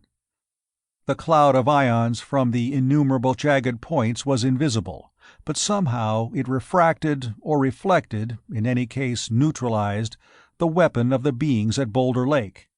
He went on, and presently he felt the very faintest possible tingling of his skin, and heard the barest whisper of a sound, and smelled the jungle reek as something so diluted that he was hardly sure he smelled it. He went on, and those faint sensations ceased. Presently, impatient of his own timorousness, he turned the device off again. He had walked through the terror beam. He started back with the device turned on once more, and at the point where he'd felt the beam's manifestations faintly, he stopped to savor his now seemingly useless triumph. If the monsters had a detonating beam, this meant nothing. Yet it could have meant everything. He paid close attention and distinctly but weakly experienced the effect of the terror beam. Then he didn't. Not at all. The sensations were cut off. He heard Jill cry out shrilly. He plunged toward the place where he had left her. He raced, he leaped. Once he fell and frantically swore at the wet stuff that had caused him to slip. He reached the tree stump, and Jill was not there. He saw the saucer-sized tracks her feet had made on the saturated fallen leaves. They led toward the road. He heard a car door slam and a motor roar. He plunged onward more desperately than before. The motor raced away, and Lockley got out on the highway only in time to see the rear of a brown-painted, military-marked car some 300 yards away. It swept around a curve of the highway and was gone. It was going through the space where the road was blocked by a terror beam, headed, obviously, for Boulder Lake. What had happened was self-evident.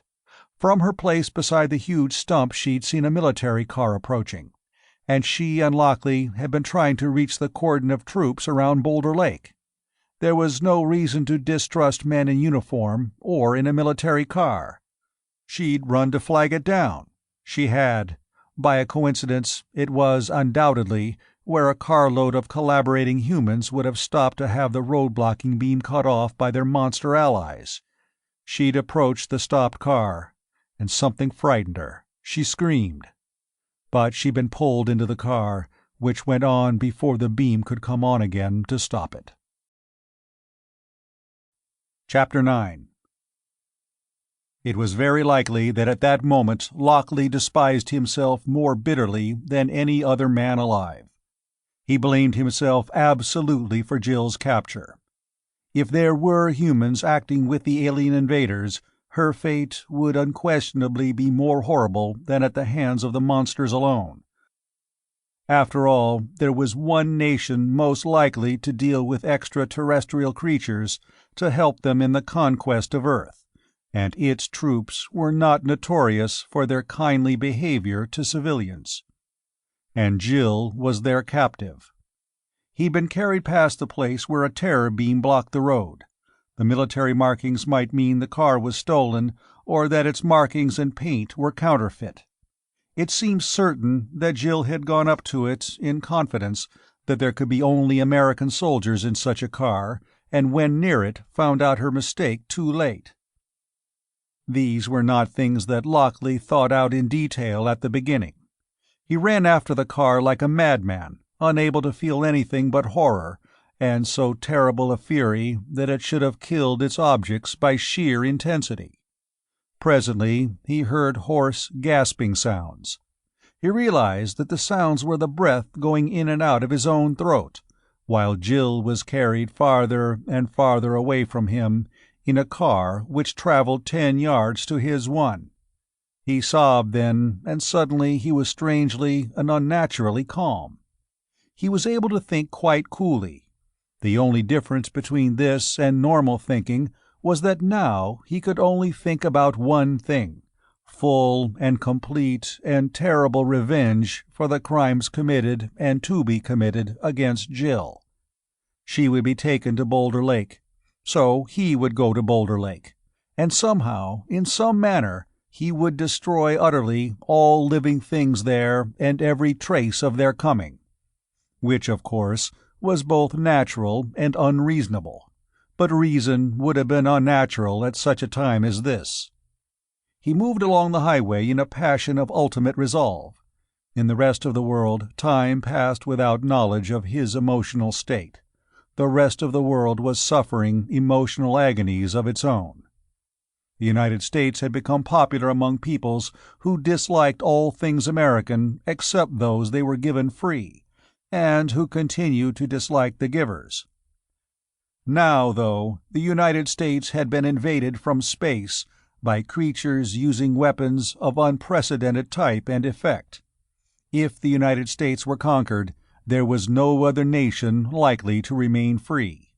So a great deal of anti-Americanism faded under pressure of an ardent desire for America to be successful in its self-defense. Moreover, anticipating other alien landings which could take place anywhere, the United States offered to share its stock of atom bombs with any nation so invaded. American popularity increased. The fact that the USSR made no such proposal also had its effect. The United States invited scientists of every country to help in solving the menace of the terror beam, and committed itself to share any discoveries for defense against it with all the world. Again, there was an improvement in the public image of the United States abroad. But Lockley knew nothing of this. His pocket radio no longer existed to give him news. It had been rebuilt into something else, whose most conspicuous parts were cheese and nutmeg graters, slung over his shoulder as he marched. But if he had known of changes in the popularity of his country, he wouldn't have been interested. He could fix his mind only on one subject and matters related to it. He tramped along the highway, possessed by a cold demon of hatred. He was on foot for lack of a car. He was unarmed. At the moment, he believed that all the rest of humanity was disarmed, in effect, if not in fact. So he had no plans, only an infinite hatred. But because he would have to pass through terror beams to get at those he meant to destroy, he realized that it was necessary to make sure that he would be able to pass through them, that his equipment for reaching Boulder Lake was in good order. It was still turned on. He turned it off to be economical of its batteries.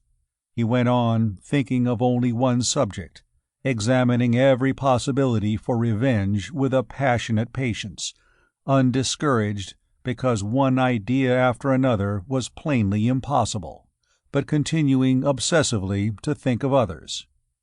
He smelled the fetid odor, which cut through his absorption because of its connotations.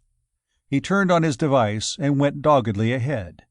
He knew he had entered a terror beam by the faint perceptions which came through the cloud of ions his instruments produced. Then they ceased. He knew that the beam had been cut off. He heard a motor rev up. A car or truck had stopped beyond the road-blocking beam and waited for it to be cut off, as it had been.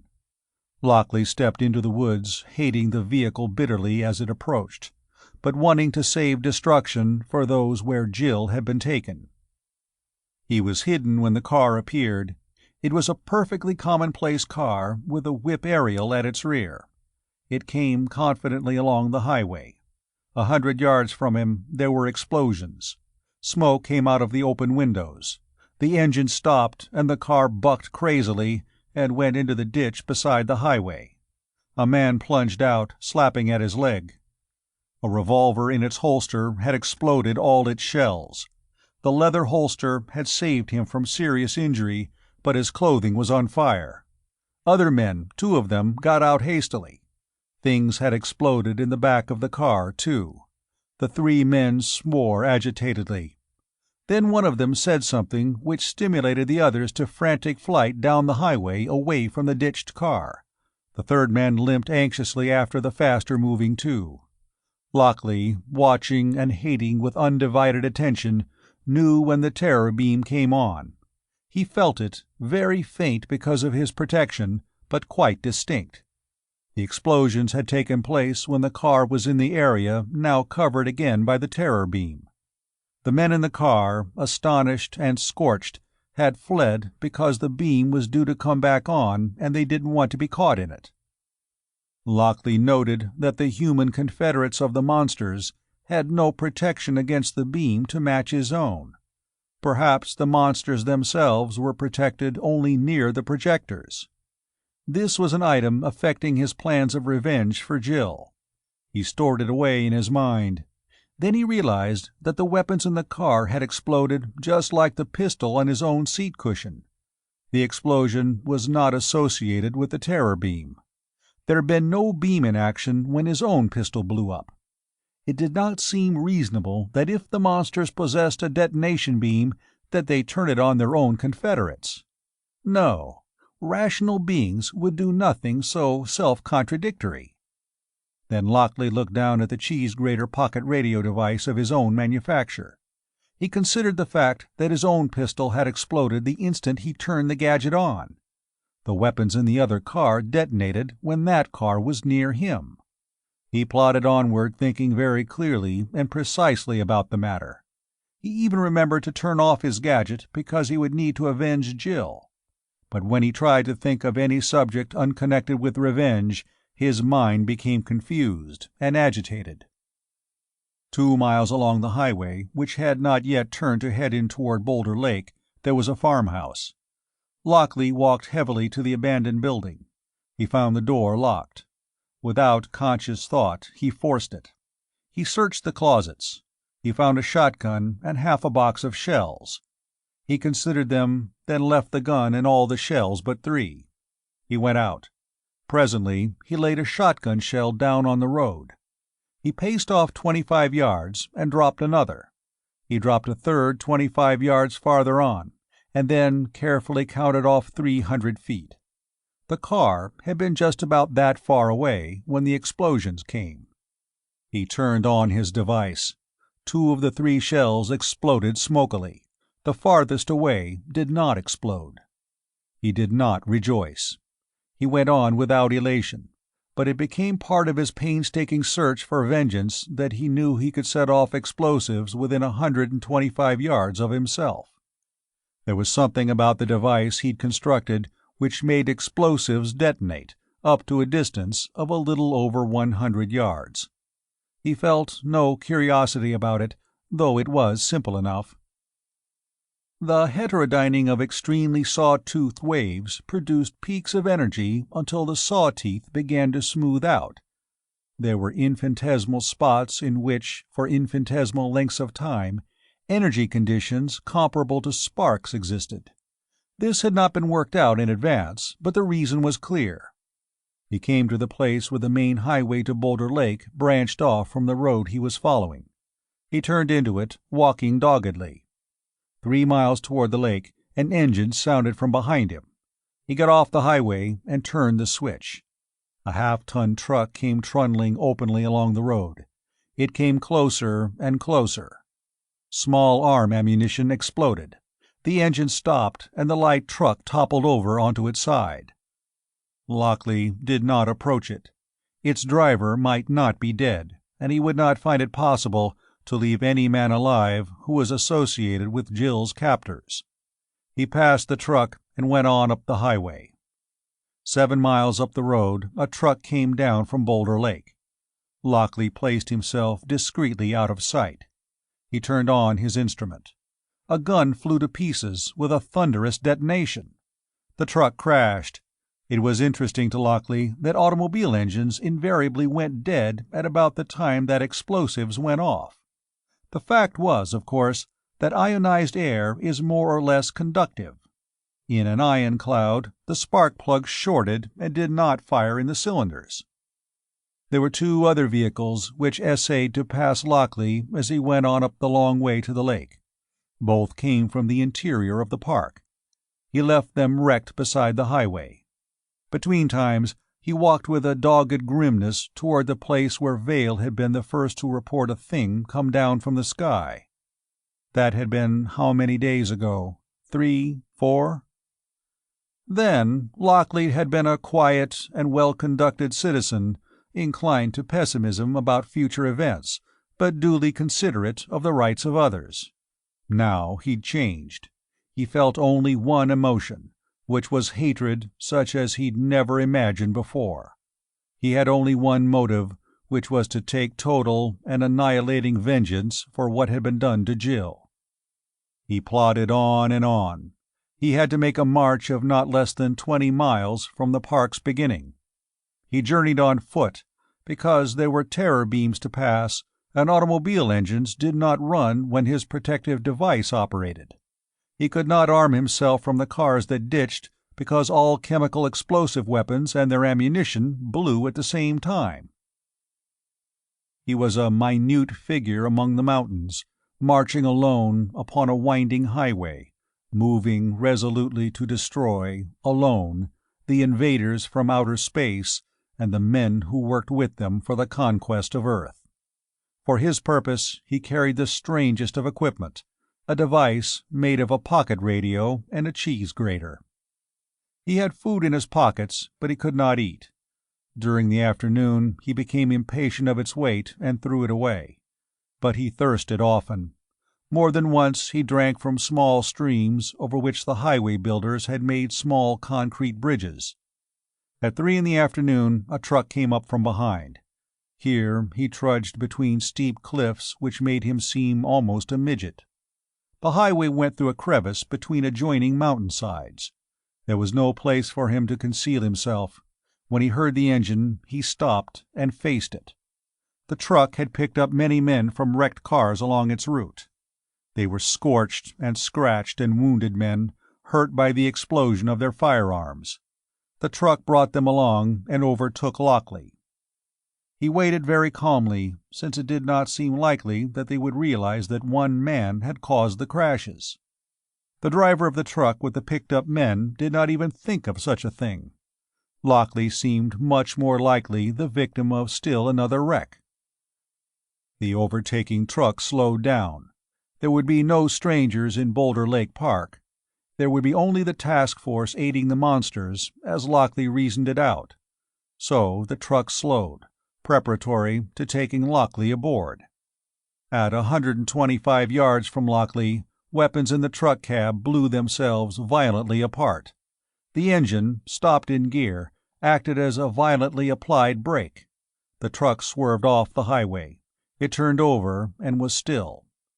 Lockley turned and walked on. He considered coldly that it was perfectly safe for him to go on. There were no weapons left behind him. The men themselves were shaken up. They would attempt to make no trouble beyond a report of their situation and a plea for help. The report could be made by the radio, which was not smashed. Half an hour later, Lockley felt the tingling, which meant that his instrument was protecting him from a terror beam. The tingling lasted only a short time, but 15 minutes later it came back. Then it returned at odd intervals. 5 minutes, 8, 10, 3, 6, 1. Each time, the terror beam should have paralyzed him and caused intense suffering. A man with no protective device would have had his nerves shattered by torment coming so violently at unpredictable intervals. Lockley tried to reason out why this nerve-wracking application of the terror beam hadn't been used before. To an unprotected man, it would be worse than continuous pain. No living man could remain able to resist any demand if exposed to such torture. The beam was evidently swung at random intervals, and the phenomenon lasted for an hour and a half.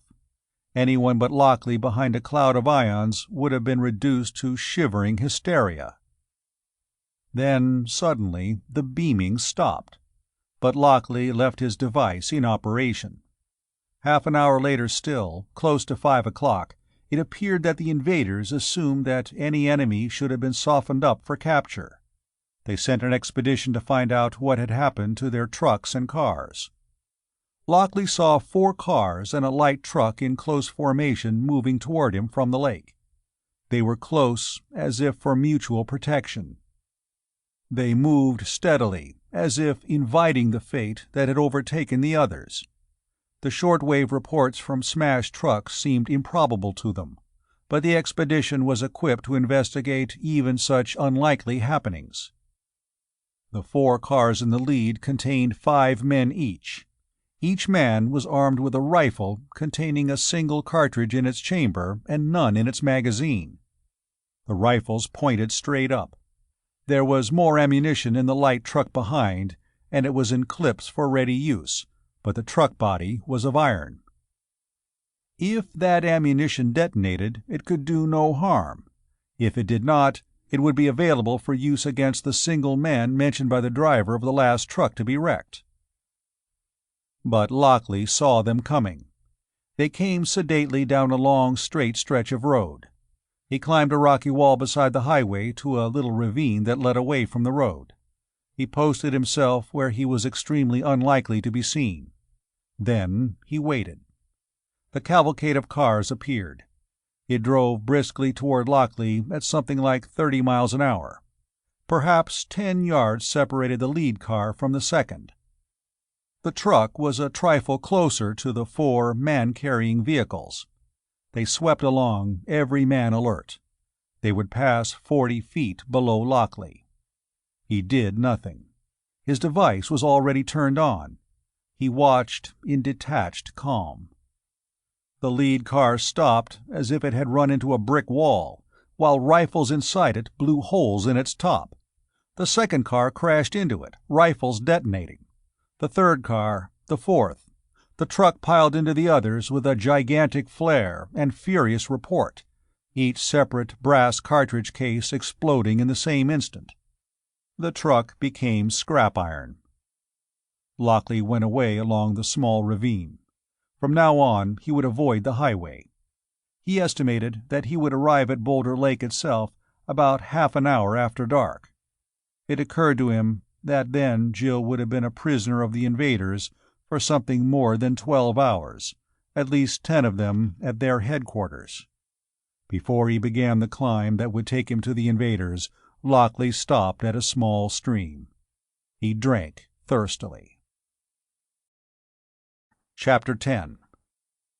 There was a 3-day-old moon in the sky when the last colors faded in the west. When darkness fell, it was already low. It gave little light, not much more than the stars alone. It did help Lockley while it lasted, however. He knew the terrain about Boulder Lake, but not in detail. And it would not be wise for him to move openly to wreak destruction on the enemies of his nation. He used the moonlight for his approach by the least practical route to the lake. When it dimmed and went behind the mountains, he continued to climb, sliding dangerously, then descend and climb again as the rough going demanded. His mind was absorbed with reflections upon what he meant to do. The wrecks on the highway would have given notice to the invaders that he could do damage. They would take every possible precaution against him. It was typical of Lockley that he painstakingly imagined every obstacle that might be put in his way. During the last half hour of his scrambling travel, for example, he was tormented by a measure his enemies might have used to make him advertise his presence. If they simply laid rifle cartridges on the ground at intervals of 25 or 50 yards, he could not cross that line with his device in operation without blowing up those shells. It was a possible countermeasure that caused him to sweat with worry. But it wasn't thought of by anyone else. To contrive it, a man would have to know how the detonation field worked and how far it extended. Nobody but Lockley knew. Therefore, no one could contrive this defense against him. He worked his way to Boulder Lake's back door through brushwood and over boulders. Presently, he looked down upon his destination. To his right and left, rocky masses were silhouetted against the starry sky. He gazed down on the lake and the shoreline where the hotel would be built, and the places where roads came out of the wilderness. There were changes since the time he looked down from Vale's survey post and before the terror beam captured him. He catalogued them mentally, but the sight before him was intolerable. Everything he saw, here where the space monsters were believed to hold sway, was in reality the work of men. Rage filled him at the sight, hatred, fury. In the rest of the world, an entirely different sort of emotion was felt about the subject of the invaders. The United States had announced to all the world that American and other scientists, working together, had solved the mystery of the alien weapon. They had produced a duplicate of the terror beam. It was no less effective and no less an absolute weapon than the invaders. And a defense had been found which was complete. It was being rushed into production. The experimental counter-beam generators would be moved into position to frustrate and defeat the monsters who had landed upon Earth. Military detachments, protected by the counter-generators, would move upon Boulder Lake at dawn. By sunset tomorrow, the aliens would be dead or captive, and their ship would undoubtedly be in the hands of scientists for study. Moreover, the United States would provide counter-weapons for other nations. In no more than months, every continent and nation on Earth would be equipped to defy any alien landing that might take place. The world would be able to defend itself. It would be equipped to do so. And this was the resolve of the United States, because the world could not exist half free and half enslaved by creatures from a distant planet. The news poured out from all sources. The alien weapon was understood and now could be defied. Soon all the world would be provided with counter-weapons. It was necessary for all the world to be prepared, and prepared it would be.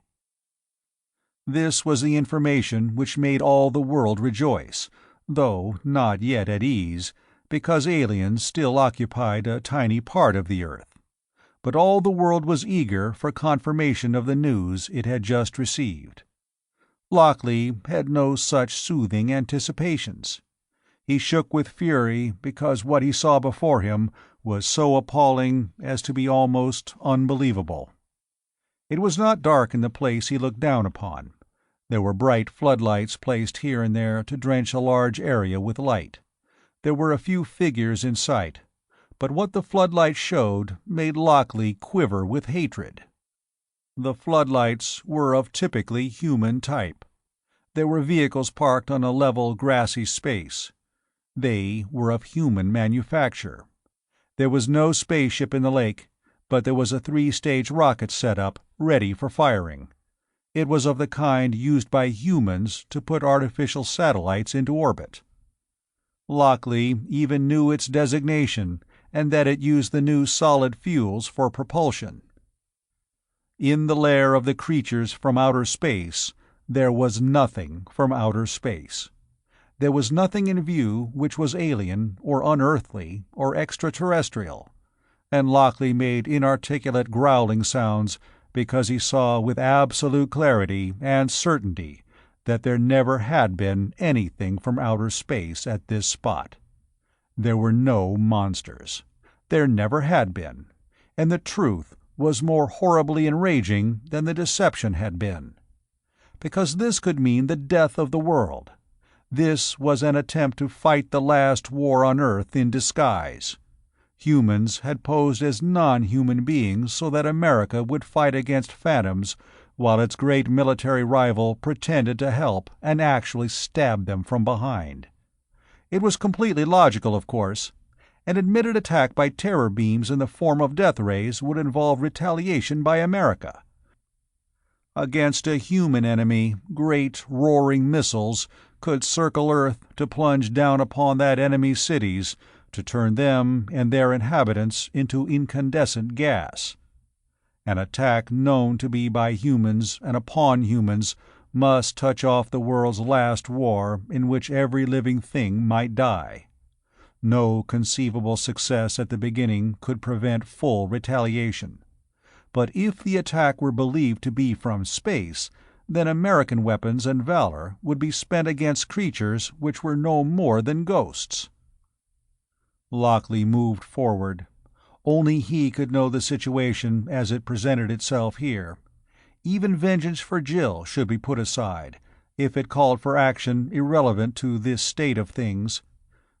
But it did not. A full and terrible revenge for her required exactly the action the coolest of cold-blooded resolutions would suggest be taken now, and Lockley moved on and downward to take it. He began to crawl downhill toward the lights, unaware that there were some gaps in his picture of the total scene.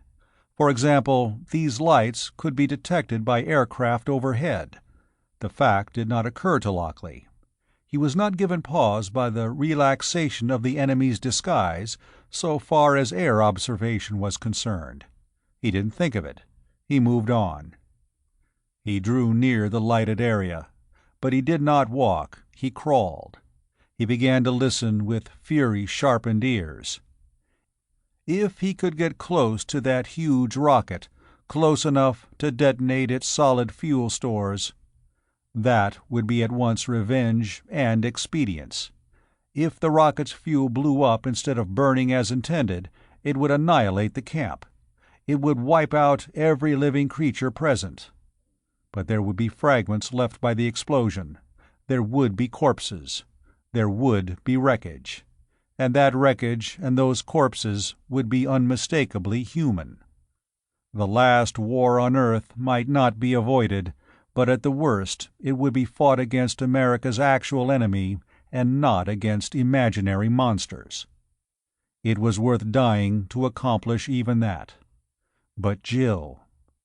Lockley's progress was infinitely slow, but he needed to take the greatest pains. He listened carefully. He heard the faint, high roaring of the planes overhead. They were far away. There were sounds of insects and the cries of night birds and the rustling of leaves and foliage. There was another sound, a new sound. It was inexplicable. It was a strange and intermittent muttering. There was a certain irregular rhythm to it, a familiar rhythm. He crawled on. There was movement suddenly off to his left. Then it stopped. It could be a man on watch against him simply shifting his position. Lockley froze and then went on with even greater caution. He felt the ground before him for small twigs that might crack under his weight. The muttering continued. Presently, Lockley realized that it was a human voice. It was resonant and with many overtones, but still too faint for him to distinguish words. He crossed a slight rise that had much brushwood.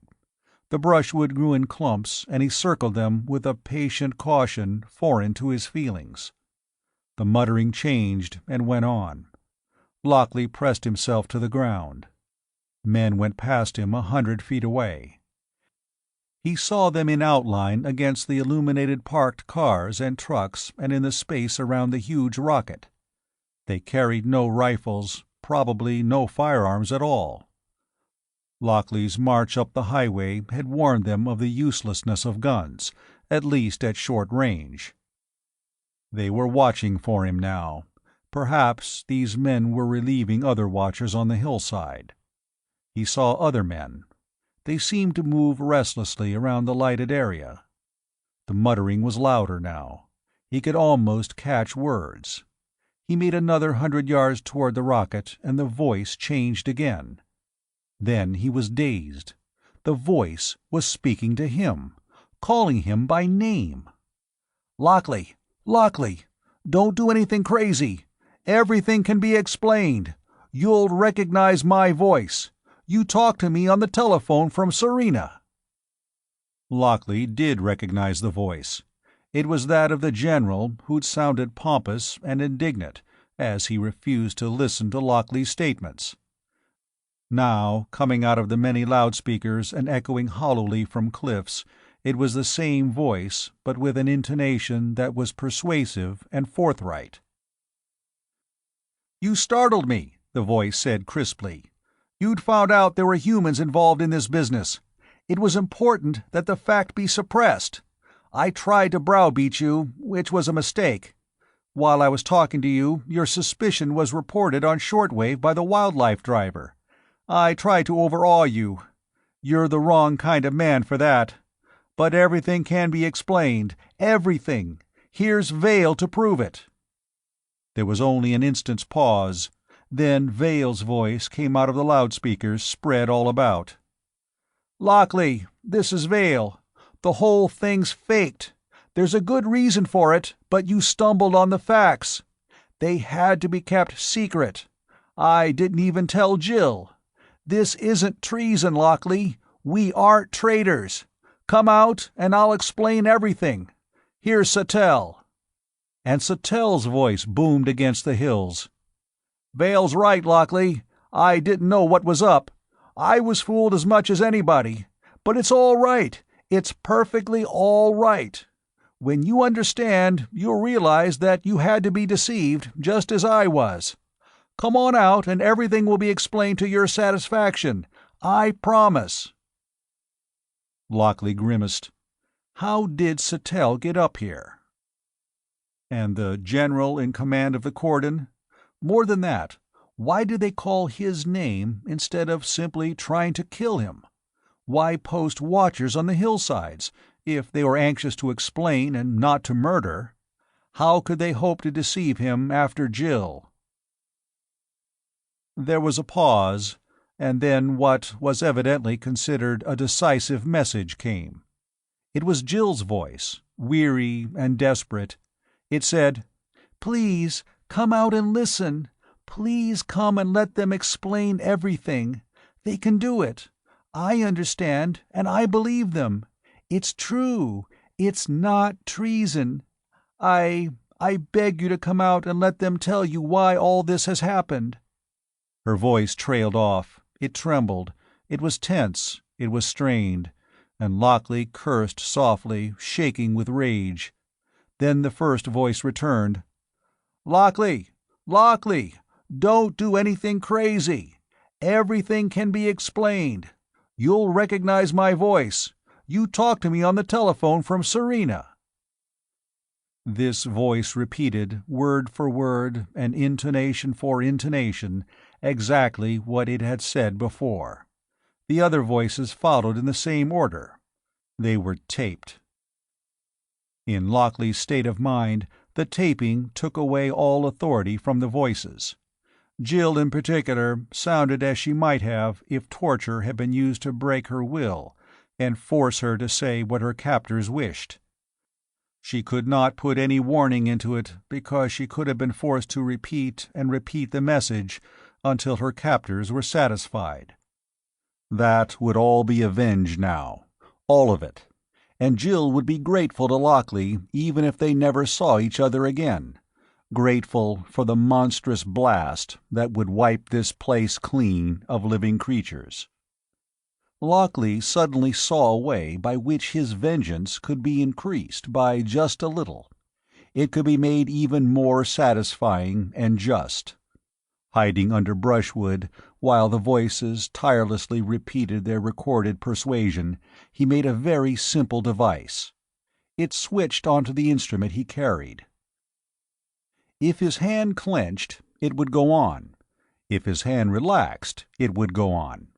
So, if he could get within 125 yards of the rocket, he could show himself and let them know what waited for them and why. With infinite patience, he got to a place almost near the circle of unarmed guards about the rocket. He waited. The guards were tense. They did not like trying to protect something with no weapons. They were jumpy. The endlessly repeated messages booming into the night frayed their nerves. They were plainly on edge. Their tenseness made the oldest trick in the world serve Lockley's purpose. He threw a stone from an especially dark shadow. It struck and bounced upon another stone, and it created a rustling of brushwood at a place distant from Lockley, and the unarmed guards plunged for that place to seize whatever or whoever had made the disturbance. They were too eager. They stumbled upon each other. And Lockley ran, and a voice cried out in terror, and then Lockley stood with his back to the rocket's lower parts, and he waved the cheese grater derisively and shouted. Then there was stillness. Only the booming voice from the speakers went on. It happened to be Satel's voice. "All right. It's perfectly all right.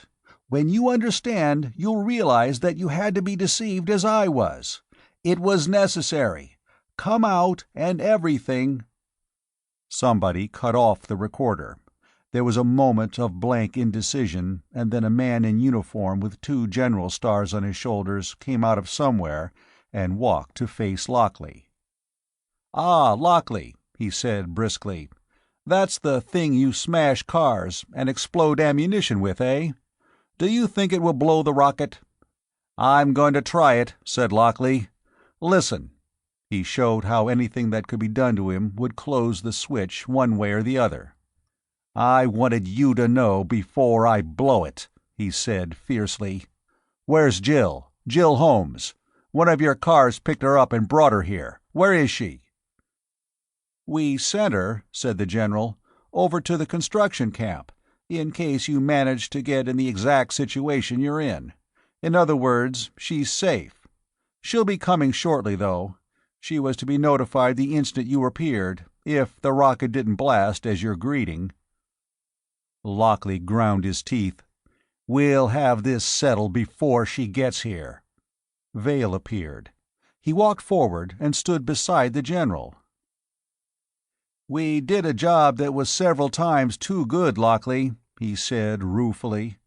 "I'd rehearsed my song and dance until we thought it was perfect. What made you suspicious, Lockley? Did you notice we kept the communicator aimed right so you'd hear through to the end?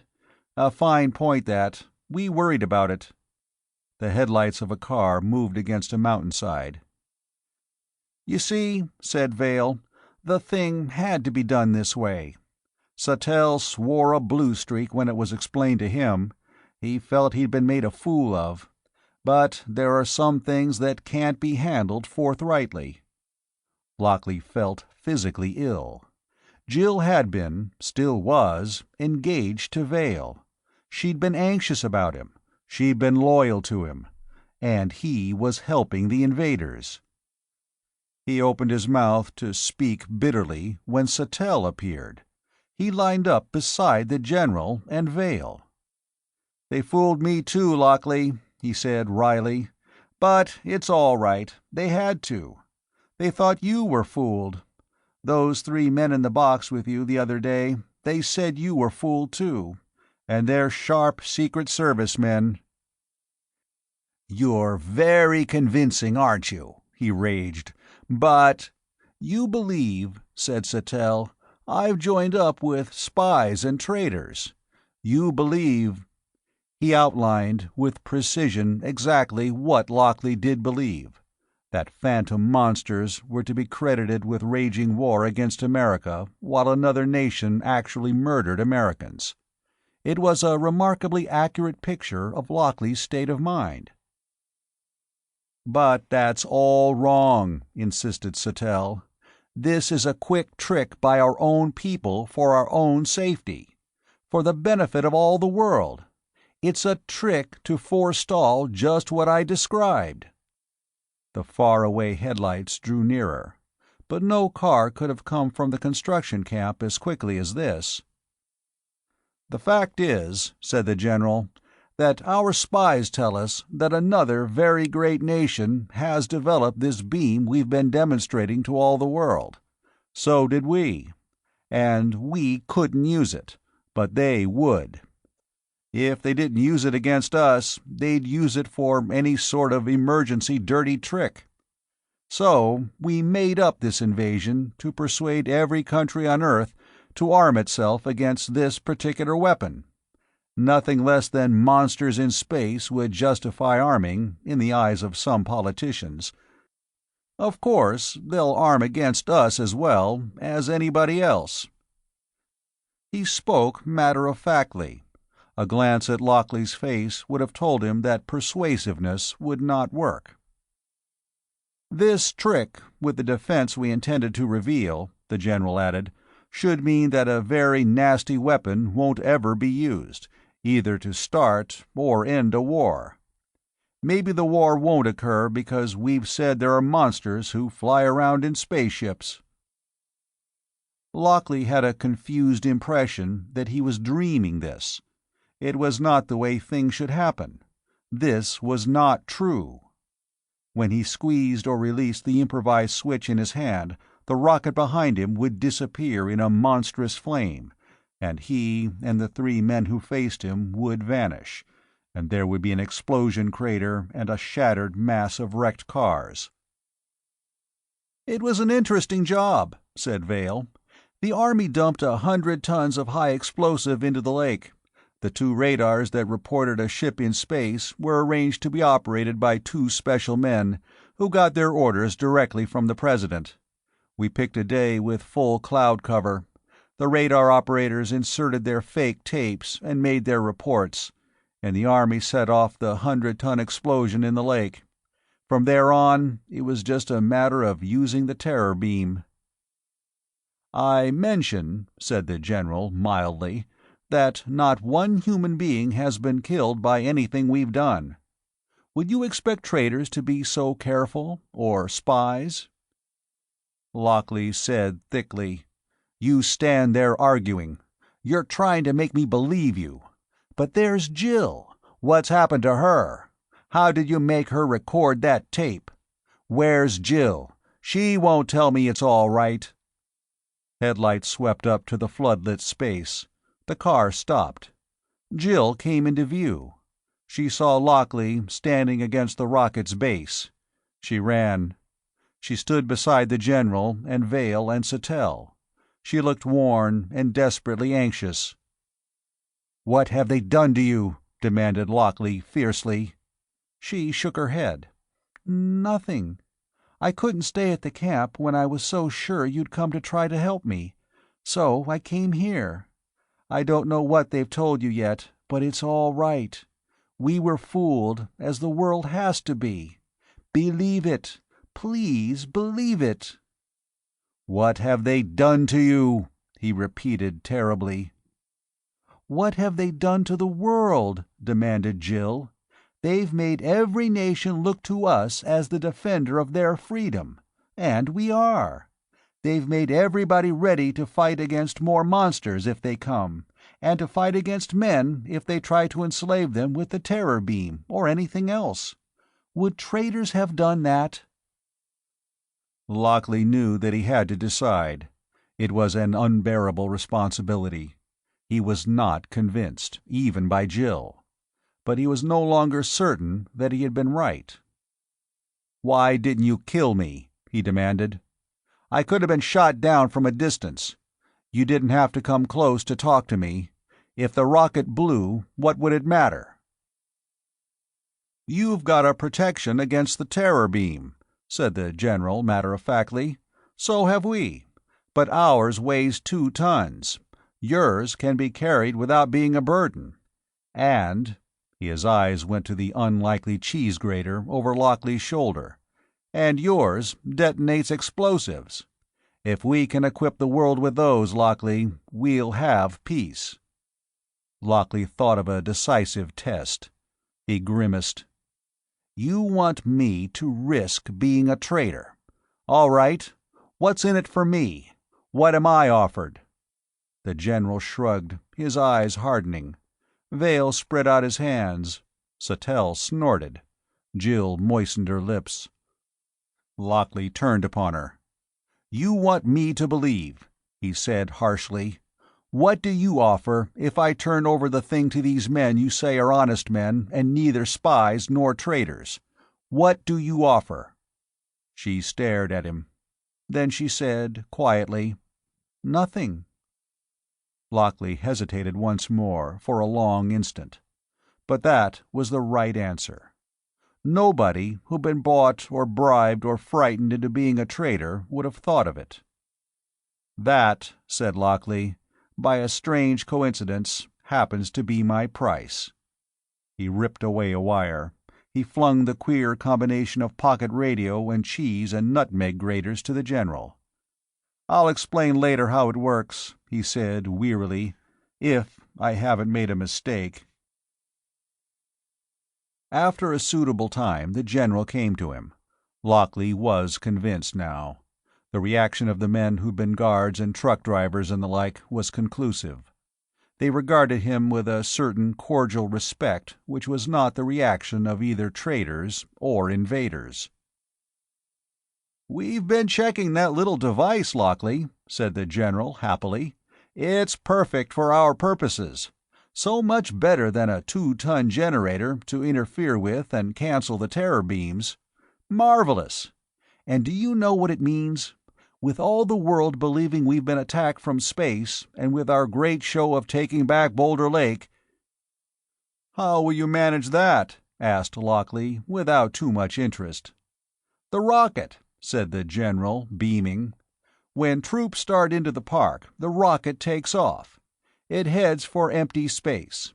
And we explain that the aliens went away when they found their weapon useless, and we started to get rough with them." "Oh," said Lockley, listlessly. "But the really beautiful thing," the General told him, "is your gadget. They can be made by millions, ridiculously cheap, they tell me. Everybody in the world will want one, and we'll pass them out. No government could stop that, not even Russia. But do you see, Lockley?" Lockley shook his head. He always had a tendency to look on the dark side of future events.